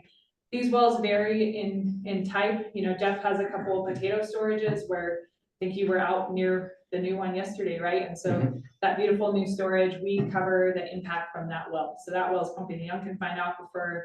Since it's brand new, it would cause injury to the Rio Grande and to other water users. And so Jeff and I got together and figured out what would be the impact of that well. And then we actually run water down from reservoirs into the Rio Grande, out into recharge pits, and we recharge the aquifer on Jeff's behalf. And so I do that for 1,200 people. Or some people have numerous certificates, but it's a lot of fun. It's very interesting. We cover commercial, domestic, municipal supplies. So we actually cover a few towns that way too. And so it's a really neat thing. Our district was formed in 1949. So we're celebrating our 75th year. We were formed to build a reservoir at Wagon Wheel Gap that if you've driven to Creed, you've noticed there is no reservoir there. And so our big project never came to fruition. And so we took on this role in the 70s of running this augmentation plan so that people would have options. So we wouldn't shut down the ability to use the aquifer and to, do economic stimulus and put in a house and, just have this vibrant valley, but also to do it in a way that we're making sure our senior water rights holders are kept whole. So that's what I do day to day. With that, as you're probably getting a flavor in the valley, all of us are all kind of facing the same direction on trying to help recover our aquifers and working collaboratively to address our water scarcity challenges. And so one of the ways, our district they're just a really great group of people to work for. They started a restoration project in the early 2000s. They recognized that the river was degraded. They wanted to know why and what they could do about it. And so when you were out on the ground yesterday at the Billings Ditch, talking to Daniel and Connor, our district they did the study and then started the organization that allows those guys to do that great work. And so it's a pleasure to get to work for people who are community minded, and rather than just looking at our augmentation plan, they're always thinking, how can we be part of the larger solution? And so one of those projects that we're working on is the Rye Resurgence Project. So our presentation is a little different than the farm park. We are not currently funded through CDA. We would like to be. And Jason and I put in an application for our RFSI program, which was so popular and so oversubscribed, we weren't successful, but I'm really excited to hear about the projects that were. But the Rye Resurgence Project came about last year, really with Sarah Jones on the screen and I kind of coming together, me saying, how can our district do more to help people with creative solutions? And then Sarah sending me what still goes down in history as the most epic email of, well, here's her idea. And her idea was that, their farm, her husband Michael and I kind of grew up together and they're a multi-generational family farm. They're back on the farm. Michael and Sarah are working really hard. They're raising 3 daughters on the farm. Michael's part of the Sub-District 1 board and they have really looked at ways to get their farm into a water balance. Steph, did you talk about some of the stuff you were doing? No, okay. No, I did not. Great. Just curious if you guys had already talked about that, but the long and short of it is we have to balance the water we're bringing in with the water that we're pumping in our aquifers. And people are doing that in tons of different really creative and inspiring ways. And one of the ways the Joneses have done it is they've really gone towards specialty crops. And so they focus on, a lot of markets that are kind of a niche market where Sarah has built really inspiring relationships with people like Whole Foods or Moxie Bread Company in Boulder or Barton Springs Milling, all these different places where she has called them up and said, who raises your potatoes, who grows your grain, and they've figured out how to, build relationships and build a market based on that story of this multi-generational farm becoming more resilient to climate change and resilient to the stressors that they're dealing with. And so Sarah kind of presented to me, how about, can we scale that up? Can we take their story and can we make it on a bigger scale and build off of what they're doing and really market that, the San Luis Valley has really special stuff. We have different crops. Our crops are great and delicious. And I think you got some with SLB Prep Fuel, all the local foods. And so yeah, we set out, we've got funding through the Colorado Water Conservation Board, through the Colorado Water Plan Grant Program to hire a marketing team around San Luis Valley rye, recognizing that rye has great opportunities as a winter cover crop and then can be grown out as a grain for distilling, baking, brewing. It uses a third less water than other grain crops such as barley. It provides a living root in the soil throughout the winter, and so it helps with the erosion during our windy spring season. And so it's one of those, I guess, to pause on why when I read Sarah's email, I was like, yeah, we're doing this, because going back to working for this incredible district, they have really taken the thought of, you know, we know how to reduce pumping. We can buy ground, we can fallow it, but that takes farmers off the land. It takes the crops off the land. And so how do we promote production while we have a reduction? That's what this project is about. How do we help people find alternate crops? And I've been part of, you know, helping write the water plan, helping write the Rio Grande Basin plan, and it's pretty easy to put in there, we want to support alternate crops, but actually bringing that together has been a big challenge, because we're realizing that the markets have to be there, which sounds so obvious to you guys, but we've seen so many things in the valleys, such as, you know, people growing canola, hemp, all these other things that everybody was very excited about, and I'll let Jeff tell you his own stories on hemp over at break if you want. But the spoiler is it didn't work because the market wasn't there, and so we decided to go at this from the back, and you know, with Sarah's wisdom of, let's develop the relationships, let's tell the story, let's develop the market, and then let's make that option for producers. And the other thing there of our district stepping up and putting in the cash and writing the grant is that takes the risk away from the producers. Because, you know, that's the other thing we ask farmers to do. Well, would you grow this low water use crop and tell us how it works? They can grow it, but they're taking all the risk. And so we realized that, you know, if we're going to be leaders in the community, we need to take some of the risk. And so throughout this project, I think Sarah and I thought, well, we'll build the relationships, we'll sell rye for a better price, we'll build this market. And that's why Jason's here, is to talk about one of the things we've learned along the way is we're trying to build a market for a premium product and try to get our farmers a fair price. We are likely going to be living in the value-added food chain. And Jason you can come up. Jason Cody is the president of a Colorado malting company. They are kind of the masters at value add when it comes to rye. And so yeah, we've been working together also, realizing that if we're going to develop more of a market, we need to have that relationship with the consumers, but we also need to build up Jason's ability and other people like Jason in the supply chain to meet that demand. So I mean, I could just keep going on, but maybe you should add kind of your thoughts on this. Happy to do it. Yeah, Jim, thanks for the introduction. I recognize a lot of your faces. Many of you were out at the farm brewery not too long ago, right? So yeah, I mean, basically that's how we got connected with the Rye Resurgence Project. Is we were growing rye on our family farm. My kids are 5th generation. I went to Polson Elementary before it was a farm farm. And we got connected to it because we were already doing it functionally. We were growing rye on our family farm, and then we were taking it through the malting process and selling it to microbreweries, craft breweries, and craft distillers. And had already been somewhat successful in marketing San Luis Valley rye all around the country and in a couple points in time all around the globe. So so it was just a perfect fit, right? Yeah. With what Sarah and Heather were doing. I mean, I learned about it up in Denver. Of course, we're all of us go to see each other, which is Denver, and got a feel for what was happening, and then was very interested and wanted to support the Rye Project, to be a part of it, because that's kind of what we've been about ever since we started malting. So we've been malting barley, wheat, and rye since 2008. Our family was the first craft maltsters in the country. We built our own equipment, designed our own equipment, and what we've been about, because we lived through agriculture here in the San Luis Valley. We used to have an alfalfa barley rotation when I was a kid. We had course contracts for that malt barley. And so we lived that, we suffered that. We know that the grain products that are coming out, they're being grown in the valley, are horribly victimized by commercialism as a commodity. And so they're much more valuable than farmers are being paid for them.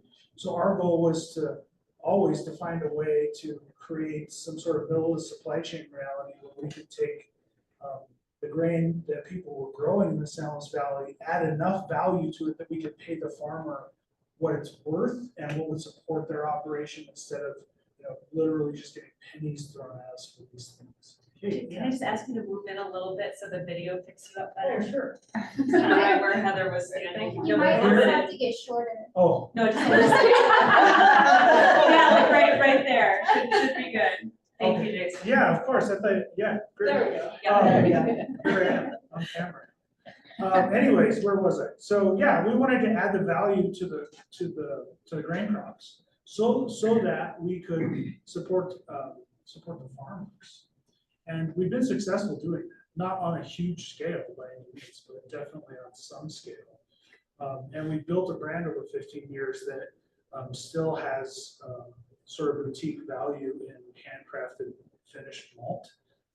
So it was a no-brainer when the Rye Resurgence Project came along, because I mean this is exactly what they're talking about. So we were working together at Stellar on ways to promote this, because we're also aware and care about the water issues in the aquifer and making sure that we can help that problem as well, and the erosion issues. So yeah, I don't know, that's us. Yeah, I think it's cool that Jason and Sarah were both able to come today, so you guys can just have to hear from me, because you guys are so tied to your family farms. And so I think something we wanted to just share, because the project's really exciting and fun. But as far as, a question that you had asked earlier, what can you guys do? I think when we've been looking for ways for the malting company to expand, to be able to grow that market, to then be able to support more farmers. That RFSI program was really neat, and in talking to some other people who applied for it too, there's not funding like that anywhere else. And so, just to highlight that, it's like, I think that was an incredible opportunity. And so if we can help, lobby Congress or whatever to get more federal funding, or if you guys are even willing to kind of make something like that a CDA program going forward that has more of this state focus, I think that would be really valuable, just because as we're finding out, to build up that supply chain and to be able to help farmers grow these other low water use crops, we've got to have that infrastructure in place. Right, I can add to that a little bit. So just taking grain out of the field and trying to sell it to a bakery, maybe you can get that done if you have the cleaning equipment and processing equipment. But to try to get it to a brewery, there's a whole lot more steps, and to try to get to a distillery the same way. So, I mean, this is kind of the middle of supply chain discussion, where in order to build these markets, create those markets for the agricultural producers and get those products to the end user, there's a missing piece, right? And so getting into a way to help build that just makes sense. The infrastructure is really not there. The only caveat to that is that the infrastructure appears to be there. For example, we're not the only malting company in the San Luis Valley. There's also a much larger company that came in north of Monte Vista. But again, what we're seeing is commercialized commodity pricing that's not paying people what it's worth. So that's kind of a part of the bigger model. Might have the infrastructure, but doesn't have the marketing realities that smaller boutique brands can help with. And actually create that value, because that's the end goal, right? Is to create the value so that we can keep farming. So yeah, anything that we were really excited about RFSI because it definitely a middle supply chain reality. So those are the kinds of pieces that I think it's helpful to consider and think about. How can we build markets like this? Use different types of crops that don't use as much water, and bring these realities to fruition is going to require a middle of the supply chain investment. Comment that the speakers need to speak louder. Oh, okay. Yeah. Does Sarah want to add I'm anything? sure it I wasn't want to be aware of Sarah. Yes, virtual. Sarah's. Yeah, I think you guys covered most of it. You did amazing.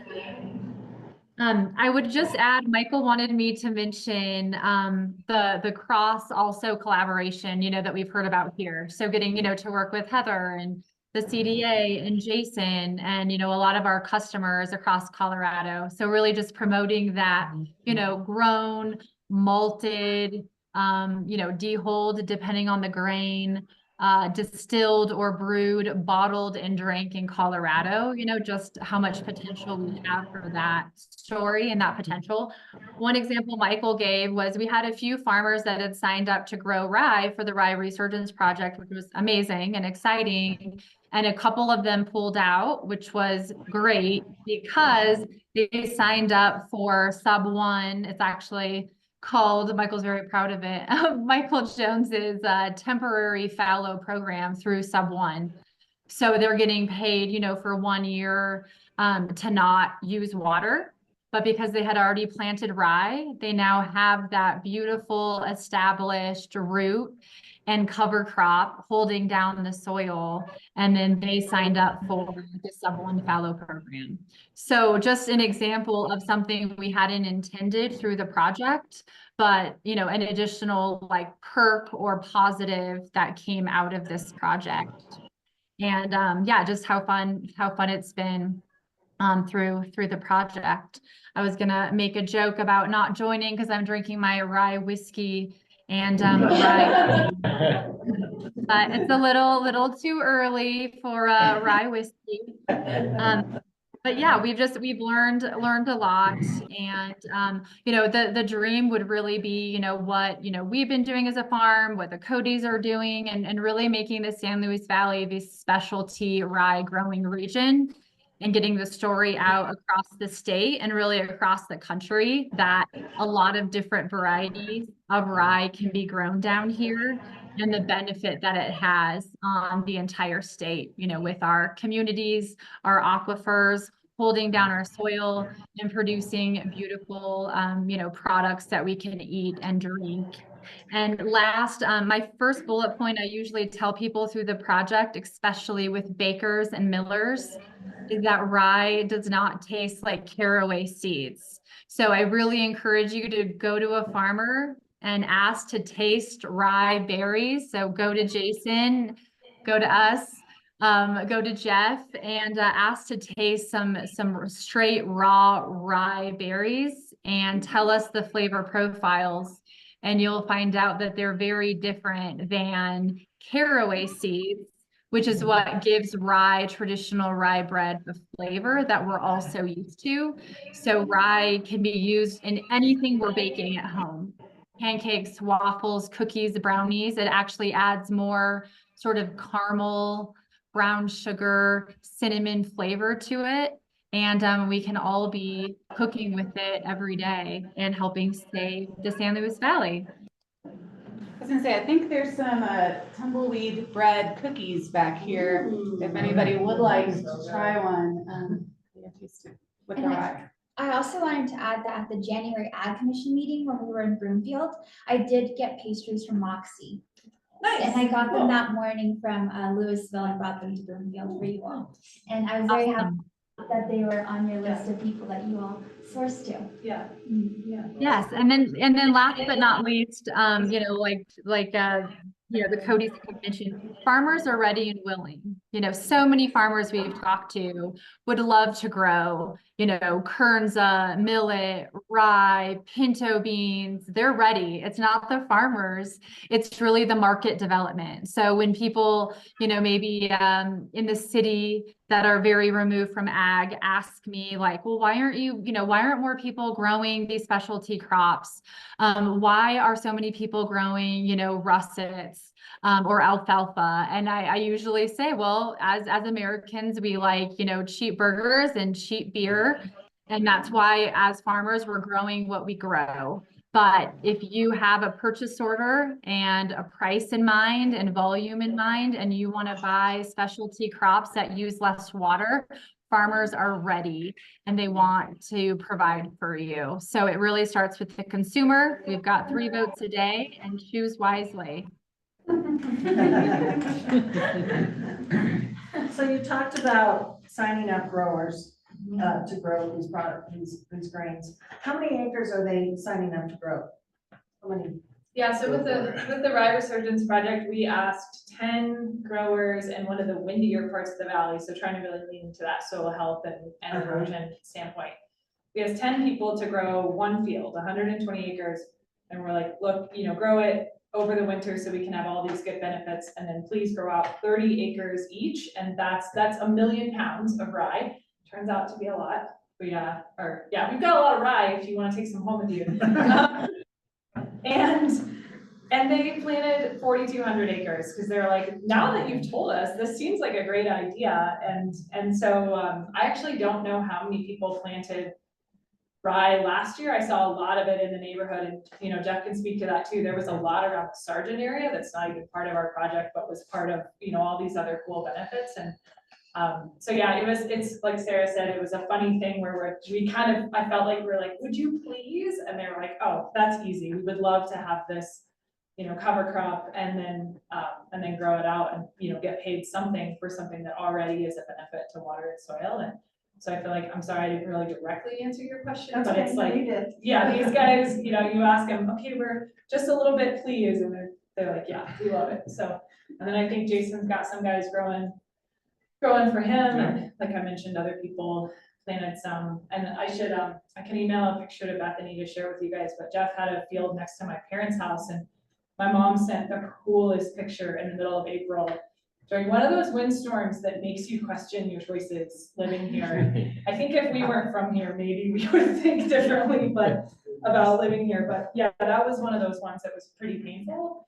And you could see the dust all around, but the field next to my parents and the weather in their yard, it was windy, but there was no dirt in the air because of Jeff's rye. And it was like, yeah, that felt pretty good too, to be like, we haven't even sold any, but we're making a difference. It was, I mean, you're not even part of the project. But. I think that was the day your dad called me and thanked me for. I think so. Yeah. That's so funny. There's a really unique story here too, as far as our success that we've had. And when I say we, I mean the Salos Valley. I don't mean myself. With the rye whiskey, because we've been selling rye whiskey to Law's Whiskey House in Denver for 10 years. And they have a plethora of awards for flavor. The Salos Valley with Cool Nights, Warm Days, we know the story, right? Like it creates different flavor profiles in the rye, along with what we're doing in the irrigation schedules and the selection of soil types to grow the rye in that creates unique flavors in the finished spirit. And so we do really have a package here that's marketable as far as higher end pricing to support agriculture on the backside. And so that's, I mean, I like the language that you used, Sarah, when you said the dream really is, because I think that's exactly right. But the dream can become a reality on this line. It's like the San Luis Valley in Colorado has a very unique flavor profile of rye. And that's a very valuable thing. And so we want to take advantage of it. We want to see all the farmers succeed from it. We want to make that happen. And at the same time, we get the benefits in the aquifer over raising traditional crops here.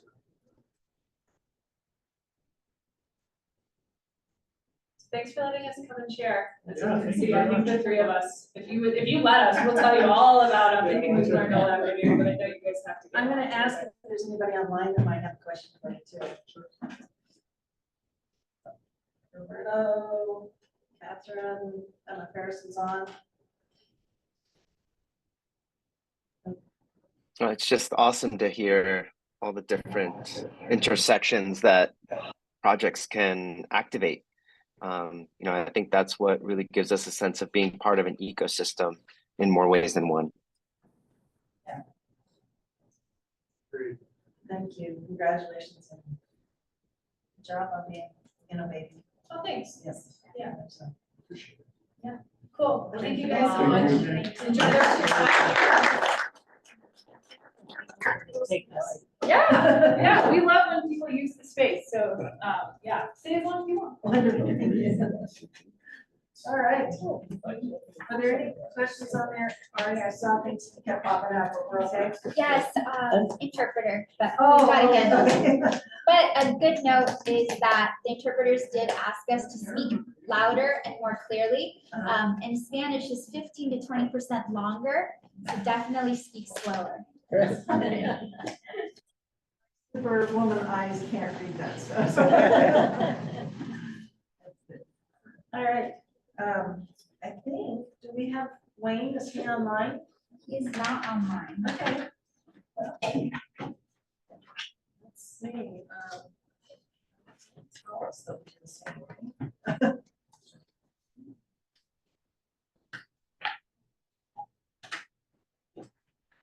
So how long does it take for a ride to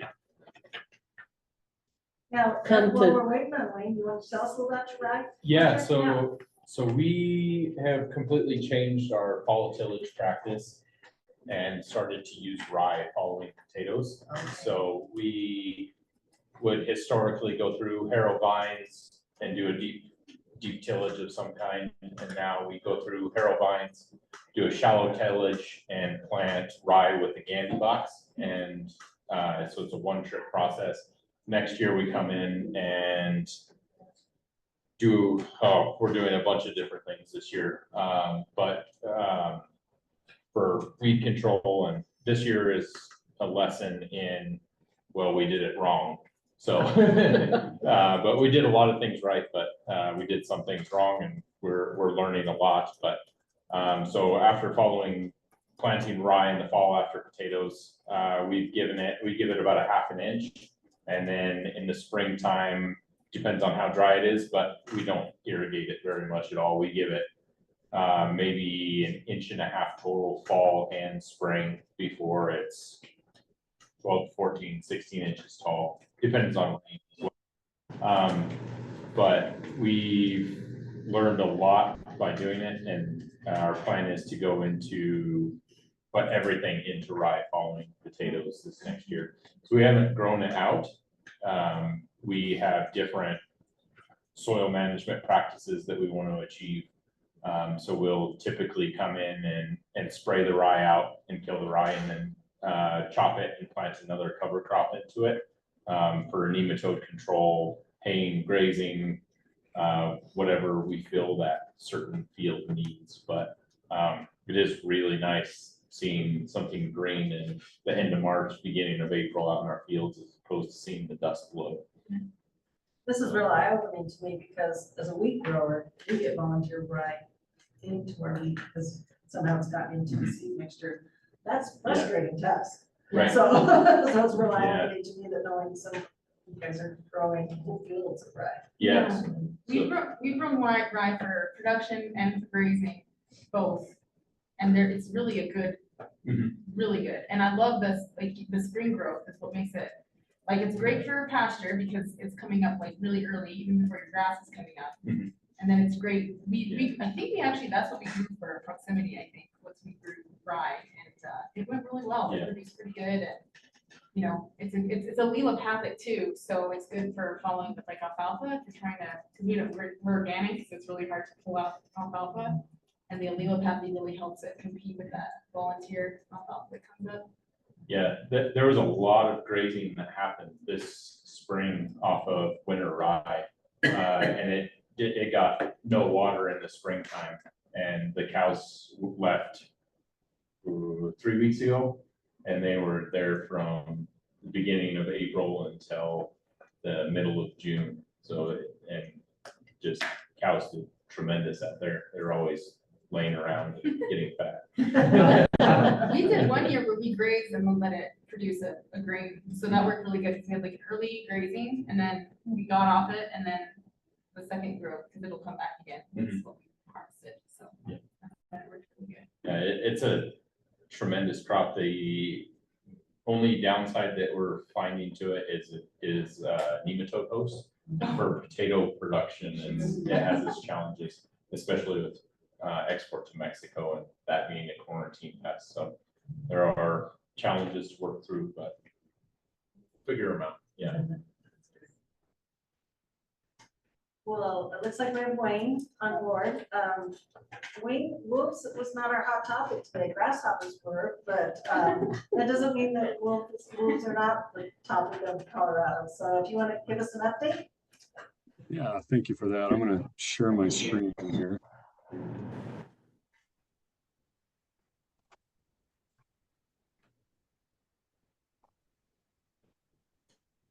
Let me know, does that look like it's up for you all? That's great, thank you. Okay. Well, good afternoon, Ag Commissioners. My name is Wayne East. I am the Ag Wildlife Programs Manager, and I was asked to give an update on wolves today. I'm going to really focus on a programmatic update, kind of 30,000 foot level. It's not to say that this isn't a complex or emotional topic. We've been part of this discussion, planning efforts, communications since the very beginning, since the ballot initiative passed, and even before that, when we first saw wolves coming in from Wyoming. There's a lot of staff here at our agency, all the way up to Commissioner Greenberg, obviously a lot of staff at Colorado Parks and Wildlife. We have routine internal discussions, routine external discussions with our partners. But I'm not going to get into the weeds today. I'm just really going to look at kind of that, like I said, that programmatic overview for all of you. But first, I want to take a step back and talk about an MOU. A while back, probably about 6 months or so, maybe even more than that, maybe more like 12 months now, we were asked to sign an MOU with Colorado Parks and Wildlife. And this is directly from the MOU to coordinate and collaborate in assisting ag producers, in reducing livestock predator conflict. And as part of that, there's a lot of discussions in there about communications and who's totally taking the programmatic lead. Colorado Parks and Wildlife, among other things, is taking the lead on the non-lethal. This is all non-lethal, by the way, this MOU. CPW is taking the lead on things like fladry and scare devices, things like box lights and noisemakers, those kinds of things. The CDA is taking the lead on things like range riding, carcass management, livestock management. And I'll get into those in a little bit more detail here in another slide. And then USDA's Wildlife Services, while not part of the MOU, is taking the lead on placing livestock guardian dogs. As part of this MOU, it was asking a lot of CDA, frankly, a lot more than we had the bandwidth to accomplish. And so we went to the governor's office last year and requested a budget amendment, seeking some funds to hire staff and also have some programmatic funding as well. And we were granted 3 positions.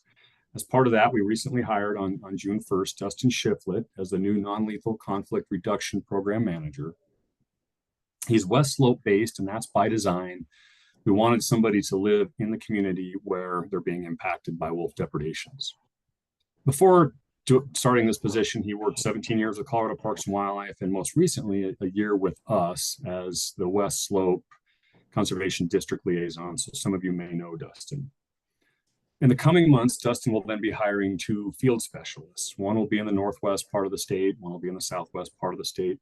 Again, placing them in areas that are experiencing or will be experiencing depredation as the wolves expand, obviously out of Northwest, and with further reintroductions, they're going to be all over the west part of the state. So getting back to some of those focus areas I mentioned earlier, first on range riding, our 2 staff, our 2 field positions will be actively range riding out there. But it's just 2 staff to cover the whole west part of the state. So equally as important as that is training range riding best practices. How can we set people up to be successful with range riding? Training ranch hands, maybe they're going to go out on their own and hire a range rider. Maybe they'll hire a range rider through a grant program. And I'll get into our grant program here in just a second. So that's the first.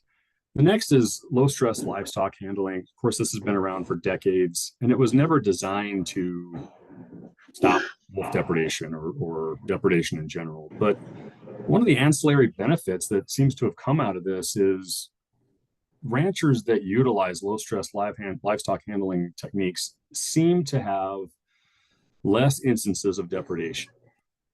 The way that wolves come in, it's not a cheetah. If you remember like watching a PBS show or something, they hide in the brush and they just bolt out and go after something in kind of an ambush. Wolves come in and they tend to prod, whether it's an elk herd or whether it's a herd of livestock, and they're looking for that prey response. They're looking to get that kind of that dispersal where the calves are separated from their mothers, maybe the sick or left behind. They're just looking for an easier opportunity. By utilizing some of these techniques, at least ancillary, it shows that these livestock are used to being stressed and they tend to bunch up more. The cows tend to stay with their calves better. The calves tend to stay with their mothers better, both sides there. So we're looking at doing some trainings on that as well. And we'll have more information on that in the coming months. Last thing I wanted to mention is carcass management. It's more than carcass disposal. Disposal, of course, is one option, but it's not always an option, as you all know. So there are other opportunities out there, maybe burial, things like that. Even a bone pile can act as an attractant, as a lure to wolves. So trying to limit the attractants out there, hopefully will then decrease the opportunities or the occurrences, I should say, of depredations. And this is my last slide before I open it up for questions. But I wanted to talk about our grant program that we have right now. I'm sure most of you have seen that we have a grant with the Middle Park Stock Growers Association. And initially we offered them $20,000 to do what they wanted to do, non-lethal techniques. They're the ones that asked for a range rider because they felt that that would be the most effective for their situation. But it doesn't have to be a range rider. It could be carcass management. Of course, Colorado Parks and Wildlife has got Fladry and those scare devices I mentioned. So we really leave it up to the livestock producer on a mutually agreed upon project. What's going to be best for them? What's going to be most effective for them? These grants, these $20,000 grants are available to livestock groups or associations that have experienced depredations like Middle Park, or they're living in wolf country, meaning they could easily any day now have a depredation, or if they even want to be more proactive than that, we'll be looking to fund projects in areas that could see wolves in the future. Of course, there's going to be movement, as I mentioned earlier, about wolves, but we're also going to have more reintroductions. So even in areas where they don't have wolves right now, we're willing to look at grants for those areas to see how they can be proactive to try to get ahead of the wolves moving into those areas. I want to go back to the word of groups. So put that in there deliberately. So we're looking at livestock groups or associations for two reasons. One, we don't have enough money to give every livestock producer in the state $20,000. That's just not feasible. But two, and equally important, we're looking at landscape scale projects. We want to look at partnerships and not just kind of look at little piecemeal projects here and there. So we're looking really at associations, groups, partnerships, those kinds of things for these grants. Now, grant funding is available throughout this year and even beyond if we still have funds available. And I guess my one ask I have of all of you is to please help spread the word about this. Kate and myself and Dustin, the new program manager, as we go around and we're meeting with people one-on-one at conferences, CCA last month, Colorado Wool Growers next week, where we're starting to advertise this program that we have. And we're going to even have a website, I think, to this program, and we'll probably have some press releases going out, but please help us. We need all the help we can get on getting the word out there. We really do want to help get these non-lethal measures in place. And that's really all I had to talk about today. I did want to go to the next slide. Even though it just says questions, it's got my contact information on there. So if you have questions about this grant program, if you have questions about anything else, really all things wolves with CDA, please feel free to reach out to me. Don't have an opportunity to write this down or take a picture of my contact information. Of course, Kate and Jordan and others can get you in touch with me. But with that, I'll open it up to questions. I had some questions. The first one was, do any of these funds apply to other sorts of predation? Because I know that's a big issue for other, like we're not seeing wolves, but people are losing to a bunch of other things. So do any of these funds apply to other predators? Kate? So the question was that any of these funds apply to other predators. So there is an existing compensation fund that CPW already manages for other depredation events. So if you're experiencing coyote or bear, work with CPW on that. That's all, Colorado Parks and Wildlife. Okay. Yeah, sorry. And you'll have local agents with CPW who can help you navigate that compensation program. That's been in place for a long time prior to wolf reintroduction. These dollars that CDA that we're putting on the ground is targeted for wolf coexistence.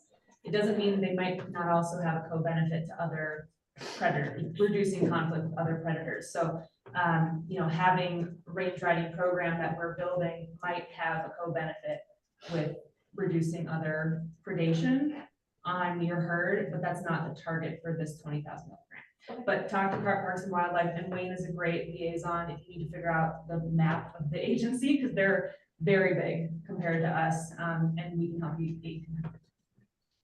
Yeah, and I will piggyback on that, if I can. Just so we have had other programs with other predators. This last year, we tried a pilot program. We started a pilot program placing livestock guardian dogs on the east slope.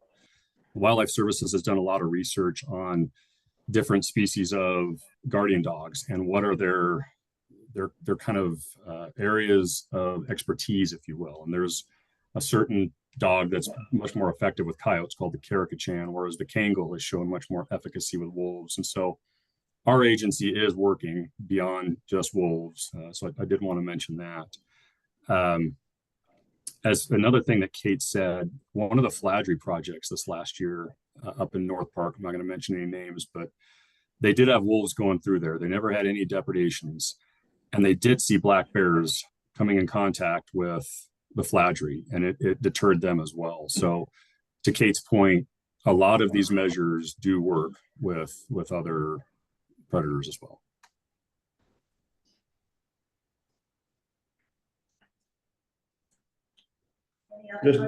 Just a This is question. Catherine. Oops. Go Go ahead, ahead, Kathy. Dave. Oh, okay, thanks. I want to go back to the livestock guardian dogs. You said that the U.S. Wildlife has a guardian dog placement program.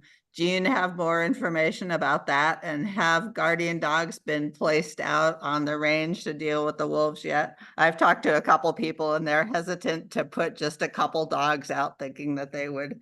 And as you know, the guardian dogs that are well-trained are expensive. Can that $20,000 go towards guardian dogs? I wouldn't say that it couldn't, but right now Wildlife Services is covering that. So yes, to your question, have they placed dogs? Yes, they've placed multiple dogs. I don't know exactly how many they have. They are highly trained, and they're not effective until they're a certain age. I think 1 or 2 years, something like that, before they have any efficacy on it. So it's not a immediate quick fix. They're being strategic. Wildlife Services, when I say they're placing those dogs with producers who have previous experience working with dogs. Of course, a lot of producers have experience working with dogs because you've got working dogs out there on the landscape, but they're trying to find somebody that's going to have the time, the expertise to, again, set people up for success on this. So yes, they have been placing Kangal dogs. And if you have questions or you would like to look into that, please let me know and I'll get you the contact information over at Wildlife Services. Thank you. Yeah, this is Dave. Questions there on the range riding. I see you had 2 positions. I'm just curious how you strategically place them, because, you know, based on a 40-hour work week or whatever it is, that'd just be 80 hours. If there's 168 hours, I'm just curious to know how and when they range ride and how that's working as well. Because technically that'd be about you need about 4.2 positions to fill a full range riding time there. So just curious on that as well. Yeah, and it's a really good question. It's stuff that we're dealing with right now too. I mean, we're in the very infancy stage here trying to plan this out. As I mentioned, we're not going to be able to be out there for everybody. I kind of envision this as being more of a reaction type scenario where they can be deployed to the areas of greatest need. Dustin, of course, can back up there as well. We've got the grants available if somebody wanted to hire additional range riders. But that's why I mentioned that it's going to be super important for our staff to go out there and train others on range riding, whether it's ranch hands, whether it's these others that are being hired through grants, because we do want to set people up for success. But to your point, there's no way these people can cover the entire part of the state. And again, that's just part of being realistic. I mean, we're not going to be able to hire 50 range riders as state employees. And so we're trying to do the best that what we have, but we are in that planning stage, and we're really trying to see what the best way we can be the most efficient out there. But I really see it as being training. I just got off a 2-hour call this morning on research on efficacy of range riding and best management practices. So we're continuing to build this out. So I don't know that I really have an answer for you because everything you just said those are all topics that we're looking at right now and thinking about ourselves. I have a question about that. Is there any potential to have access to the caller data where these wolves are to help the range riders? If there's a way that two agencies could work together and actually position range riders where the wolves actually are instead of where they were? Yeah, that's to the extent possible, that's already occurring. So Colorado Parks and Wildlife is working with the local producers. That data, as you can imagine, is protected, and they're being very careful about that. There's a lot of people who really love wolves. There's a lot of people who really hate wolves, and they're equally problematic. If you release that information to livestock producers, they're going to have to release it to everybody. And so they're trying to share as much as they possibly can to help these range riders. In fact, this is CPW, and that the collar data is how some of these depredations have been found. They'll reach out to a producer and say, we've noticed some unusual activity. You might want to go check out X part of your ranch. So it is being done to the extent possible. I know that there's a lot of people out there that would like more information sharing, more frequent. Those collars only ping every 4 hours. And the reason why is because there's only so much shelf life with that battery in that collar. The more frequently they have it ping, obviously the less the duration that those collars will last. So it is happening right now to the extent that CPW is really willing to share that information, but they're being very careful because if they do it with one person due to CORA, they might have to release that information to everybody. And they're really trying to protect landowner privacy as much as they possibly can. So they are being proactive, but I know that some people would like to see more, but I think CPW is really trying to do as much as they possibly can without causing more risk. Thank you. Yeah, I just had one more question about the funding. And this is Elena.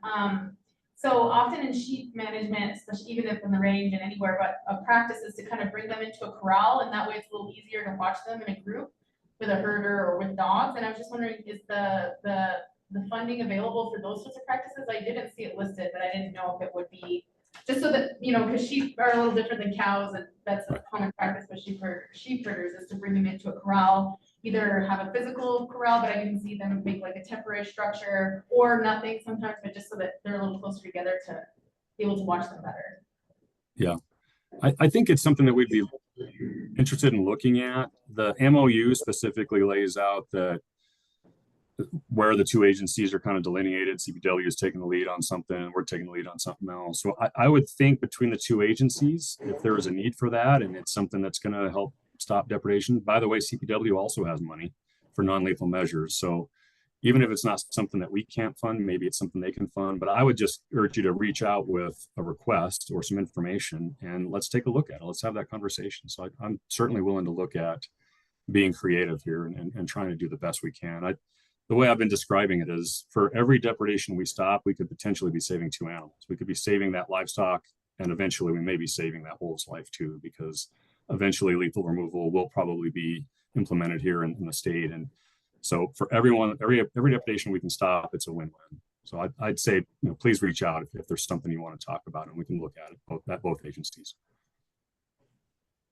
Just to add to that on your previous compensation question, just looking at CPW's website, which I would encourage everyone to do, certain species are included in the game damage program they already have. So just make sure that you're working with your local Parks and Wildlife officials to know what would be covered and what wouldn't be for beyond wolves. Do you have Catherine raised hand? Oh, please. Catherine? That was from before. Sorry, I didn't lower it again. Thanks. This 20,000 is just for prevention, right? It's not paid for lost livestock. That's correct. So Wayne, I don't know if you could hear the question was the 20,000 through CDA, yes, just for prevention, not for paying for losses. All losses, Larry will go through Parks and Wildlife depredation compensation program. I think that could be part of the most confusion is what's CPW, what's CDA. the more that clarification can be made, the better. Yeah. Any other questions? I'm sorry, just to that point, Colleen, Wayne is doing a fantastic Yes. job. I mean, obviously in all this work, but trying to be, no matter where you go, we'll get information to the right place. So that's because now CDA is at the table, we have more cooks in the kitchen, which I think is good and important, because we have more capacity. But we want it, our goal is that if you reach out to CPW and you actually need something from CDA, your CPW liaison should be able to get that information to Wayne and our team and vice versa. So don't worry too much about finding the exact right person, because we're coordinating all the time. Yeah, good point. We don't want to confuse what's already a confusing issue. So if you reach out to us and it's a CPW question, we'll do our best to get you in touch with the right person and vice versa. Great. Well, Wayne, I'm sure we'll be hearing about this from you again in another month or so. But thank you for your contribution to keep us updated. I appreciate it. All right. Thanks, everybody. Have a great day. Thank you. We are at the point now for commission member updates, and I thought we could start online. Roberto or Catherine, you guys, who would like to go first? Whoever clicks their. The fastest. Go ahead, yeah. Roberto. Okay. Thank you, Colleen. Well, it's certainly great to be at these meetings again with you all. Last month, I was unable to attend because I was in Rome, Italy for a convening of young farmers for the World Farmer Organization annual meeting. And I was invited to represent the United States along with some folks from Canada, Africa, Europe, South America. There were about 30 of us to begin to have the conversation on how the World Farmer Organization can create a young farmer focused initiative that's spearheaded by young farmers to provide recommendations to the United Nations as a way to align world governments to support the next generation in their respective countries. And it was a really great iterative process that took place over the course of 4 days, by the end of which it was placed to a vote for all of the members of the World Farmer Organization, and they approved the initiative. So we celebrated, and now the real work begins to actually develop a structure and all the details for how we're all going to work together across the various regions, and specifically what the specific kind of scaffolding is going to look like to make sure that this is a fruitful venture. So I think one of the most impactful things for me was just getting to talk with all of the other farmers and listening to their challenges, their opportunities, their visions, the different programs that they've kind of developed from the grassroots, so to speak. And also noticing a lot of parallels. A lot of young farmers all over are looking for access to land, access to infrastructure, technical assistance, capital. And one of the biggest issues, I think, has been the lack of responsiveness from their governments, which I think really put things in perspective for me in our situation, because I see a lot of the work that CDA is doing, that USDA is doing to really invest in local and regional infrastructure, in young farmers. And so it's been really interesting to kind of see from kind of a outsider's perspective, the work that we're doing serve as a model for a lot of other organizations and agencies. So that was really amazing to see. I think from here on out, it feels like, granted, we need a focus, but at the same time, it has felt as if the work that I'm doing at the state level, nationally with Young Farmers Coalition, tends to maybe feel a little bit of tunnel vision, solely focused on the US. And it was great to kind of connect globally and get some more worldwide perspectives on agriculture, on climate smart agriculture, and local and regional food systems. So it was good to kind of feel connected across the globe in that sense. I also wanted to share what's happening more locally. I finally was able to launch the Ag and Food Lab with my team to begin to support young farmers with access to land on our farm, and to connect them to the distribution network that we've created with East Denver Food Hub. And it's been really great. We are waiting right now a USDA program for beginning farmer rancher development to see if we're going to be awarded for the next 3 years to help support this new incubation of our farm in the way that we really want to see with the International Refugee Committee, specifically focused on refugees and their farming histories. So we'll get to know, I think, sometime this month, perhaps, and we're excited to hear back. And then I wanted to kind of save this part of the discussion when we were talking about healthy school meals for all. We've actually found a lot of good opportunities working directly with school districts that are putting out state bids or procurement bids that have a local food preference. This was a major shift that I guess has taken place over the last few months, and I think USDA has now encouraged and supported local food preferences in those bids. So that's great to see. But it's something that whether or not HSMA is here, it certainly helps, right? It would have helped a lot if it was in place and the grants were coming in to alleviate some of the pricing challenges. It's something that we're all trying to work towards, and we are lucky enough to have secured about 3 or 4 different contracts with school districts that will be supplying in the 2024-2025 school year. So it's, I feel like we're definitely on the verge of a major shift in school procurement, despite the uncertainties and the challenges that Healthy School Meals is going through at the moment.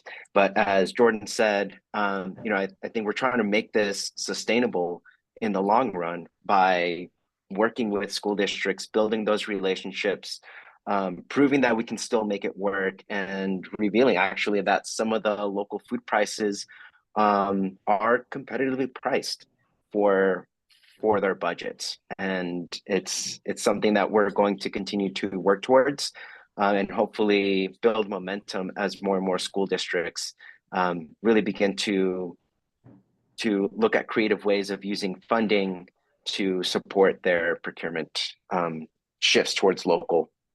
Also really excited to see the first data come out of our Star Plus program on the farm and getting to see real-time measurements and metrics for our soil health.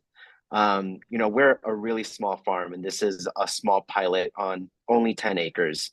But that has been something that we've always dreamed about and never had the opportunity to engage in. So to work with CDA and CSU and the Alliance Center has been a really great gift.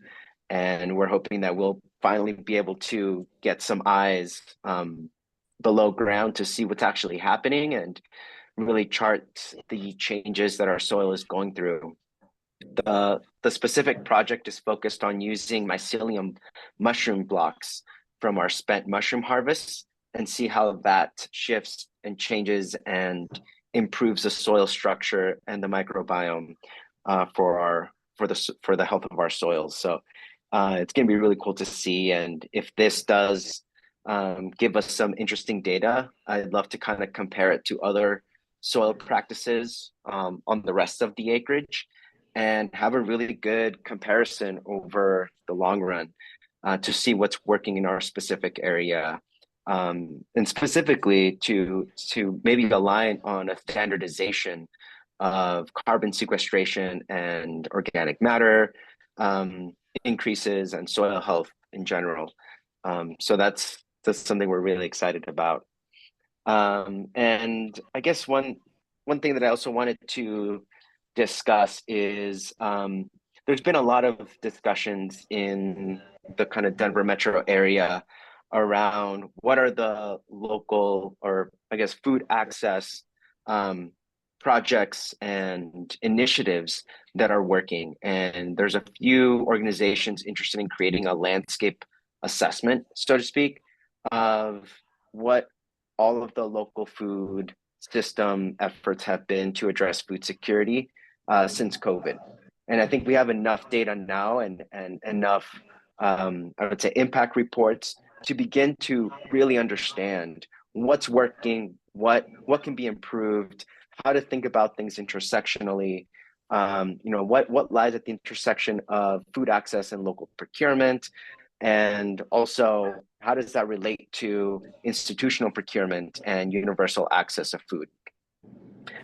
So I know that there's a few organizations that are kind of conducting that work now, and I'm excited to see that culminate into perhaps some historic data, right, statewide. My hope is that this could eventually turn into perhaps a good food charter, maybe something that we can share with the governor's office, with CDA, with other agencies to say, this is what's working, this is what we still need research on. Here's one model or approach that is really having a multiplier effect across communities and across the supply chain. And seeing how that can perhaps facilitate a lot of the work that we're doing at the legislature to align on a lot of our priority areas and address the needs of farmers and communities. So let's, I'm hopeful, but I would love to continue that conversation and see how CDA can partake. But I think that there's a really interesting point right now that we're in terms of really reflecting on all the work done since COVID with all of the funds and a lot of the work that USDA and a lot of foundations have done to address the immediate needs so that we can begin to have a really clear path for long-term systems change that benefits our communities. And I think CDA is really leading the effort right now with the strategic plans, our WIGs, and I think it just provides a great model. I think, we're really trying to think about things from a systems level perspective as all these different issues intersect, because it's really needed to have that kind of nuance when we begin to make decisions on funding or policy. And if we can understand how one effort, one project, one way to address an issue impacts the whole ecosystem, I think the better off we'll be in terms of how we can make decisions that can provide mutual benefit across our communities. So that's it for me, Colleen. Thank you so much. Thank you, Roberto. This is Catherine Bedell. I'm going to stay off camera because that'll make my internet connection unstable. It's hot over here on the Western Slope now, but up until today, we had below average temperatures, but now we are climbing up to 5 days in the hundreds. We expect to hit 105 on Saturday. That's gonna change things a little around here, I think. Right now, we've had sort of the first inkling of monsoon and have gotten some showers every day almost for a while. Now that's shut off and we're getting some really hot weather. Everybody's starting second cutting now. The alfalfa, most of the second cutting alfalfa is down already. Second cutting grass, some people have started. I'm probably a couple weeks out from cutting my pastures again. Cattle prices are still high. There's still quite a few cattle going through the sale barn as people continue to take advantage of high prices, I think. We also have a program, and I'm not sure who put it together, but Janie Van Winkle has been organizing the purchase of local cattle to go in District 51's school lunch program. And so they'll be buying some cattle over the next probably 3 months and putting them into the school system when they open again in August. Also, Janie Van Winkle and the Business Incubator here in Grand Junction was selected for a grant from the International Economic Development Council called the Economic Recovery Corps. And so they put together a program around agriculture, and Janie is the fellow leading that. I'm trying to find what they call the program, but what they're trying to do is put about let's see, it's Agro West, building sustainable and resilient agricultural ecosystem in Western Colorado. So it's all the way from growing up to marketing. We had our first meeting, I guess it was 2 weeks ago. Unfortunately, it was during one of those thunderstorms and we had lost power in the building that we were meeting. So it was a little unfortunate that we weren't allowed to or couldn't go virtual and didn't have any of the media that they had put together. So hopefully with some more outreach, our next meeting in that group will be more productive. But it did encompass people from Mesa County, Garfield County, Delta County, and Montrose County. So there was a good turnout of probably about 100 people. Interesting to see what this economic development group can do. So stay tuned on that. Personally, I'm not down there because I've been traveling a little bit too much. I'm involved in 2 climate smart commodity projects, and I was just down in New Mexico around the burn area around Las Vegas. And boy, did they have some flash flooding. The day before we went out to a site visit on a ranch down there, they had a big rainstorm. And when we drove out there, there were the remains from houses that had burned in the fires washed down into the road. So like dishwashers, washing machines, it really blew me away at the trash that washed down with all the soot and stuff from those hills. So we went out, we've been doing some site visits, taking soil samples, doing forage density studies and biomass studies and all sorts of things, and developing grazing plans and doing some research on ranches throughout the Southwest. Our area, that study group is all the way up to Grand Junction in Colorado, all of New Mexico, West Texas, and Eastern Arizona. So that puts me on the road a little bit. My cattle went back up to their Capitol Creek lease this year because, as I had mentioned before, our new lease up in Parshall was right in the middle of the wolf area.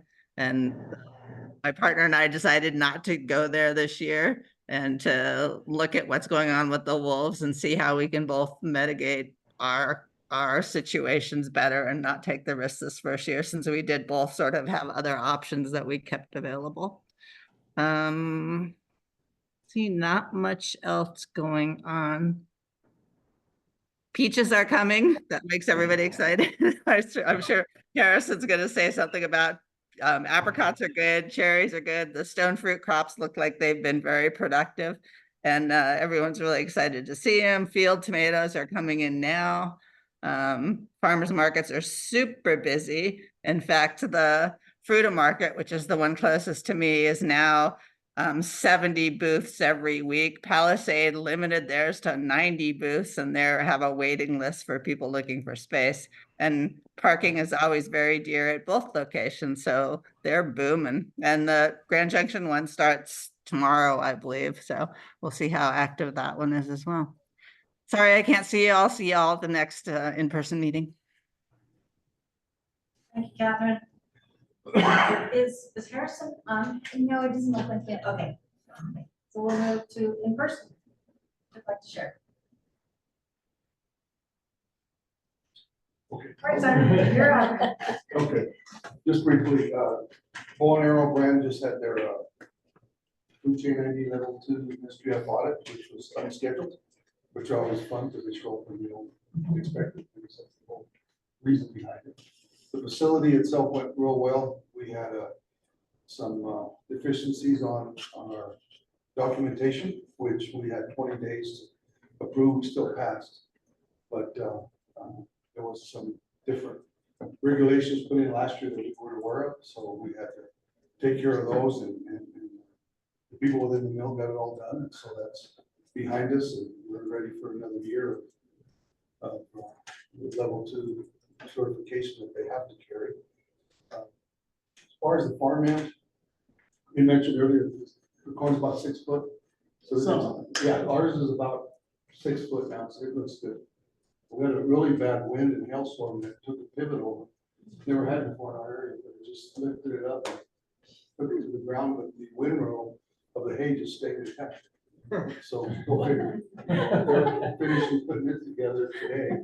And wheat, I just got a text, I was showing, we started our wheat harvest today. We'll see how that goes. And alfalfa, where they finished their second cutting Monday, and we're starting our third cutting tomorrow. So that's gone well. But what's ironic is last year our tonnage was down and our numbers were up on our RFV. This year our tonnage is up and the numbers are down. So they didn't do anything different. Just that, you know, what we're noticing is they're giving us, the buyers is about $1 per point on our relative feed value. So it's been average. I think they all got together and said, well, we'll pay you this much. Your RFV is this high and we'll pay you this much. It's lower. But that's gone well. I was telling a few people, I lost a good friend and one of our irrigators yesterday. He had passed away, but he was part of our organization for quite a few years. But the irrigation is going well. We're running water 80 to 90 CFS a day. We had a full water allocation, but we are involved in the SCDP program this year, which is annually. We'll see what happens next year, but I think it helped us to keep a couple thousand acre feet in the reservoir. The cattle end, they're all up in the high country, so they're already starting their pasture changes, fence repair, and all that went well as far as getting them off the project. Like I said earlier, they leave later and come back sooner. So it's one of those deals that you got to prepare for them to be gone, but already be aware of they'll be back in September, October, and where they're going to go. They can't get on the corn and can't get on the alfalfa. So there's areas of the farm that we're already working on our 2025 map and have it ready by the end of the month and see where they'll be. The 650, 700 cow calf, where they'll go back to stay out. But it's one of those deals that the farmers think they're the most important, and then the cattlemen think it's the most important. So it's kind of neat to challenging to get both parties in the same room and come up to some kind of conclusion. But it's fun. Can I ask really quick, Yes. so you're part of the SCPP, how's that going? Well, you know, you can't go back in. We had some cover crop that we're able to put in, and we can go back into a crop this fall, but there's some that are going to stay on the program till next spring that are completely off limits or just fallow. But there's others that can be part of a grass type product that you can go back. And what we did was we went into oats. And we're able to take the oats off. So some of those fields we go back into alfalfa this fall, but the other ones will stay fallow until next year in the spring. And it's just something that came up. There's a few people north of Cortez that are part of the program, and we're able to be part of that program. So some of our allocated water will just stay in the reservoir. And then next year, if it becomes available, we'll take a look and see how we be part of that program again. But so far, it's worked well for us to be able to take part in that program. Curious, I just have been hearing some feedback from CWCB staff. I'm just like wanting to know how that was working out. If people were feeling positively about it, or Right. if it's working for you guys. Yeah, there's a couple thousand acres that are involved, but you can plant half of that and leave the other half in the water that's will be left in the reservoir. It fits our planting schedule for this year, is what we had planned to do anyway. So it's worked out good for the program. I think good for us also for this year. We'll see what happens next year.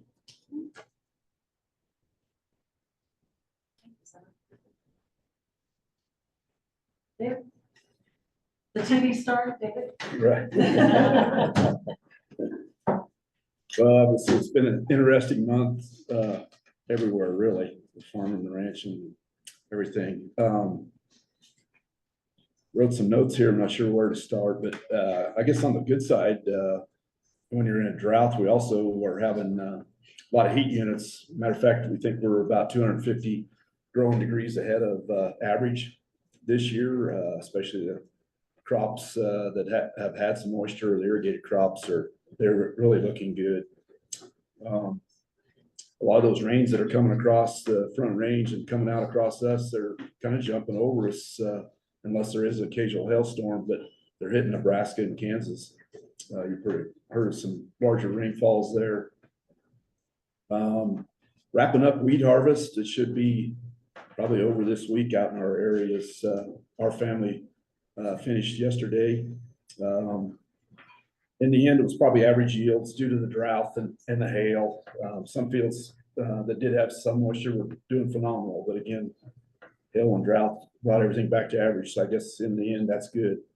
A lot of cultivation and weed zapping of the sugar beets and the edible beans is going on. Hand labor's coming in, help clean up the fields.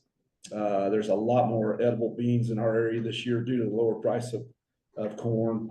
In fact, all the local contractors, processors and everything, you cannot get any more contracts for beans. They're going to be full as well. So it'll be interesting to see how the edible bean crop finishes out in our area.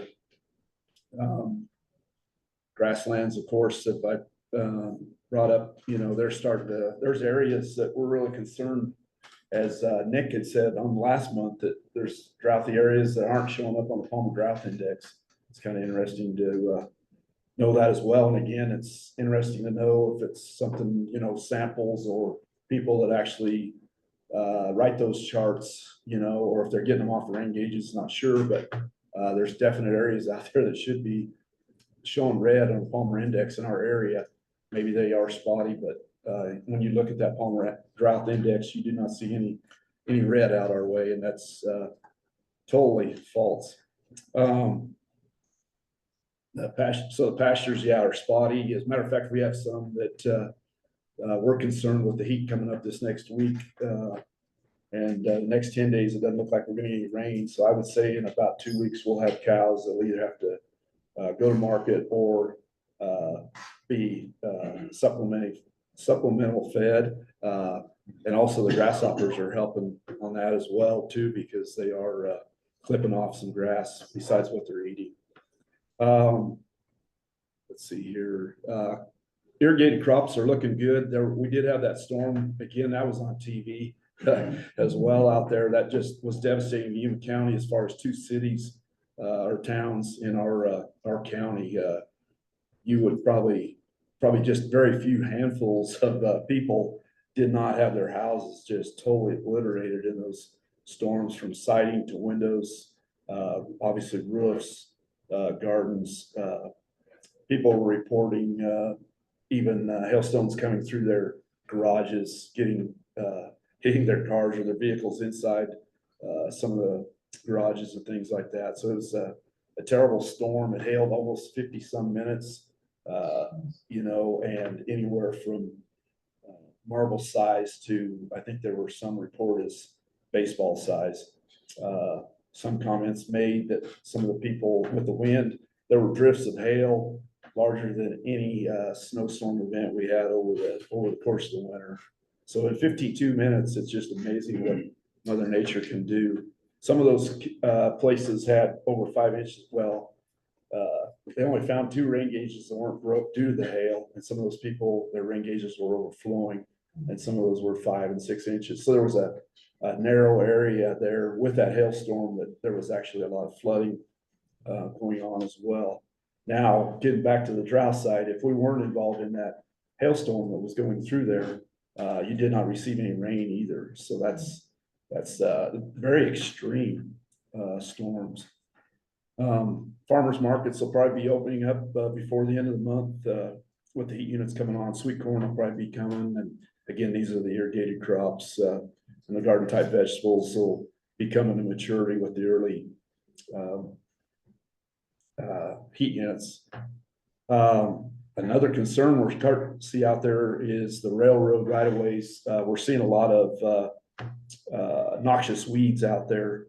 And I don't know, again, it's probably the railroad's responsibility, but how do we, you know, where we're trying to control them, you know, as far as car out apartment bag and everything, how do we get some of those other entities to do their fair share as well. And then along with that, sometimes the railroads will put fire guards out. They'll go along and do some things, but we're concerned with the drought too, that maybe that ought to be getting done sooner than later. There's some years they don't do anything. Once in a while, they'll go along and do a fire guard. But again, it's just the communications there. I don't know where you start on those things. A little bit on the agrivoltaics. I know there's some deadlines coming up. And one thing that's kind of interesting out our way is CSU has a grant program coming on too, as well as CDA. It's kind of interesting. I even tried to talk to CSU and applied through the email on one of their websites, and the contact that was on there. And I think their deadline's coming up like within a week here. And it's interesting that nobody has contacted, you know, so I don't know if these programs are just sitting there. Sometimes it makes you wonder how come you don't get contacted back. And it's just for questions, you know, it's not even anything like that. So I think, oh, before I forget, I didn't know if Kate will be able to, I think she said she might expand on the state fair deal that was going on there in our email, but otherwise that's at another time.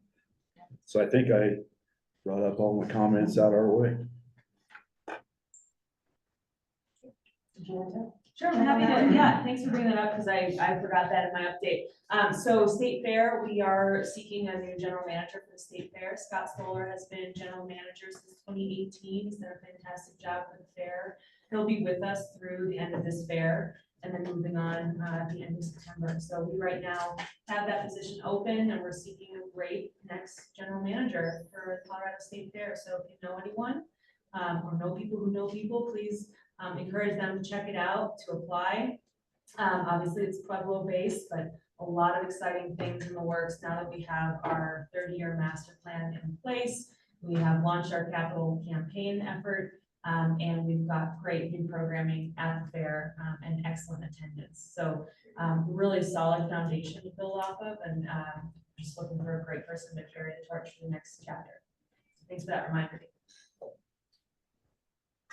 Jeff? Sure. World. Yeah. Yeah, so I guess I'd like to just thank everybody for coming down to our corner of the state here and touring around and seeing some of our industry that's here and some of our crops. And yeah, as everybody saw yesterday, touring around, the potato crop is looking really nice. It's one of the better looking crops we've had at this point in time. We've had some rain over the last month that's been really nice to see in the mountains. We have some really green pastures in the mountains. A few cattle guys that I've talked to talked about the grass on the hillside being as good as they've seen it in a long time. So their cows are doing really well in the mountains this year. Another kind of concern that the potato industry is feeling is still the supply of potatoes. We're still have a lot more supply than we have demand throughout the rest of this season. So we're concerned that supply is going to carry on through next season and keep prices depressed at the start of the next season and the next contract period. Idaho is still producing more acres than they historically have in the past. They're down 5,000 acres this year, but on average 25,000 acres up, so significantly higher, which impacts our market tremendously. There was still continuing on with potatoes. There's still talk with the Potato Seed Act and what that's going to look like here coming up, and just a lot of conversations that are happening. We're looking forward to what that's going to look like in the future. So runoff was good this year. We're still seeing just a little bit of tailings coming off of the mountain water into the ditch system. It's just about over, I think, unless we get some more rain. With that, the aquifer here or in our sub-district has remained pretty stable. Pressures, gallonage are right at normal, so that's been a blessing for a lot of people. So, but yeah, other than that, glad to have everybody here and see what we're doing. And I'm making the assumption that these potatoes. Yes, I forgot to mention that, yeah. Yeah, Bethany said we didn't get potatoes, so I got potatoes today. So, yeah. Yeah, so please grab a bag of potatoes on the way. I have no shame when I like Yeah. potatoes. Thank you for that. Yeah, That's you're welcome. that's a great. You're all welcome. Yeah. Your shirt that says I'm hurting cats. I deserve potatoes after yesterday. Thank you, Jennifer. Elena? Yeah, so, thank you. I'm so happy everyone's here. I was so bummed because I had to bail Nate yesterday because I was really looking forward to being able to go on the tours. But the reason I was bailing hay was barely finishing first cutting because we got like almost 4 inches or more of rain on all of everyone's first cutting. And so a lot of people, what I did is I cut most of it and then it all got ruined. And then I held back on a few fields. And so barely finishing a first cutting because it was just, and everyone, it wasn't like people who were late got rained on, it was like everyone. And so everyone's really late into second cutting and there was some pretty good growth trying to get those ridgerows out of the field, and that was a lot of fun. Some challenges trying to, you never want to be doing that. You never want to be pulling out your hay from, 6 inches of alfalfa or whatever. So yeah, so that was kind of a setback. I was really excited about this. I informally did it because my mom's gonna be working with their consultant, but REC, Rural Electric, SLB REC is doing energy audits on farms. And so we're actually kind of working with the engineer so that we can be the people, my mom's business and us can kind of be the people to do the testing and everything. And so we did kind of like a trial test on our farm and I learned so much. And I think I'm gonna save so much money because I think I can eliminate like a lot of our energy use just by, we have a gravity fed system off of our acequias. And I think I can eliminate like half the pumps we have just by using the gravity system and just using like variable speed pumps instead of having every system have its own pump. I'm gonna be tying them together. So I'm just like really excited about that. And I want people in the valley, like, I know everyone has a different type of system, but especially people who are like, maybe have pipelines and more connected systems can apply for the energy audit. And they can come out and like really evaluate where a lot of your problems are and even including like updating equipment and stuff. So I'm just really excited about that because I was like, wow, it was just eye-opening. Of like, we're actually, one of our pumps is actually probably limiting the flow. And so if we eliminate it completely and just use gravity, we're gonna be like saving all that money. So the pump is actually like acting against the gains that we're getting. So I just thought it was really informative and really cool.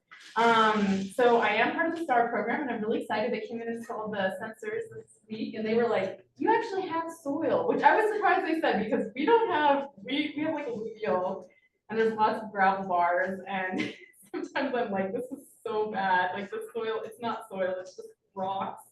And so I was really surprised, but because at the time, now we didn't have a conservation district, we say, right? Conservancy, I never, yes, thank you. So I went to the center one, and so it makes sense that they thought we had soil, because I'm sure compared to anything in center, we have soil, but compared to, what soil really is, I don't think we have that.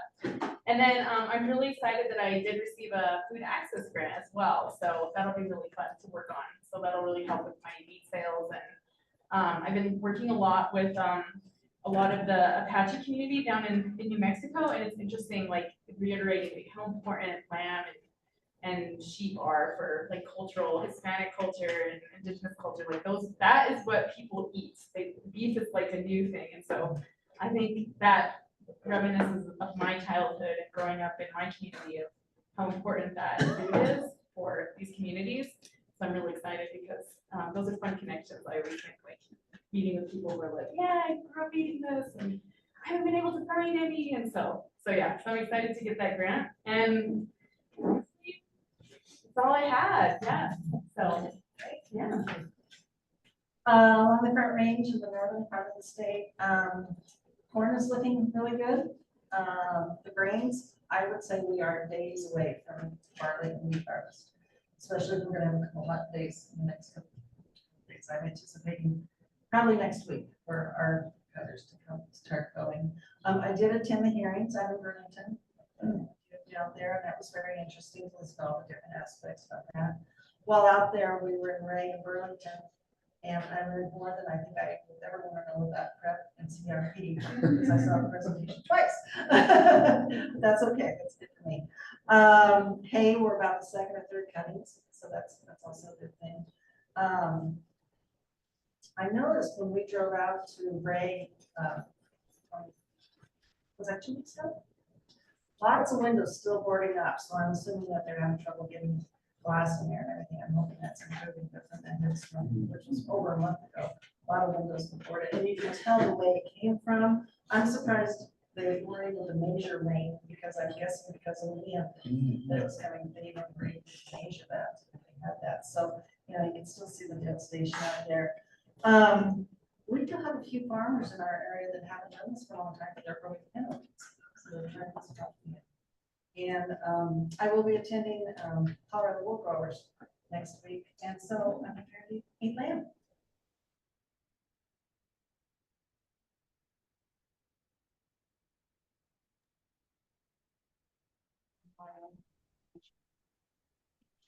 Revisit our meeting agenda. Yeah, I'm sorry, I didn't know that's what I'm reading. And Ari brought to my attention, she might have also happened with maybe the minutes. I think this was a carryover from when we did have an emergency meeting. The title of the minutes is Colorado Agricultural Emergency Commission meeting. I would propose a motion to strike the word emergency both from the June minutes and to the extent it's in the non-emergency May meeting from the May minutes as well. Okay, thank you, Simon. Do I have a second? Second. Thank you, David. It's been moved and seconded to make adjustments to the titles of the June and the May meeting minutes. Any discussion? I forgot to mention that we had a visitor down in our part of the country.